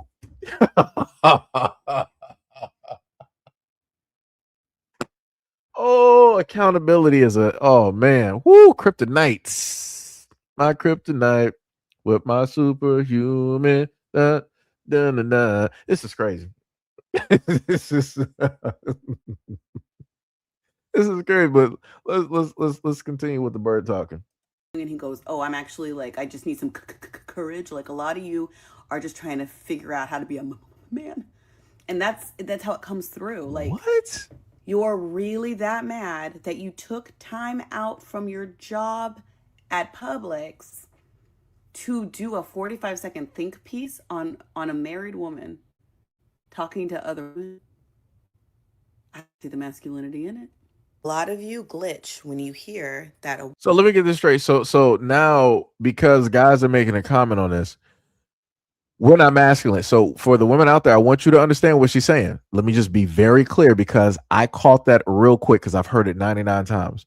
The moment in time that women sit up there and say that if a man is making a comment about a woman that he's not masculine, what is the last result? That means that he is now being feminine. So now that same woman who is feminine is calling a man feminine, but if it is labeled onto or placed on a man, it is now listed as a negative. So femininity is a negative, even though she's supposed to be a feminine woman. Wow. So in return, so if women make think pieces and comments about men, does that mean that you're outside of your femininity and now you're masculine? I've never heard men say that. I've never heard a man sit up there and say like, "Yo, you bras on these comments, like it's real wild. Y'all acting y'all real masculine, talking about men as the topic. Like, yo, I don't even know what this is anymore. Y'all should be in the femininity, stay in the woman." Nah, people just sit up there and say that it's just conversation. It's only women out here that sit up there and try to use quote unquote being feminine as a negative when it suits whatever thing that they're trying to put directly out here. So on one end, her being a woman, she's feminine, it's a positive. Now, when she wants to throw the label directly on men, now it's a negative. Crazy. Diabolical. Can't make this stuff up, but let's continue. Woman has had sex before she met you because you know that you could never measure up in real life. All that practice you've had in your room in the dark with the flashlight, you know the thing with the vagina on the end, but it looks like a nightlight. Let me just pause this real quick. It's crazy she wants to talk about dudes using like fleshlights. Those things have not even been out that long. Dildos and vibrators have been out for a lot longer.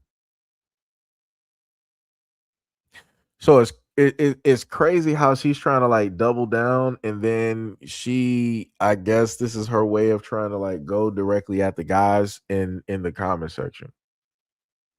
The people that she wouldn't have a mouth directly about, if the guys from her past that were with her, because they know exactly who she is and her real personality. Because this is the thing that people got to realize. People of the past know who a person actually is. The newer person doesn't know or fully understand who the person that they are with actually is. So if those guys were to actually come up and actually start speaking, her mouth would be closed, because now she didn't open up Pandora's box, because she wants to be a loudmouth and go directly online. Like I said, sooner or later, if one of those dudes basically feel brave, or they happen to see some money or some celebrity or a little bit of fame, they will start coming directly out there. And I'm pretty sure she said that she was with the dirty guys that had the slides and the dirty socks. I'm pretty sure it was quite a few of them, and quite a few of them have a lot of stories, and they can tell you a lot of things that they were sitting up there doing that she would be embarrassed about. But let's keep going. You already know that you would never measure up in real life, and a woman who has had sex with a human would know that, which is why a woman having sex before she met you scares the shit out of you, because you're cooked. I saw this study the other day that said 50% of you have never even asked a woman out in real life.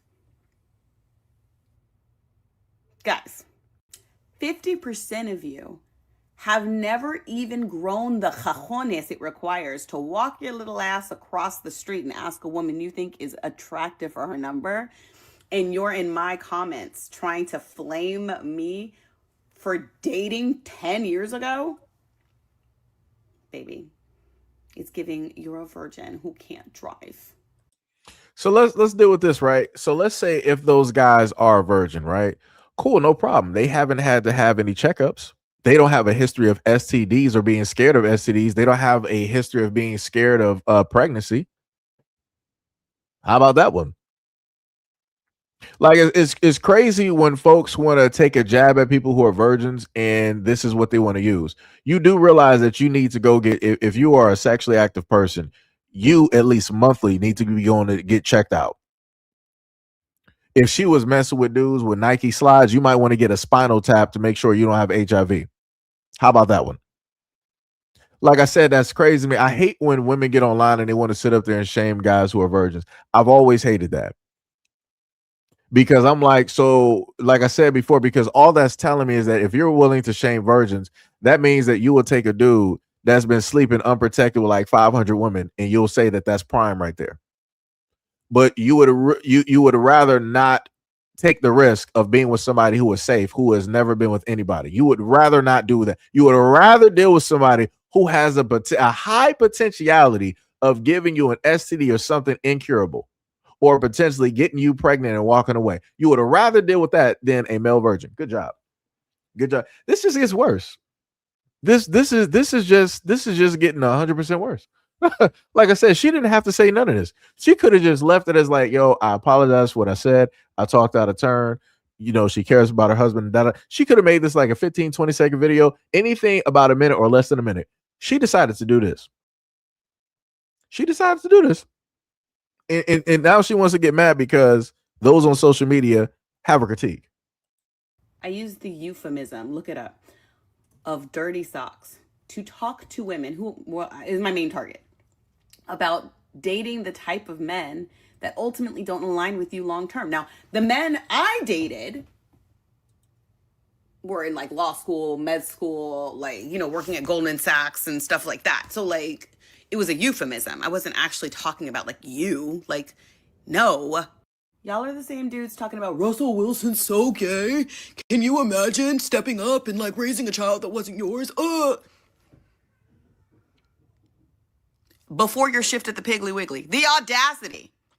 Okay, so going from experience, the reason why you have guys out here who have a negative reaction to, like I said, for me, I've defended Russell Wilson, but I can also sit up there and understand and see both sides, and I can give credit where credit is due.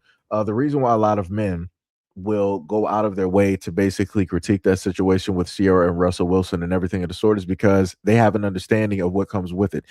What a lot of women don't understand is that if a man decides that he wants to fully take on a woman and her children, that means that he has to more than likely also have the uphill battle of fighting every single man that woman has been with.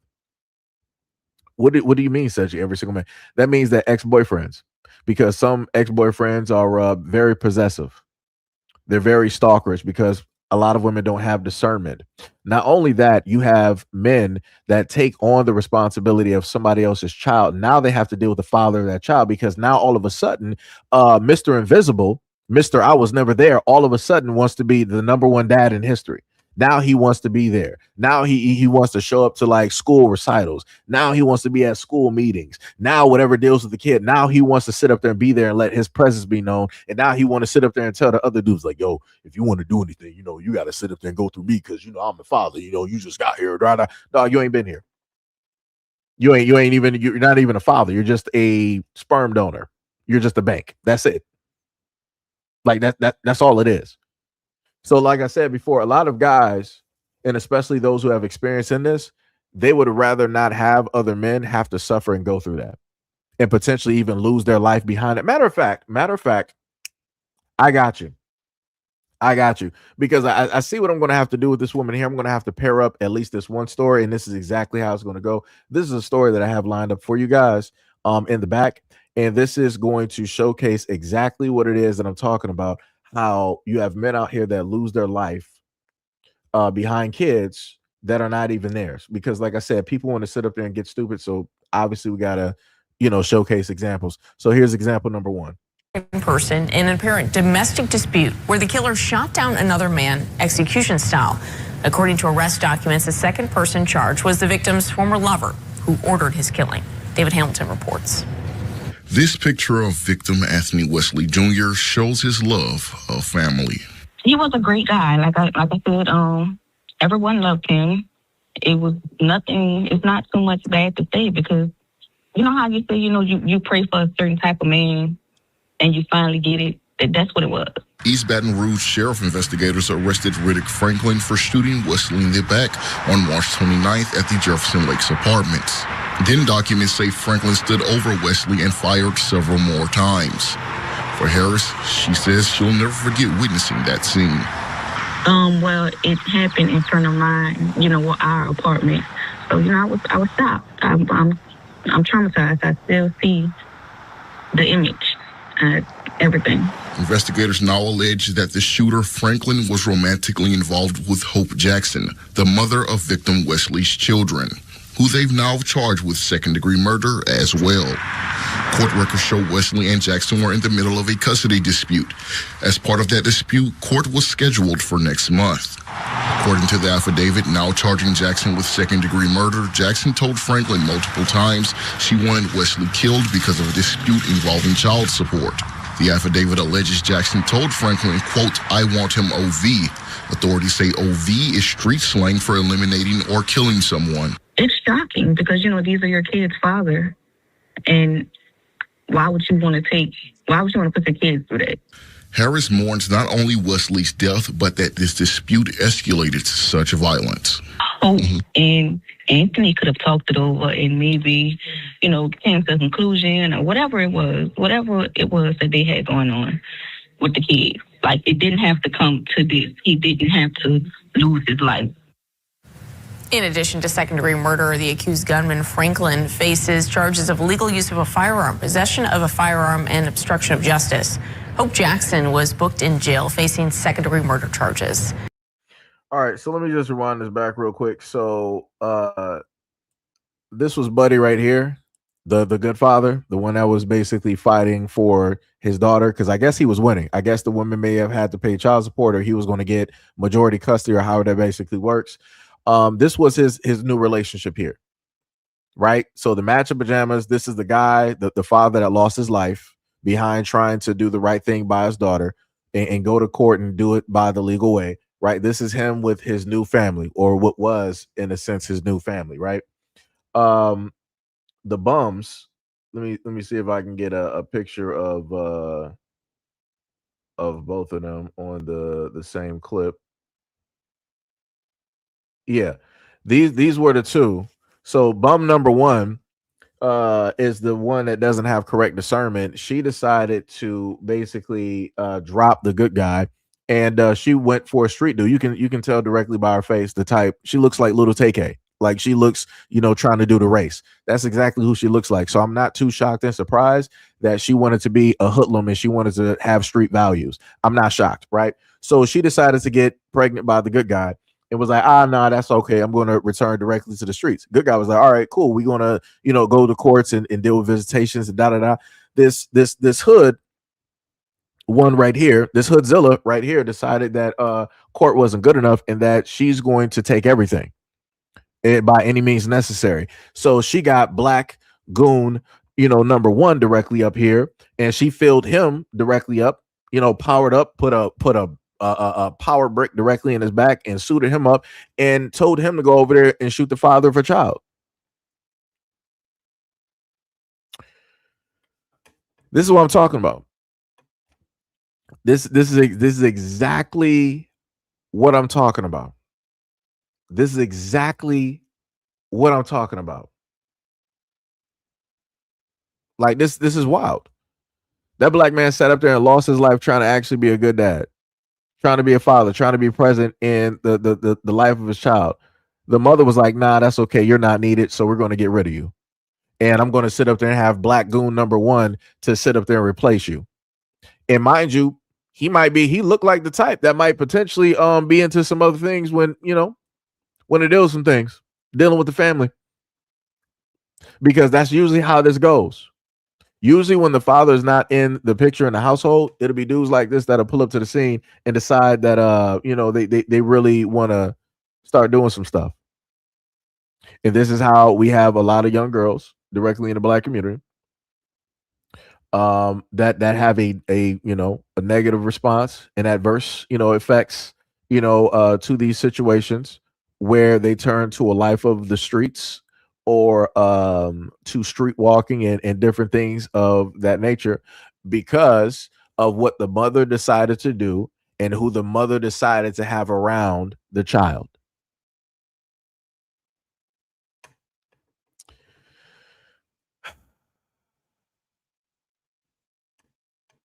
So like I said, this is what guys be talking about, and this is what guys try to save dudes directly from. Losing your life because of a woman. So let's continue. The same men who tell women who have had children that they're run through, like your mom was, Like, the misogyny is never gonna fly for me. So question, for anybody out here with logical common sense, now again, if this is a career for a woman, if this is something that she's doing from the legal age all the way up until like some 20s, and this is the type of work that they do, all right, cool, fine. That's your job, right? Your job is entertainment, your job is to make those videos, all that other type of stuff. But I'm just trying to figure out, for any logical, sane human being here, somebody explain to me, why would a woman normally want to have, like, let's say like 115 or 120 bodies? You're not even going to live that long. How could you even bodily come into contact with that many people and think that you're going to be a sane person or able to have a real relationship, a real connection with somebody else? You're not going to, you can't, it's impossible. If you're a woman out here having 115, 120 bodies directly on you, you're not going to be able to have a consistent and a decent conversation with another human being that you can be like, oh, I love this person. No, you don't. You only love them as long as you allow the time to allow it. You've been with 115 people. You basically been with a person for like 5 seconds or an hour. You're not going to be able to hold a consistent relationship. You're not. And she's sitting up here talking about, the body shaming, the misogyny, and this, that, and the third. Nah, because soul ties is real, dog. Like, what are we talking about? She's speaking like she done been with way too many guys, because she's getting a little bit too defensive directly about this, and that's crazy to me. Like I said, you shouldn't be even talking about your past realistically. Like that shouldn't even be up for the discussion, or even the assumption or the alluding to, by way of how it is that you're trying to defend right now. Like, this is just, this woman is tiring, and I don't even know her. Like, this is crazy. Like that is 100%. That's wild. That's wild. I'm entirely too smart. And frankly speaking, I blame my father. I have entirely too much money at my disposal to give a shit. The amount of you that look like demigorgons, like true demigorgons, telling women that they are passed around. Sorry, hold on. The married women in my comments are like, yeah, I love my IT nerd. I love my software engineer. I love my neurosurgeon. And you guys heard nerd and heard what exactly? A nerd, here, I'll put the definition here. You can find definitions of all kinds in a dictionary. It's a book that has words in it. We'll talk about it later. A nerd is just somebody who's really smart. I just told women to marry smart men. That's it. I married a smart guy. I didn't marry a smart guy because I trapped him. I married a smart guy because we were both at the same grad school. And we ran into each other. Okay, I'm glad she said that she was educated. So that brings it back to my other point. So I guess education doesn't matter. Because it would have been different if she would have said, like, if she was explaining this and she was like a ratchet. It's like, all right, I understand it. You got, some looks, directly there. All right. And you were with the Tyrones and the Darrens. All right, got you. Cool, no problem. But then she sat up there and said that she was educated and they met at the same grad school, and you decided to sit up there and sleep with bums. Yeah, okay. Like I said, I can't take this serious. Like, she's just an educated ratchet. Like, that's all it is. That's all it is. Educated ratchet. Like, the thing that this would be my problem with, like, a lot of stuff. It's like, when you got folks out here, like, there's tons of women out here, like, let's say, like, I've talked about like a Sukihana or whatnot, whatever, because like her mouth is reckless, but she's honest about the stuff that she does. And that's the one thing that I have no problem with. I respect honesty. People who are not going to sit up there and run from who it is that they naturally are. She, on the other hand, she ain't being honest. Like, and that's the whole thing, because if you were to have Sukihana and her in the exact same room to have a conversation, Sukihana would be the one to sit up there and point out all of her BS. Because how did she sit up there and say at one time, she was like, a hoe knows a hoe, right? Basically meaning that you're not going to be able to BS her, because she knows the ins and outs. She lives this. She does it for a living. So you're not going to be able to sit up there and tell her some other type of stuff. But because she got this education and stuff, she can hide behind that. That's basically the veil. That's the mask. It was like, hey, you know, I'm educated, you know, grad school, all this other type of stuff. It was just, you know, a one-off, you know, type of thing with these other guys. No, it's not, because when it deals with college, a lot of these college educated women like dealing with the worst of the worst guys. And if like I said, if people are honest, if the guys at any point in time start a podcast about college women, you will learn so much history about so many of these women who are now married that have been passed around by fraternities. Like, it is crazy. I'm talking about they were going up and through the levels. But like I said, women, a lot of women like her, they can get online and talk because they know that men ain't really about that unless you make a man mad. Unless you say something vastly disrespectful, this is when the dude is going to come out and start saying some stuff that people didn't know about. But like I said, women are lucky that guys don't have the same mouth that women have on social media, because a lot of marriages and relationships would be ruined. If guys really had the exact same thought process, like, I'm just going to go out here and say what I want to sit up there and say because I don't care and I can make money from it. If guys really had that, especially the dudes in college that know and it can pinpoint a lot of these educated, quote unquote, educated women with a lot of these degrees and how they wanted to present themselves, those guys know that they know the real version of that woman. Like I said, everybody knows the social media or the made up version of that woman. The guys that slept with those women, they know the actual version of her because she had no choice. You ain't faking that. Once everybody is, as people like to say, bumping uglies. Once you basically there, the real you is there. You ain't faking that. But let's continue. That's probably why I don't run into you. Do you know the kind of man it takes to deal with me every day? My mouth? I married the only man I ever met I didn't want to eviscerate. I married the only man I ever met I didn't want to flame and break apart because I could. But you make it easy. And I look at your comments and you guys basically circle jerking each other. And all that comes through to me is how weak,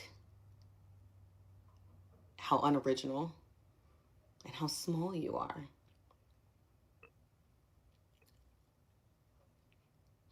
I think a lot of you have a humiliation kink, and I didn't go to school for that, but I'm a fast study.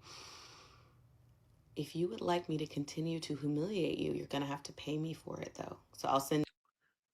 So, and that's also a little bit weird because that would basically put you in like the dominatrix type of ordeal situation. And I'm like, so your husband is okay with that? Where you're just getting money from men randomly because, like I said before, a lot of stuff. But anyways, for Angie, what are you talking about? Am I jealous? What would I be specifically jealous of? I'm a little bit confused because you had a few comments. You said if men were to have the same mouth as women online, you said there would be a lot of lawsuits. How would there be a lot of lawsuits? Because you don't see a lot of lawsuits when it happens with men. There's women out here that be talking about sleeping with celebrities. There was one girl on some reality show. She was up there talking about she got a premium cat, and she was like, yeah, she done been with Shaq, and she been with this dude and this dude. I'm like, and that's something to be proud about, that you got passed around, that you just basically like slept with like multiple famous dudes. I'm like, so did you get like $10 million from like each dude? Like, did it really invest and build you up? Nah, it didn't. And then she was like, I only deal with like boss guys, like guys that got money, guys that got businesses. But I'm like, what is that doing for you, sweetheart?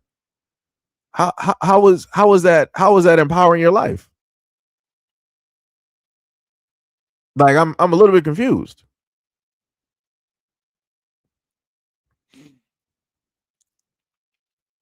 Like, that's crazy to me. Again, I'm waiting on Angie to pull up to the scene because I'm trying to figure out what you mean am I jealous? What would I be what would I be jealous of? Again, I'm a little bit confused because it's crazy that folks be like pulling up to the scene at like the last minute, and it's like it's 12 and we about to close, and now people want to sit up there and start making orders. You said my thing is, why are we so concerned with other women's bodies? I know you just got here, so I'm gonna be nice at this moment in time because I'm hungry. And normally when I'm hungry, I act more like myself. So I'm trying not to do that. And I don't eat Snickers. So what I'm saying directly to you is that this woman that you're looking directly at is the person that brought up a video talking about that she was just randomly sleeping with dudes with Nike slides and dirty socks. So within her saying that, I can judge her and basically say that, yo, you're dirty. If you're willing to sit up there and accept a guy that you know cannot even have a clean pair of socks and you're going to have relations with him, that leads me to also think that you've been dealing with some dirty dick too. That also leads me to think that you more than likely had to get a lot of STD tests because you were having unprotected relations. And it also leads me to think that it's problematic because you more than likely see similarities in between her life and yours, and you're getting a little bit offended. So you decided to jump in the comment section and you wanted to sit up there and question me on this stuff. You might want to talk to God about that. If you got 115, 120 bodies, may the Lord take you. I don't know what else to sit up there and tell you. You better sit up there and have Jesus take the wheel. Don't come to me. Don't bring all this energy to me. You go sit up there and take that to the other folks directly about here. I'm not the one. Don't do it. Do not do it because everybody here knows I do not care.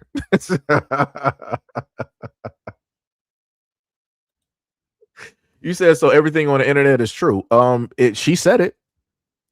Are you slow? Are you got to be? Let me hold on. Let me go back real quick. Dirty white socks, you know the ones. I wish I could tell me then that I'd be married to like a whole ass pediatrician sitting outside in our backyard by the fire he built me, drinking an old fashioned, waiting for him to come downstairs to join me because he's putting our kids to bed. Is that not her basically sitting up there saying that she was with random guys with dirty socks and Nike slides? Just getting banged out, back blown out. Is that not her? Is that not her? Is that not her? So then you're like, oh, you shouldn't be sitting up there talking about this. You sound just like her when she wanted to sit up there and say that, oh, men making comments about that video, you're not masculine anymore, you're feminine. What? Brother. And I like I told people before, I use brother for a variety of reasons. One, so that I don't sit up there and just go to the further extent and just start like, using other words. So all I'm sitting up there saying is this, right? If I have a platform that I created, I could talk about whatever the hell I want to sit up there and talk about. Right? You said, but it's your platform, so you literally have a whole platform talking about it. That's not a whole platform. Do you not know how to like 1 + 1? Do we not know how that works? So on one end, I do have a platform, but on the other end, I talk about a variety of content. But like I said, you wouldn't know this. You're supposed to be intelligent. You're supposed to be educated. You're supposed to know a lot of stuff, right? You should know that usually when people have platforms, they talk about a variety of topics, or they talk about a lot of things that are viral. We went over several videos, probably more than 10 videos, but you're making it seem like this is literally the whole platform. You got to be kidding me.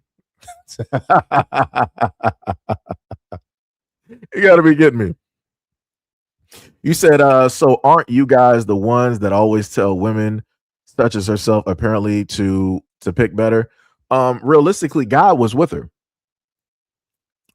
You do understand that, right? It had nothing to do with picking better. God was actually walking with her because obviously God saw something that we didn't sit up there and see. He was like, you know what? Let me put my hand directly on you and actually guide you to where you need to go because you can't do it by yourself.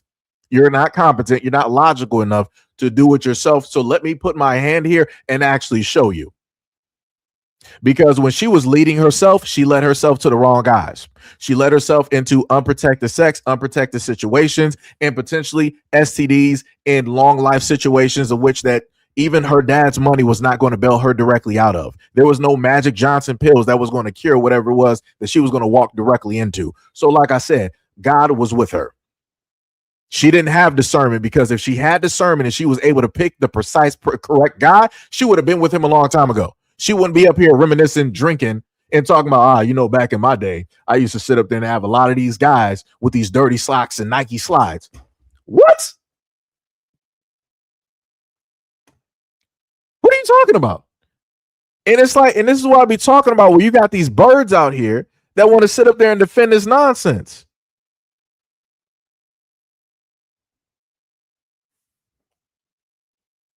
Brother, what are you talking about?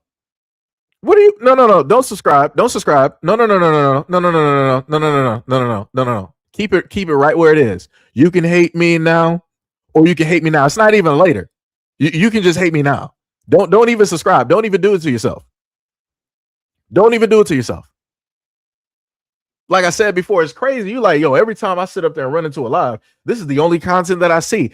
Maybe your spider sense is triggered where it's like, yo, I'm not going to listen to a whole 4-hour live stream. I'm only going to tune in to when I know spider senses is tingling. Jesus is taking the wheel and he's telling me like, yo, Seji's talking about black women right now. Let me tune in. For anybody out there that's always wondering about the stuff that I sit up there and say, this is what I be talking about.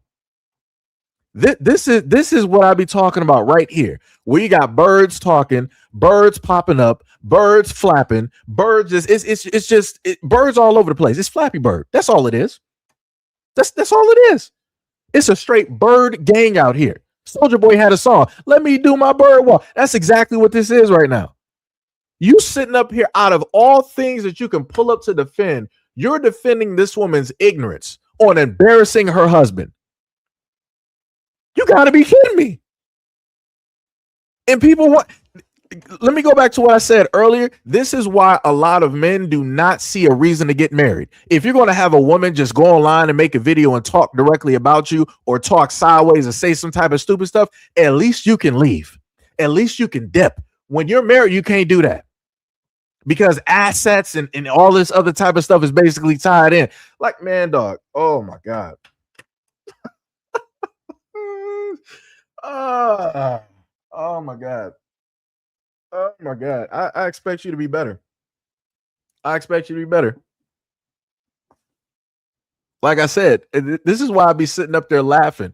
Whenever I hear women talking online, be like, yo, my education, my this and my that. And then I get examples like this. This is the educated woman. And she pulled up to the scene talking sideways, and she's married. Like I said, I would expect it from somebody single. She decided not to do it. And then I got a bird that pulled directly up to the scene that decided that she wanted to sit up there and body block for this.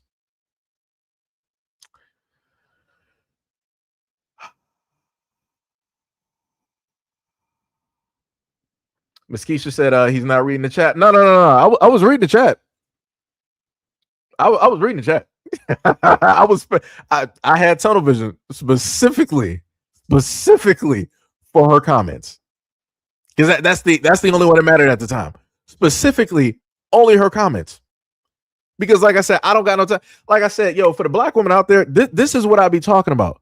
This is what I be trying to warn y'all about. Y'all got birds out here amongst you that want to sit up there and have y'all start beaking about nonsense like this and thinking that this is okay. It's not. No type of husband out here wants to be humiliated out here. Like I said, it's already enough that husbands got to sit idly by and be at home, and they got to get berated and hollered at and all this other type of stuff by their wives. They're not trying to deal with stuff, and you can sort of kind of manage and control that. This right here, you can't. Like I said, what did she say? She was like, oh, my video sort of kind of went viral. I didn't really mean for it to be. You're the wife. I mean, you're the daughter of a famous celebrity. You literally said that you got daddy's money. What are we talking? This is what I be talking. The loot. Oh my God. The way of which that she tries to play with people's intelligence. This is why I be having a problem with these educated folks out here, because they be playing on everybody like they stupid. They really be playing on everybody like they stupid. Like, this is crazy. You got daddy's money. Your dad is a celebrity. And then you're making it seem like your video wasn't going to go viral. You're already famous. Like, oh my God. Oh my God. Oh my God. Oh my God. Oh my God. I need food. I need food. I need food. I need food. I just need food. Oh, wait, Gail, weren't you saying that this is... Wait, Gail, who were you talking about that was famous? Let me pull back real quick. Let me pull back, because I might have to make some corrections. Let me pull back. Who were you talking about that was famous? Because I thought we were all referring to her, Gail.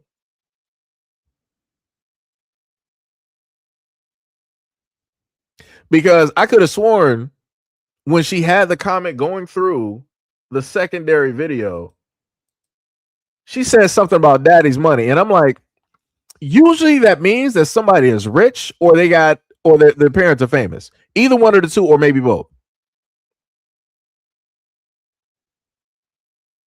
Okay, it was like I didn't say that she was famous, but I did. I wasn't the only one, right?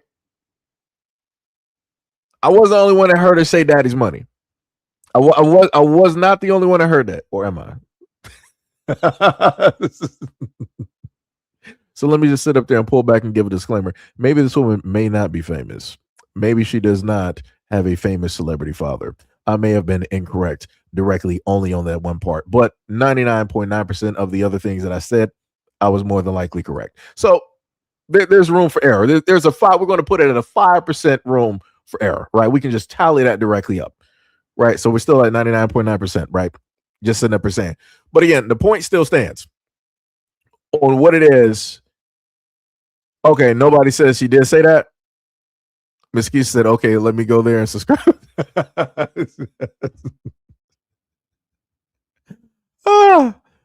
What was it? Gail said, I think dad and money for intertwined. I know what you're talking about, though, Seji. Yeah. Oh, no, nobody said, no, that's DL Hughley's daughter. Oh, it is? Okay, so we're basically there. Okay, so we're good. So I wasn't actually incorrect. Wait, I got some sounds coming in from Discord. Hold on. Let me go check. I don't want Ty to get mad at me. All right. Shout out to the man Ty working in the background, working overtime. So let me just put this directly up there. So we are good. Actually, I take back all disclaimers that I said. We are 100% correct. We are 100. Shout out to Ty. So we're going to just put this directly up there. All right, so we're just going to put that directly up there. So that is the lady. Oh, technically, I would actually have to take down Angie's comment, but Angie is no longer here. Let me just go back up real quick and just bookmark it so I can take it down. So yeah, that is D.L. Hughley's daughter. All right, so we good then. So it was both on right accords. So she does have a famous father, and she does have daddy's money. So like I said before, for the women out here, this is what it looks like when the smart types want to play directly on the ignorance of women, because they want to play directly on the emotions and everything of the sort. What this woman decided to do directly in the video, she went directly on and listed all of the men in a comment who had a response to the problem, when realistically it is her. If you subtract her directly out of the situation, ask yourself, do we still have a conversation about Nike slides and dirty socks and a woman getting her back blown out by random goons number 1, 2 through 10? No, we don't. It's not even a movie, right? It's not even a triple, right? It's not playing at the Omniplex or anything like that. It doesn't exist. But because she decided to relay and tell the information to everybody who did not specifically ask for that information, didn't even need to know about it, this is the situation and the problem that we have. But she wanted to turn around and try to use her grand Harry Potter magic school of sorcery wizardry in order to tell people, no, it's the man's fault. And then she wanted to go directly in on the guys in the comment section. That's some clown type of work, dog. Just take acknowledgement of what it is that you did. That's all you got to do. All you had to do was just come through and apologize, like, hey, I messed up. I talked out of turn. That's it's looking bad when it deals with my husband. That's it. I won't do that again. I'll make sure to mind myself next time. That's all she had to do. She didn't want to do that.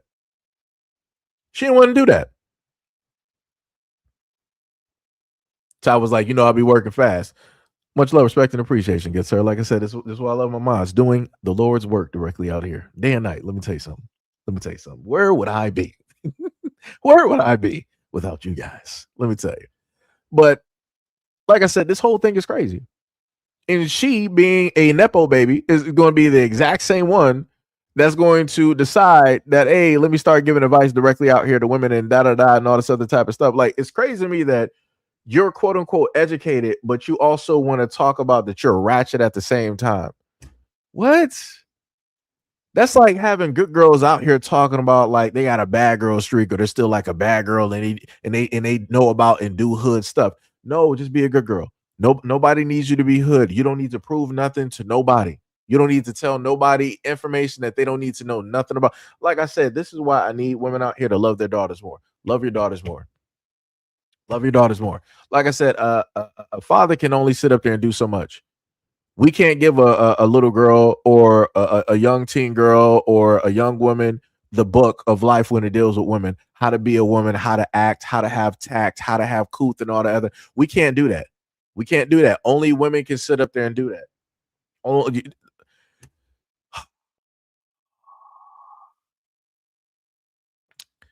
man, man. Like I said, to whoever the husband is, Godspeed, brother. You got that. Um, you'll figure it out. Like I said, on for internet years, this will only last for probably about a few days to a week. Now, if she decides to keep making videos directly on this, you're just going to have more problems, and it'll just be like that. Like I said before, I don't know why she thinks that she's going to be able to win against the internet.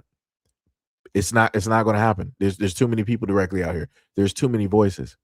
You're not going to sit up there and win. So best bet is to just leave the whole situation alone and to let it die down. You trying to prove that you're right and trying to go back and forth with these dudes directly on TikTok, it's just, it's not, you're not going to win. Like I said, too many times, folks like this, of course, famous celebrity kids or just famous celebrities in general, they've tried to go back and forth with the crowd, and then they're like, you know what? I'm closing my Twitter. I'm closing my YouTube. I'm closing all my social medias. They'll do stuff like that because they tried to do this battle with a back and forth between the public and them. And I'm like, yeah, it's more of them than there are of you. Like, yo, you it's over. It just bow out gracefully. Like I said, move on to the next subject, move on to the next topic. Just bow out gracefully. Don't sit up there and try to fight. Like, because you're not going to have an Apollo Creed to throw in the towel. I'll throw in the towel, Rock. Throw the towel. Throw the damn towel. It's like, nah, it's not happening. It's just not happening. It's just not happening. Like, yo, man, it's like, yo, it's crazy. Third was like, it kind of reminds me of when Lawrence Fishburne's daughter did some movies. Yeah, that came from out left field. But listening to conversations that and how it was that she was talking, I know why she did it. I know why she did it. And it was like, yeah, well, it'd be like that. But also I looked at the guys that she was sitting up there dating, and I can't say that I'm surprised. I can't say that I'm surprised. Like I said, it was looking, real ghetto gaggers like. Yeah, that's what it was looking like. But you can't tell nobody nothing. Like I said, you may have the interest in wanting to save people, but if people don't have the interest in saving themselves, what more can you sit up there and do? What more can you sit up there and do? Like I said, it's crazy. It is diabolical. It is diabolical. And like I said before, it's for anybody always questioning, like, yo, Seji, why do you always have, this type of attitude or this that type of thing when it deals with like topics like this? Because I don't want to see people's young daughters out here lost, confused, going from guy to guy to guy and ended up in worse situations or ended up in a ditch. I didn't cover multiple stories like that. Ended up in a shootout. Multiple stories like that. Ended up in a patchwork in somebody's house in the back of a closet. I done stories like that. Body found in the back of an abandoned vehicle. Like I said, I would rather not see anybody's black daughters, end up in those circumstances. But like I said, there's only so much I can sit up there and do. And again, for me, it's an uphill battle because you got birds out here that want to talk. They want to be the loudest ones. And I want to remind people, the greatest majority of my moderators here are black women. And like I said, of logic, like they know stuff. They can understand. They can sit up there and see it. They've been here for a long enough time. You got birds out here that want to sit up there and pull people back into the flock and have them believe in a whole bunch of nonsense. This is why I be talking. Like I said before, it's an uphill battle. And, and in part, that is what I tend to use my time, on this platform to cover, when the time basically allows it or when it is that, it basically fits within, whatever we're talking about during live streams. like I said, if I didn't care, I wouldn't be talking about it. Realistically, I'm just going to. If I didn't care, I just wouldn't be talking about it.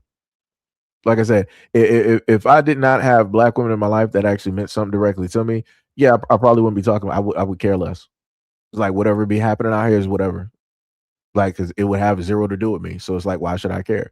But like I said, because black women directly in my life, that I love and care directly about, because I got nieces directly out there, because I got friends out there that got, kids and stuff. It's like, yo, all of that basically weighs on the reason why I go this hard directly on this type of content, because those young girls are the future and I don't want them to be this. I don't. I do not. Dear Lord, I do not. So like I said, I talk about everything that I am against because I expect better and I want to see better. That's it. It's that simple. Just saying.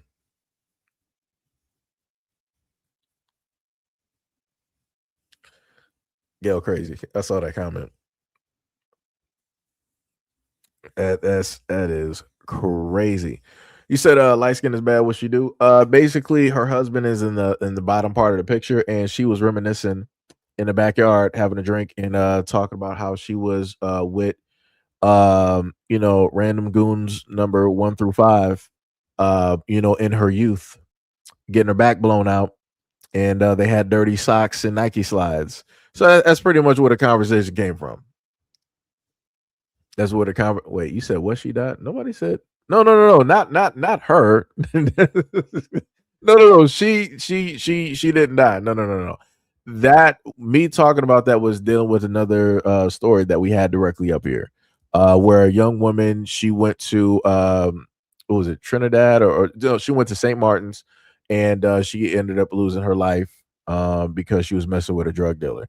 Though these are two separate stories. This is one instance. This is DL's daughter, and her daughter got married, and she went online, giving information that she shouldn't be given, and she got critiques. You got people criticizing her for that.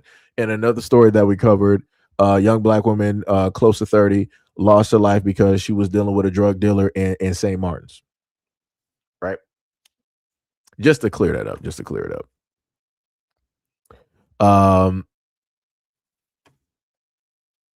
Let me see. Nobody said I always said that black men love black women enough to say something constructive about how we can improve together. If we didn't, things would be a lot worse. Yeah, like I said, it'd be like that. And like I told people before, that's you're gonna have to deal. If you really want things to happen, you're going to sit up there and take a lot of knocks. You're going to take a lot of hits. And trust me, over the years, I've taken a lot of hits. Like I said, to the points where I was like inundated with folks coming directly out here saying this, that, and the third, like saying some egregious stuff in the comment section because I was making videos critiquing the actions of those black women directly out there. Like I said, crazy, the comments that they would leave. Woo, crazy work. But I'm like, it's like. And I've addressed it before on live streams and videos. I'm like, the same comments that they would leave directly to me, they wouldn't say that to the dad who probably abandoned them. They wouldn't say that to the boyfriend that probably abandoned them and their kids. They wouldn't say that to the last several dudes that basically abandoned them and just, left them, high and dry, or basically, with a wet back and nothing else to get directly from it. So, like I said, it's crazy.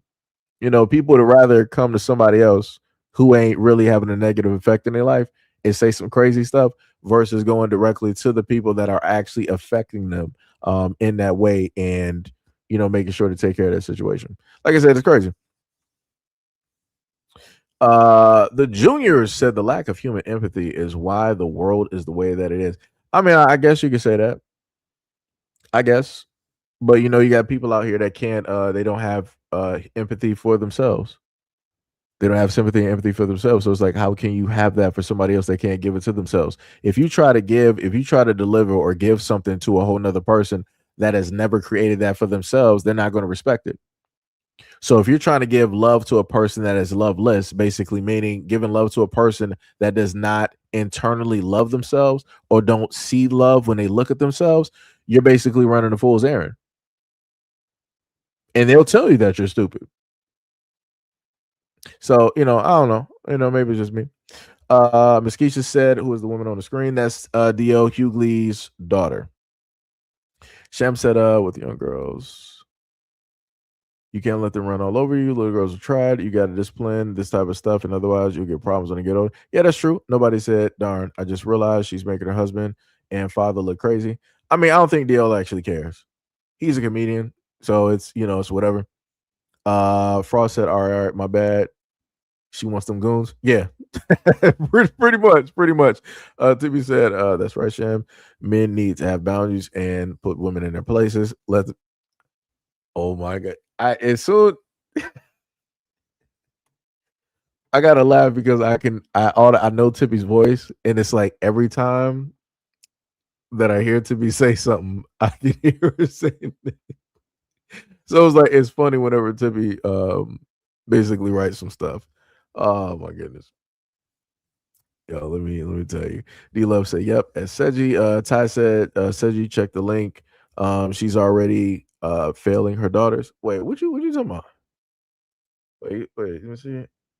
You said a 20-second video, comment section full of angry men, and the realization that I'm not interested in raising my daughter to be good girls. Oh, you gotta be kidding me. You gotta be kidding me. Let me just read this. At first I thought I was gonna sit up there and end the live stream like, all right, we're done, guys. We don't got nothing else. And here we are with more stuff. That is crazy. She actually let me see this. A 20-second video, comment section full of angry men, and the realization that I'm not interested in raising my daughters. She said, I accidentally went viral last week, not for my recipes, not for dinner tips, not even for my unusual, this is how I'm surviving motherhood moments, for saying this. Back in the day I was dating, I could have never imagined life could feel good, feel this good marrying a nerd. That's not what she said, though. I love foot. Oh my God, how she rewrote this is crazy. You left. All right, my bad. Let me continue. My bad. She said, that was it. Liar. Then said that was the whole thing. Liar again. Next, she said, and somehow that was enough to send a very specific message to men into what can only be described as a full emotional tailspin. Over the past week, I've been called a garden tool, a gold digger, a woman who settled, and my personal favorite, someone whose husband is either an unsuspecting dupe or a cuck, which is especially funny considering I am married to a pediatrician and not a hedge fund manager. So if this is a long con, it is deeply underwhelming financially. How much did she write here? Because I'm not about to read all this. Nah, I'm not reading this novel. Nah, I'm not about to read this whole novel. Let me sit up here and see. Prescription. Okay. He said, this man is out here checking ears and writing prescriptions, not secretly funding some shadow life I forgot to mention. None of that is really about me, though. It's about what I represent to them. A woman who had a full life before a husband, a woman who made her own choices, a woman who is now openly, unapologetically happy in the life that she built. The combination seems to shortcut something in a certain way, in a certain type of man, because it doesn't fit into the narrative that they've been taught, which is that a woman's value is something fragile and finite, something that can be used up, diminished, or disqualified based on her past. What unsettles them isn't what I said, it's what my life contradicts. What caught me off guard wasn't even the comments themselves, because if you've been on the internet for more than 5 minutes, you already know how this goes, but how quickly my mind went to my daughters.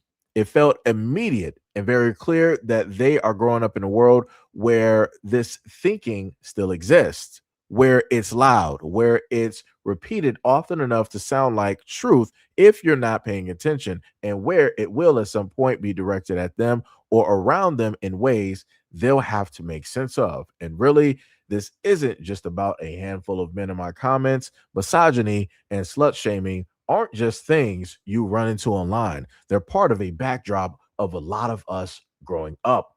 They show up in culture and religion and media, and often in quite in quiet things, we were taught sometimes by women who loved us and thought they were protecting it. I was right. I'm not reading this whole thing. My cutoff is right there. So you mean to tell me that women in your life who basically told you don't go out here sleeping to the max, with 100 different dudes, and I'm just giving an example. I don't know the number she slept with. I'm just giving an example, right? What I'm saying is more bodies than what a normal person's age is, right? So you mean to tell me that those women were trying to protect you, but you're also trying to say that they were slut shaming you and that they were being misogynist? I'm done. I'm done. It's curtains. It's over. It is over for this new generation of young girls basically growing up. If this is the thought process that you want to look at the old guard, who are the older black women who have lived lives, and they were like, yo, I don't want you to have my life. I don't want you to sit up there, be messing with the wrong guys, dealing with the wrong guys. I don't want you to be getting abused, misused, mistreated, devalued, disrespected. I don't want them putting you out here on the streets and all. If you got older black women basically telling you this, and they're trying to safeguard you from this nonsense out here, you're saying that they're being misogynistic and slut shaming. I didn't heard it all. It's a loss. It's a dub. Just burn it all. Just burn it all. It's over. It's over. It's over. Like it is clear cut curtains. Like I ain't never seen such foolishness, man. You really going to sit up?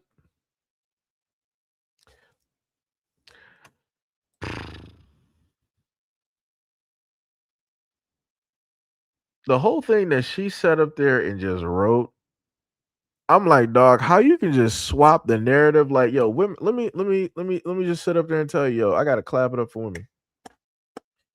I gotta clap it up. Like the way that women can get online and we can visually hear and see what it is that a person basically stated audibly and visually. And then you can turn around and make a blog and you can basically spin the whole narrative so that you're the victim. Yo, chef's kiss. Jesus Christ. Wow. Wow. Chef's kiss. Chef's kiss. Like I said, she did that. She did it. And if women came across her blog spot and just read this, they would automatically agree with her because they wouldn't know better. They would not be properly educated on what she specifically said and talked about. Like I said, kudos to her. She is a master. She is a master at work. Beautiful work. But like I said, because that is a master at work, I know that the rest of society, when it deals with these young women, these young girls growing up as well, it's over. It's over. Mo said you check out the story of the Fort Worth man who shot another person in the groin. Oh, that's crazy. Third Eye said the CIA won, huh? Pretty much. Gail said her dad is the ultimate liberal. I mean, y'all know about Dio. Christy said this is actually a common mindset among radical feminist liberal women, but it all started with them folks. No, it did. And like I said before, for the life of me, for whatever bit of I guess you could say humanity that is still trying to like fight this, it's crazy. I don't know what it is. The moment in time, and this is just me being honest, like I did before, the moment in time that people sat up there and came at me sideways before, I'm like, yo, I've been trying to kill the side of like actually caring about this type of stuff for the longest time possible. I'm like, hey, let me just let women out here do what they do. Let the young girls out here do what they do. Let the young women out here do what they do. Like, don't even care about what they do. Just kill off that side that actually genuinely cares about that. Just let it be. And for whatever reason, that side is just resilient. It just never died. I can't explain to you why. It's a mystery, and I would love, if I was a scientist, I would be studying this because it is like, wow. I'm like, all the things, and you're still here. Gotta question myself about this sometimes. I'm like, how are you? How? Why is this so resilient? I don't understand. And from that, I'm like, well, it must be a purpose. Because if it's something that you can't readily get rid of, it is something that's supposed to be there. So it's like, hey, you just gotta go directly with it. You gotta go directly with it. Crazy work. It's diabolical. Let me sit there and tell you something. Let me tell you something. Because like I said, over the years I tried to listen. to a lot of women out there was like, yo, man, stop worrying about us. We don't need you to worry about us to be concerned. Stop making videos on us. Stop trying to inform us. Stop trying to tell us stuff. Stop bringing up these stories. And I did listen, because a lot of women would normally say that men don't listen. I did listen, and I tried my hardest, but for whatever reason, this is where we are. And I can't say that I apologize. I think before maybe I did, but that was out of ignorance, because maybe I didn't have the full concept and understanding that this is probably just something I'm supposed to do. Like I said, you got other men out here that just don't care. And like I said, kudos to them. You know, everybody's built for different things, I guess. Like I said, it's crazy out here. Diabolical work. Diabolical. Timmy said, because Sham, a lot of women, including myself, can act like bratty kids, and we need directions. Sometimes we need to be put in our places. I can't take Tippy serious. I cannot take Tippy serious. This is why I don't be reading Tippy's comments, because she makes these comments and it's like, I see exactly what she's saying. I know I can't take this woman serious. And she knows what she's saying. And that's why she be sitting up there laughing in the comment section, because she knows. I'm like, that's crazy. Tippy just be out here. Let me tell you. Chris said, yeah, DL is embarrassing nowadays. Mo said, it ain't crazy. He did it because the man was asking children for relations ads. Said he. Wait, Mo, who you talking about? I'm a little bit confused. D Money said, Tippy, I think you have a domination kink. No, just tomatoes. D Love said, I saw that at Mo. Sham was like, it's not a man's responsibility to fix you, though. Any woman being a brat needs to fix herself. Why put that stress directly? So okay, so Sham, let me how can I put this without making you basically duck and cover? Because if you pay attention very closely to a lot of the stuff that Tippy basically writes, technically D Money is correct, but Tippy does, like, in that stuff in the area. I'm trying to explain it in a way. This is like PG. What is it, like force if necessary? I don't know how to sit up there and put it, but yeah. What was it? Tippy said, because men can deal with stress better than. This is why I can't take people nowhere. This is exactly why. But who says something about trying to fix men? You know what? Shout out for y'all elongating this video a little bit longer, because it's actually, I got loads of clips directly in the back, kid you not. And I have something that touches directly on what Sham mentioned. I got to go back real quick. And it's going to, let me see. Do I got both the videos? Let me see. Is that, and where is the other? We'll look directly at this one. Hopefully it don't got music. If it does, we'll just, deal with it. Really bothers me, and like honestly has given me a sense of a little bit of an insecurity, is the fact that, yeah, like there are all these women like throwing themselves, but me, like the past 10 years, like I don't have any of that. Like I have zero, this sounds weird, but like male attention. And so then like I begin to internalize it, and I'm like, is something wrong with me? You're not looking. And I'm like, is something wrong with me? You're not looking. So we heard that, right? So you had both birds up there talking to a married woman and sitting up there telling her, right? Because that, if people don't know who that is, and I covered a story on her before, and I did get some flack directly on that as well too. This is Steve Curry's wife. And she been getting online for like years talking about how she needs to be validated, and she wants other men to basically validate her. And that she has a problem with the fact that it's like, hey, my husband is getting seen and he's getting all this attention, but what about me? What about you? You're his wife. Why should you be clamoring for trying to get attention directly from other men who are single? Like I said, this is what I be talking about. This is what I be talking about. So now let's take it a step further, and we're going to go to the Queen of Queens, and we're going to listen to this real quick. Not his responsibility to make you happy. He can't. It's impossible. But it took me forever. Hard-headed, stubborn, you know, because that romantic idea. And that's why I talk about checking the boxes. It's like, I did everything I was supposed to do. You get to have your dream. How come I'm not having mine? And that's because Will was doing what he wanted to do. He was making himself happy. He was making himself happy. And he says that to you, doesn't he? He says, when you separate, he says he wants you to go and... He's like, go make yourself happy.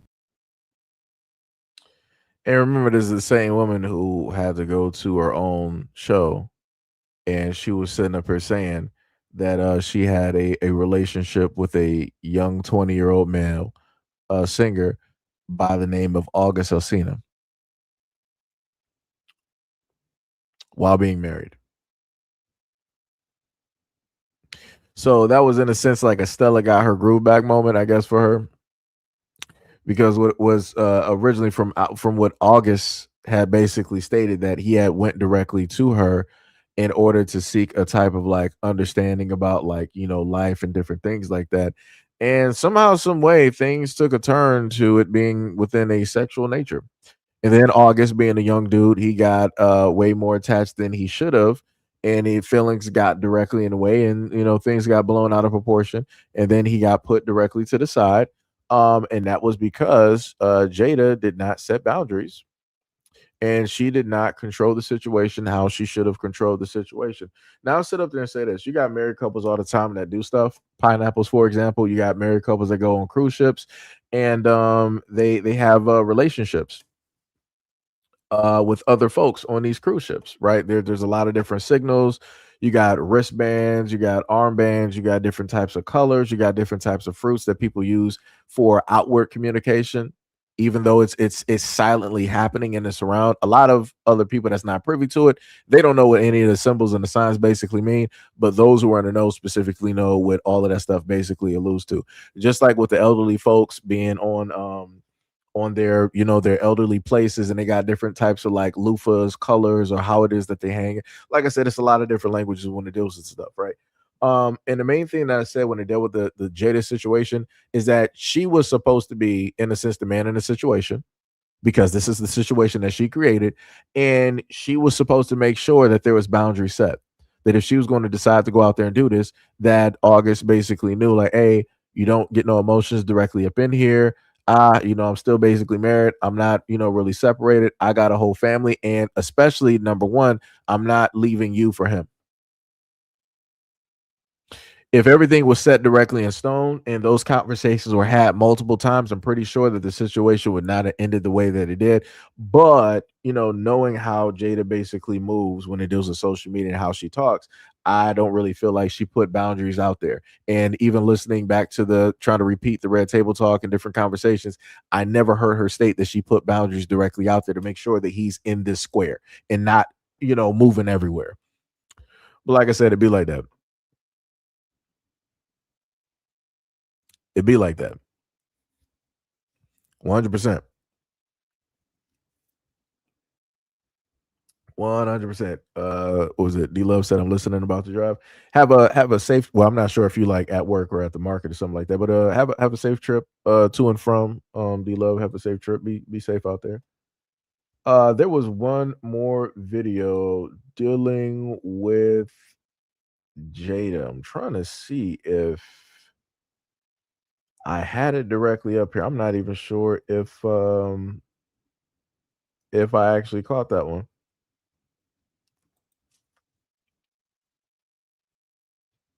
I don't think I caught that one.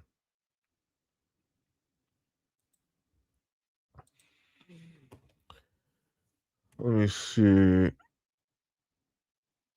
What is that video? Nope. That's not Jada right there. Is that Summer Walker up there? Oh no, that's the other woman. That's the girl that looked like, I think that's Tim's right there. Whole different video. That's the Drewski. Yeah, I might not have gotten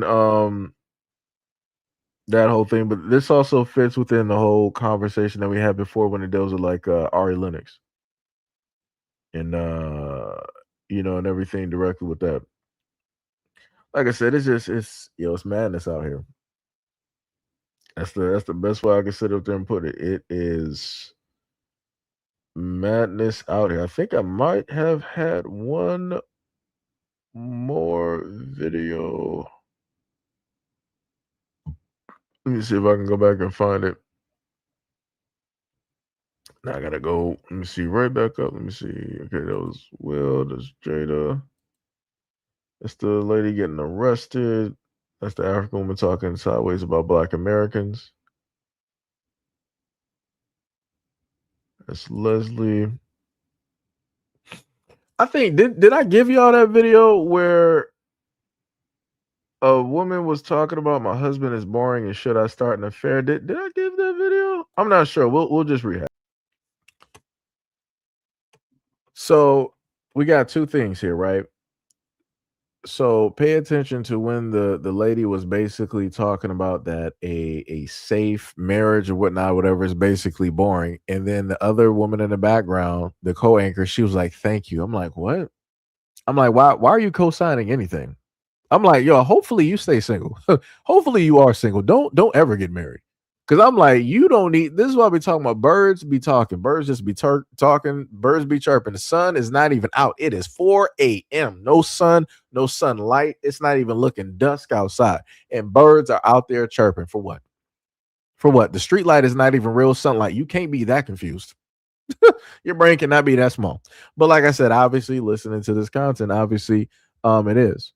Right, you got the woman talking. She was up there like, yeah, it doesn't, automatically mean that you go out there and do an affair and all this other type of stuff and rah rah rah. But then you got another woman that basically says like, yeah, it's boring. So if people find stuff boring, what are they going to do? They're going to find stuff to entertain themselves, something that is outside of themselves, meaning also something that is outside of that relationship, which then leads to what? Cheating. But it's crazy. That's why. But also, I want to put into perspective that if a person is with another person and you consider that person boring, you're also boring as well. Just saying, it's crazy how people want to be in a relationship or in close proximity to somebody, but then they want to also say that they're far enough away that they're still an individual. Nah. That's like somebody being in a car with somebody who just like shot 9 people. It's like, yo, I'm not a killer, but you know you're an accessory, right? You know that you were in a car and you know what it is that the person did. You didn't bail out. You didn't run away. You still stayed in that car while the gun is there and all the evidence in the blood. You're an accessory. So you're within the exact same compartment as that killer. That's how that works. But you can't tell nobody nothing. Can't tell nobody nothing. It's wild work. Wild work. Diabolical. Shauna says she didn't say her mother made her get married. Oh yeah, that was the other thing too. I remember that conversation where like the marriage was basically forced. I remember that. D Love said, "Thank you. I had to go get my kids from school." Okay, I got you. Phenomenal. What is up? You said that backwards. You meant I'm not leaving him for you. But what I say? Yeah, you got me. You got it. If I might have said it reverse, my apologies. But yeah, I thought I said she not leaving Will for it. But yeah, you got it though. You got it. Shem was like, and yeah, her mother made her marry Will. She never wanted to marry him. Yep, and that was because of the kids. Modi was like, G.I. Jada. That's crazy. Shem was like, yep. Chris is like, ah man. Graham, what is up? You said Bruce is like, WTF am I doing here? T Ming what is up? You said just evil. Grim said they like tons of cock-a-doodle-doo. Tibby said an affair isn't the answer. WTF. Go fishing, camping, go to the beach, I don't know, but to think like that is insane. Mosquito said, LOL, you cracked me up with the birds chirping. Yo, let me tell you, and I'm talking about real life. Yo, those birds be outside about like 4 a.m. I'm like, dog, what are y'all chirping about? Like, what's going on? I'm like, do you not know that there are predators out here? Like, there are some like alley cats that are plotting because they know that you just out here just squawking. So, so I take from real life and I use it directly, these live streams and stuff. So, like I said, the birds get on my nerves. Let me tell you. I'm like, there's nothing for you to be chipper about right now. It is 4. I ain't even have coffee yet. Technically, I shouldn't even be up, but it'd be like that. That's nature for you, Grim said only outside until inside. D Money said they just want to be. Hold on, chat is moving a little bit quick. You said they just want to be accomplice to everything. Yep. D loves it for laughing. Sham said Jada was known for liking thug dudes, and Will is not a thug. Yep. The funny part is, I'm not saying that Will is a thug, but I will sit up there and say, looking at certain things, he knew some people by association. Right. But when people sit up there and look at Will, they'll be like, oh no, this is the nice kid from Philly, and all this other type of stuff. He knew some people. Will knew some people. And the other craziest part that I didn't know, that I didn't find out up until later, you got Carlton, who is basically hood, which is crazy. Because like when you go back and look at older video of Carlton in an interview when Will and Carlton were younger, and it was like the first year or two of Fresh Prince, listen to Carlton's actual voice. That's not the Carlton that you hear and see on television with white folks and all the other. Like it's a whole other thing. And I'm like, I was looking at Carlton when they took like a group. I think I might have that photo, but go look up the photo yourself. It's of the Fresh Prince, like the main cast, like Will, Jazz, and Carlton, and they're at the Million Man March. Look at Carlton. Look at Carlton and ask yourself, is that the exact same person that you think of when you think of him like right now? Well, Alfonso Roberto. Like that's all I'm sitting up here saying. This, like I said, people gotta understand. You got some people out here that might be, of some different places, and they understand how to sit up there and play the game to survive and make it. And when I sit up there and look at Alberto, I can't even say his name, no, Carlton. When I sit up there and look at him and everything that he's doing, I'm like, okay, I see what you did. It's like I get it. TB said those are roosters. This woman. Shem was like, my birds do that. I send the black cat out to teach them a lesson. Shutter said Jaden knows something, so we got to be like, yeah, that's why I should be doing stuff like this. Yeah. Jaden sat up there. He emancipated himself. I think back when he was like 16 or 17, he was like, yeah, I'm out of here. He's like, yeah, I ain't doing this. And then I think August was one of Jaden's friends or whatever. So I'm like, yo, that's some crazy stuff. Like, but when you want to mention stuff to people don't want to listen. Kitty said, and PF course, not you should study and encourage him to study too. I don't know what she's talking about. Shan was like, yep, Carlton is hood. Tippy said, no, he's not. Wow, that's crazy. Shan was like, yes, Carlton is hood. Thought I said Carlton got a real G voice. Yeah, like I said, there's a difference between him naturally talking versus him putting on that performative voice. He's doing like hey, white people, I'm about to have you accept me. I'm about to have you fall in love. Like I'm telling you, this dude is playing a character from at least my perspective. Listening to him and just looking directly at, not knowing anything else, but just listening and looking directly at that dude is playing the character. By far one of the main actors that I can sit up there and say that is playing the character.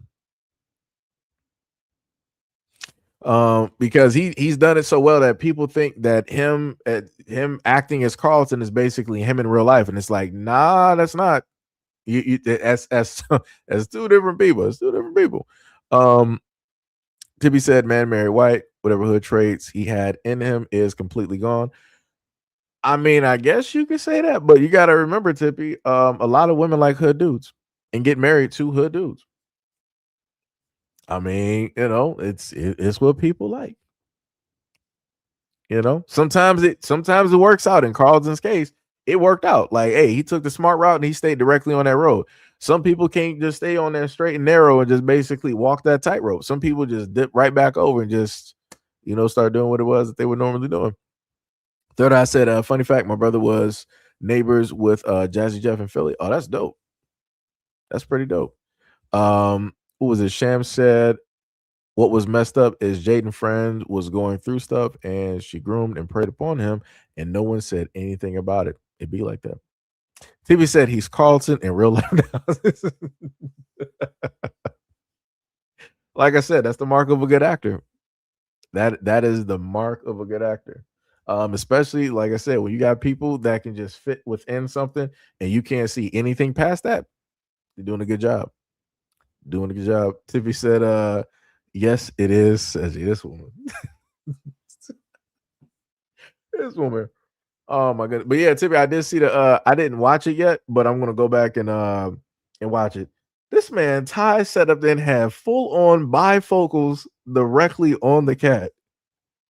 And then the other cat is just sitting up there like chilling on like the little cat house. That man got like a whole, that cat, that black and white cat works at somebody's office. He got like the whole mic set up directly on his first, like, hey, can I tell you about your car insurance and also AARP? That is an office cat. That is a straight office cat. Let me tell you. The funny part is I was supposed to get one of those for my cats. I got to get rid of like this tall lamp that's in there. Got to, throw that away or give that directly to Goodwill. And no, I think that might be it might go downstairs.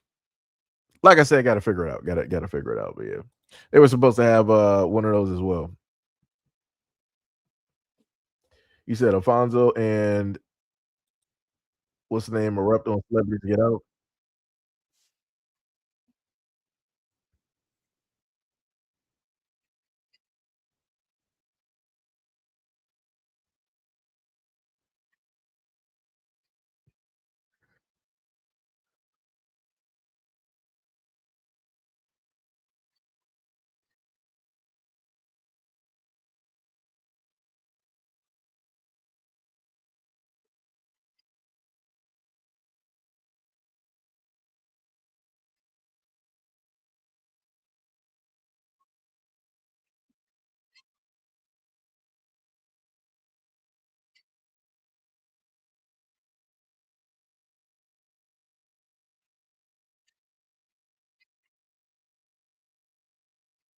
You don't gotta apologize. He told you, like, yo, shut up talking about it. And you kept basically trying to either correct or push the issue. Like, dog, people don't know. Like, this is what I be talking about. Like, people want to start getting like real silent and quiet when people now started, gotta act a whole different way. Now people are taken aback. Now people don't know what to sit up and do. And now it's time to, go directly into like the victim thing. And it's like, it's just two white dudes doing this. Come on, dog. Come on, brother. Come on, brother. Oh, Hack was up there getting the cards. Hey. Oh, snap. Somebody had the ghost camo on a card. That was actually cold. I like that. That was pretty dope. That was pretty dope. Was gas that cheap? That's crazy. That's crazy. Also, shout out to Hack and Ty. See y'all out here. Like I said, y'all know I'll be sitting up there late on a lot of stuff. So y'all got messages just back there. It's like, I'll be late on stuff. I'll be late on stuff. Like I said, it's all love. It's all love. It's all love.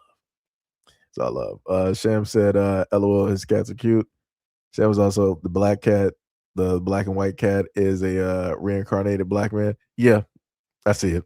Said, LOL, I had to get a cat tree for Mickey so he could climb and not destroy. Yeah. I for me, I would just feel like I would have to throw weights in there because of how my cats be acting, because they act stupid sometimes and they be fighting, just be straight paw fighting. I'm like, what are y'all doing? Having to sit up there and holler at them and everything. Get on my nerves. I swear to goodness. Ty said, there you go. that shows how he can't be Carlton all the time. Yeah, you can't, because it's like people are going to press you because they think that, oh, you're just like some nice guy. You're not going to blow up. It's cool. I'm just going to, keep doing this. And then you got to sit up there and start, letting people know what reality is. I was looking at like not just his tone and everything, but I was looking at his body language. If that dude would have kept on, I feel like he was about to get up. Because like I can see it, because I can hear the octaves. I can hear his tone getting increasing louder and louder and louder. And usually when people have to keep getting loud, they're only a few more steps away from getting up. But it's like people don't pay attention to warning signs, and the dude wanted to just like laugh it off. You're going to apologize to me later. Man, yo, let me tell you something. Yeah, we ain't doing that. But then the problem would have been that if it looked like Carlton was about to get up, the white woman would have been like, "Oh no, stop it, knock it off. It's not real. It's not serious." And this is what I need. Just to be honest, I need a lot of women to step down. When two men are potentially about to fight, it is not in your best interest as a woman to get in between two men. That's like you getting in between two rhinos that are about to sit up there and fight over territory. You don't do that. You don't do that. You're going to get yourself killed. You don't do that. You mind your business. You turn around. Matter of fact, you make space. What you could do is make sure to clear out any chairs, any type of breakables, or anything like that, anything of importance. You clear that directly out the section. You can do that as a woman. Don't get into the way, because you're going to make stuff worse, because somebody is going to hit you and nobody's going to know who hit who up until you're down on the floor. And then that's going to heighten the levels of emotion directly there. Because if the dude did it and you're associated with the dude, it's like, yo, look what you made me do. You made me hurt her. And that's going to be heightened. If it's the other dude, it's like, yo, man, she shouldn't have, got directly in the way. Like I said, it's not good. It's not good. Ty said, Seji low-key hates us, but it's fine. Wow, that's wild. That's wild. Sham was like, Mickey has his own swing and doesn't like his sisters in it, so he be pushing them out and fighting them. I had to anchor that thing down with double bolts. Dang. Gail says Seji's going to end up 6 years old with a 20-year-old wife. Wow, that's wild. That's what you think of me, Gail? That's wild, Gail. That's cold-blooded. That's cold-blooded. You don't think I would be with somebody my own age? Or potentially older, Gail? That's wild. That's wild. Cold-blooded, Gail. Love you. D-Love said, yep, stay out of men's stuff. And D-Love said, men know men. That's facts. That is facts. That is facts. But that is enough of me yammering. Oh, we've been going for like 5 hours. I could have sworn when I looked at the clock, it was like 12 something. And now it is 4:13. So that is pretty much the live stream at this moment in time. Shout out to all 43 people that are currently on this live at this moment in time. Sham was at LOL, he got through us. Tim was like, since you got midnight from Feline Penitentiary, you living with a felon. Wow, that's crazy. Actually, he has a mom and he knew who his mom was. So he's not a felon. Not a felon.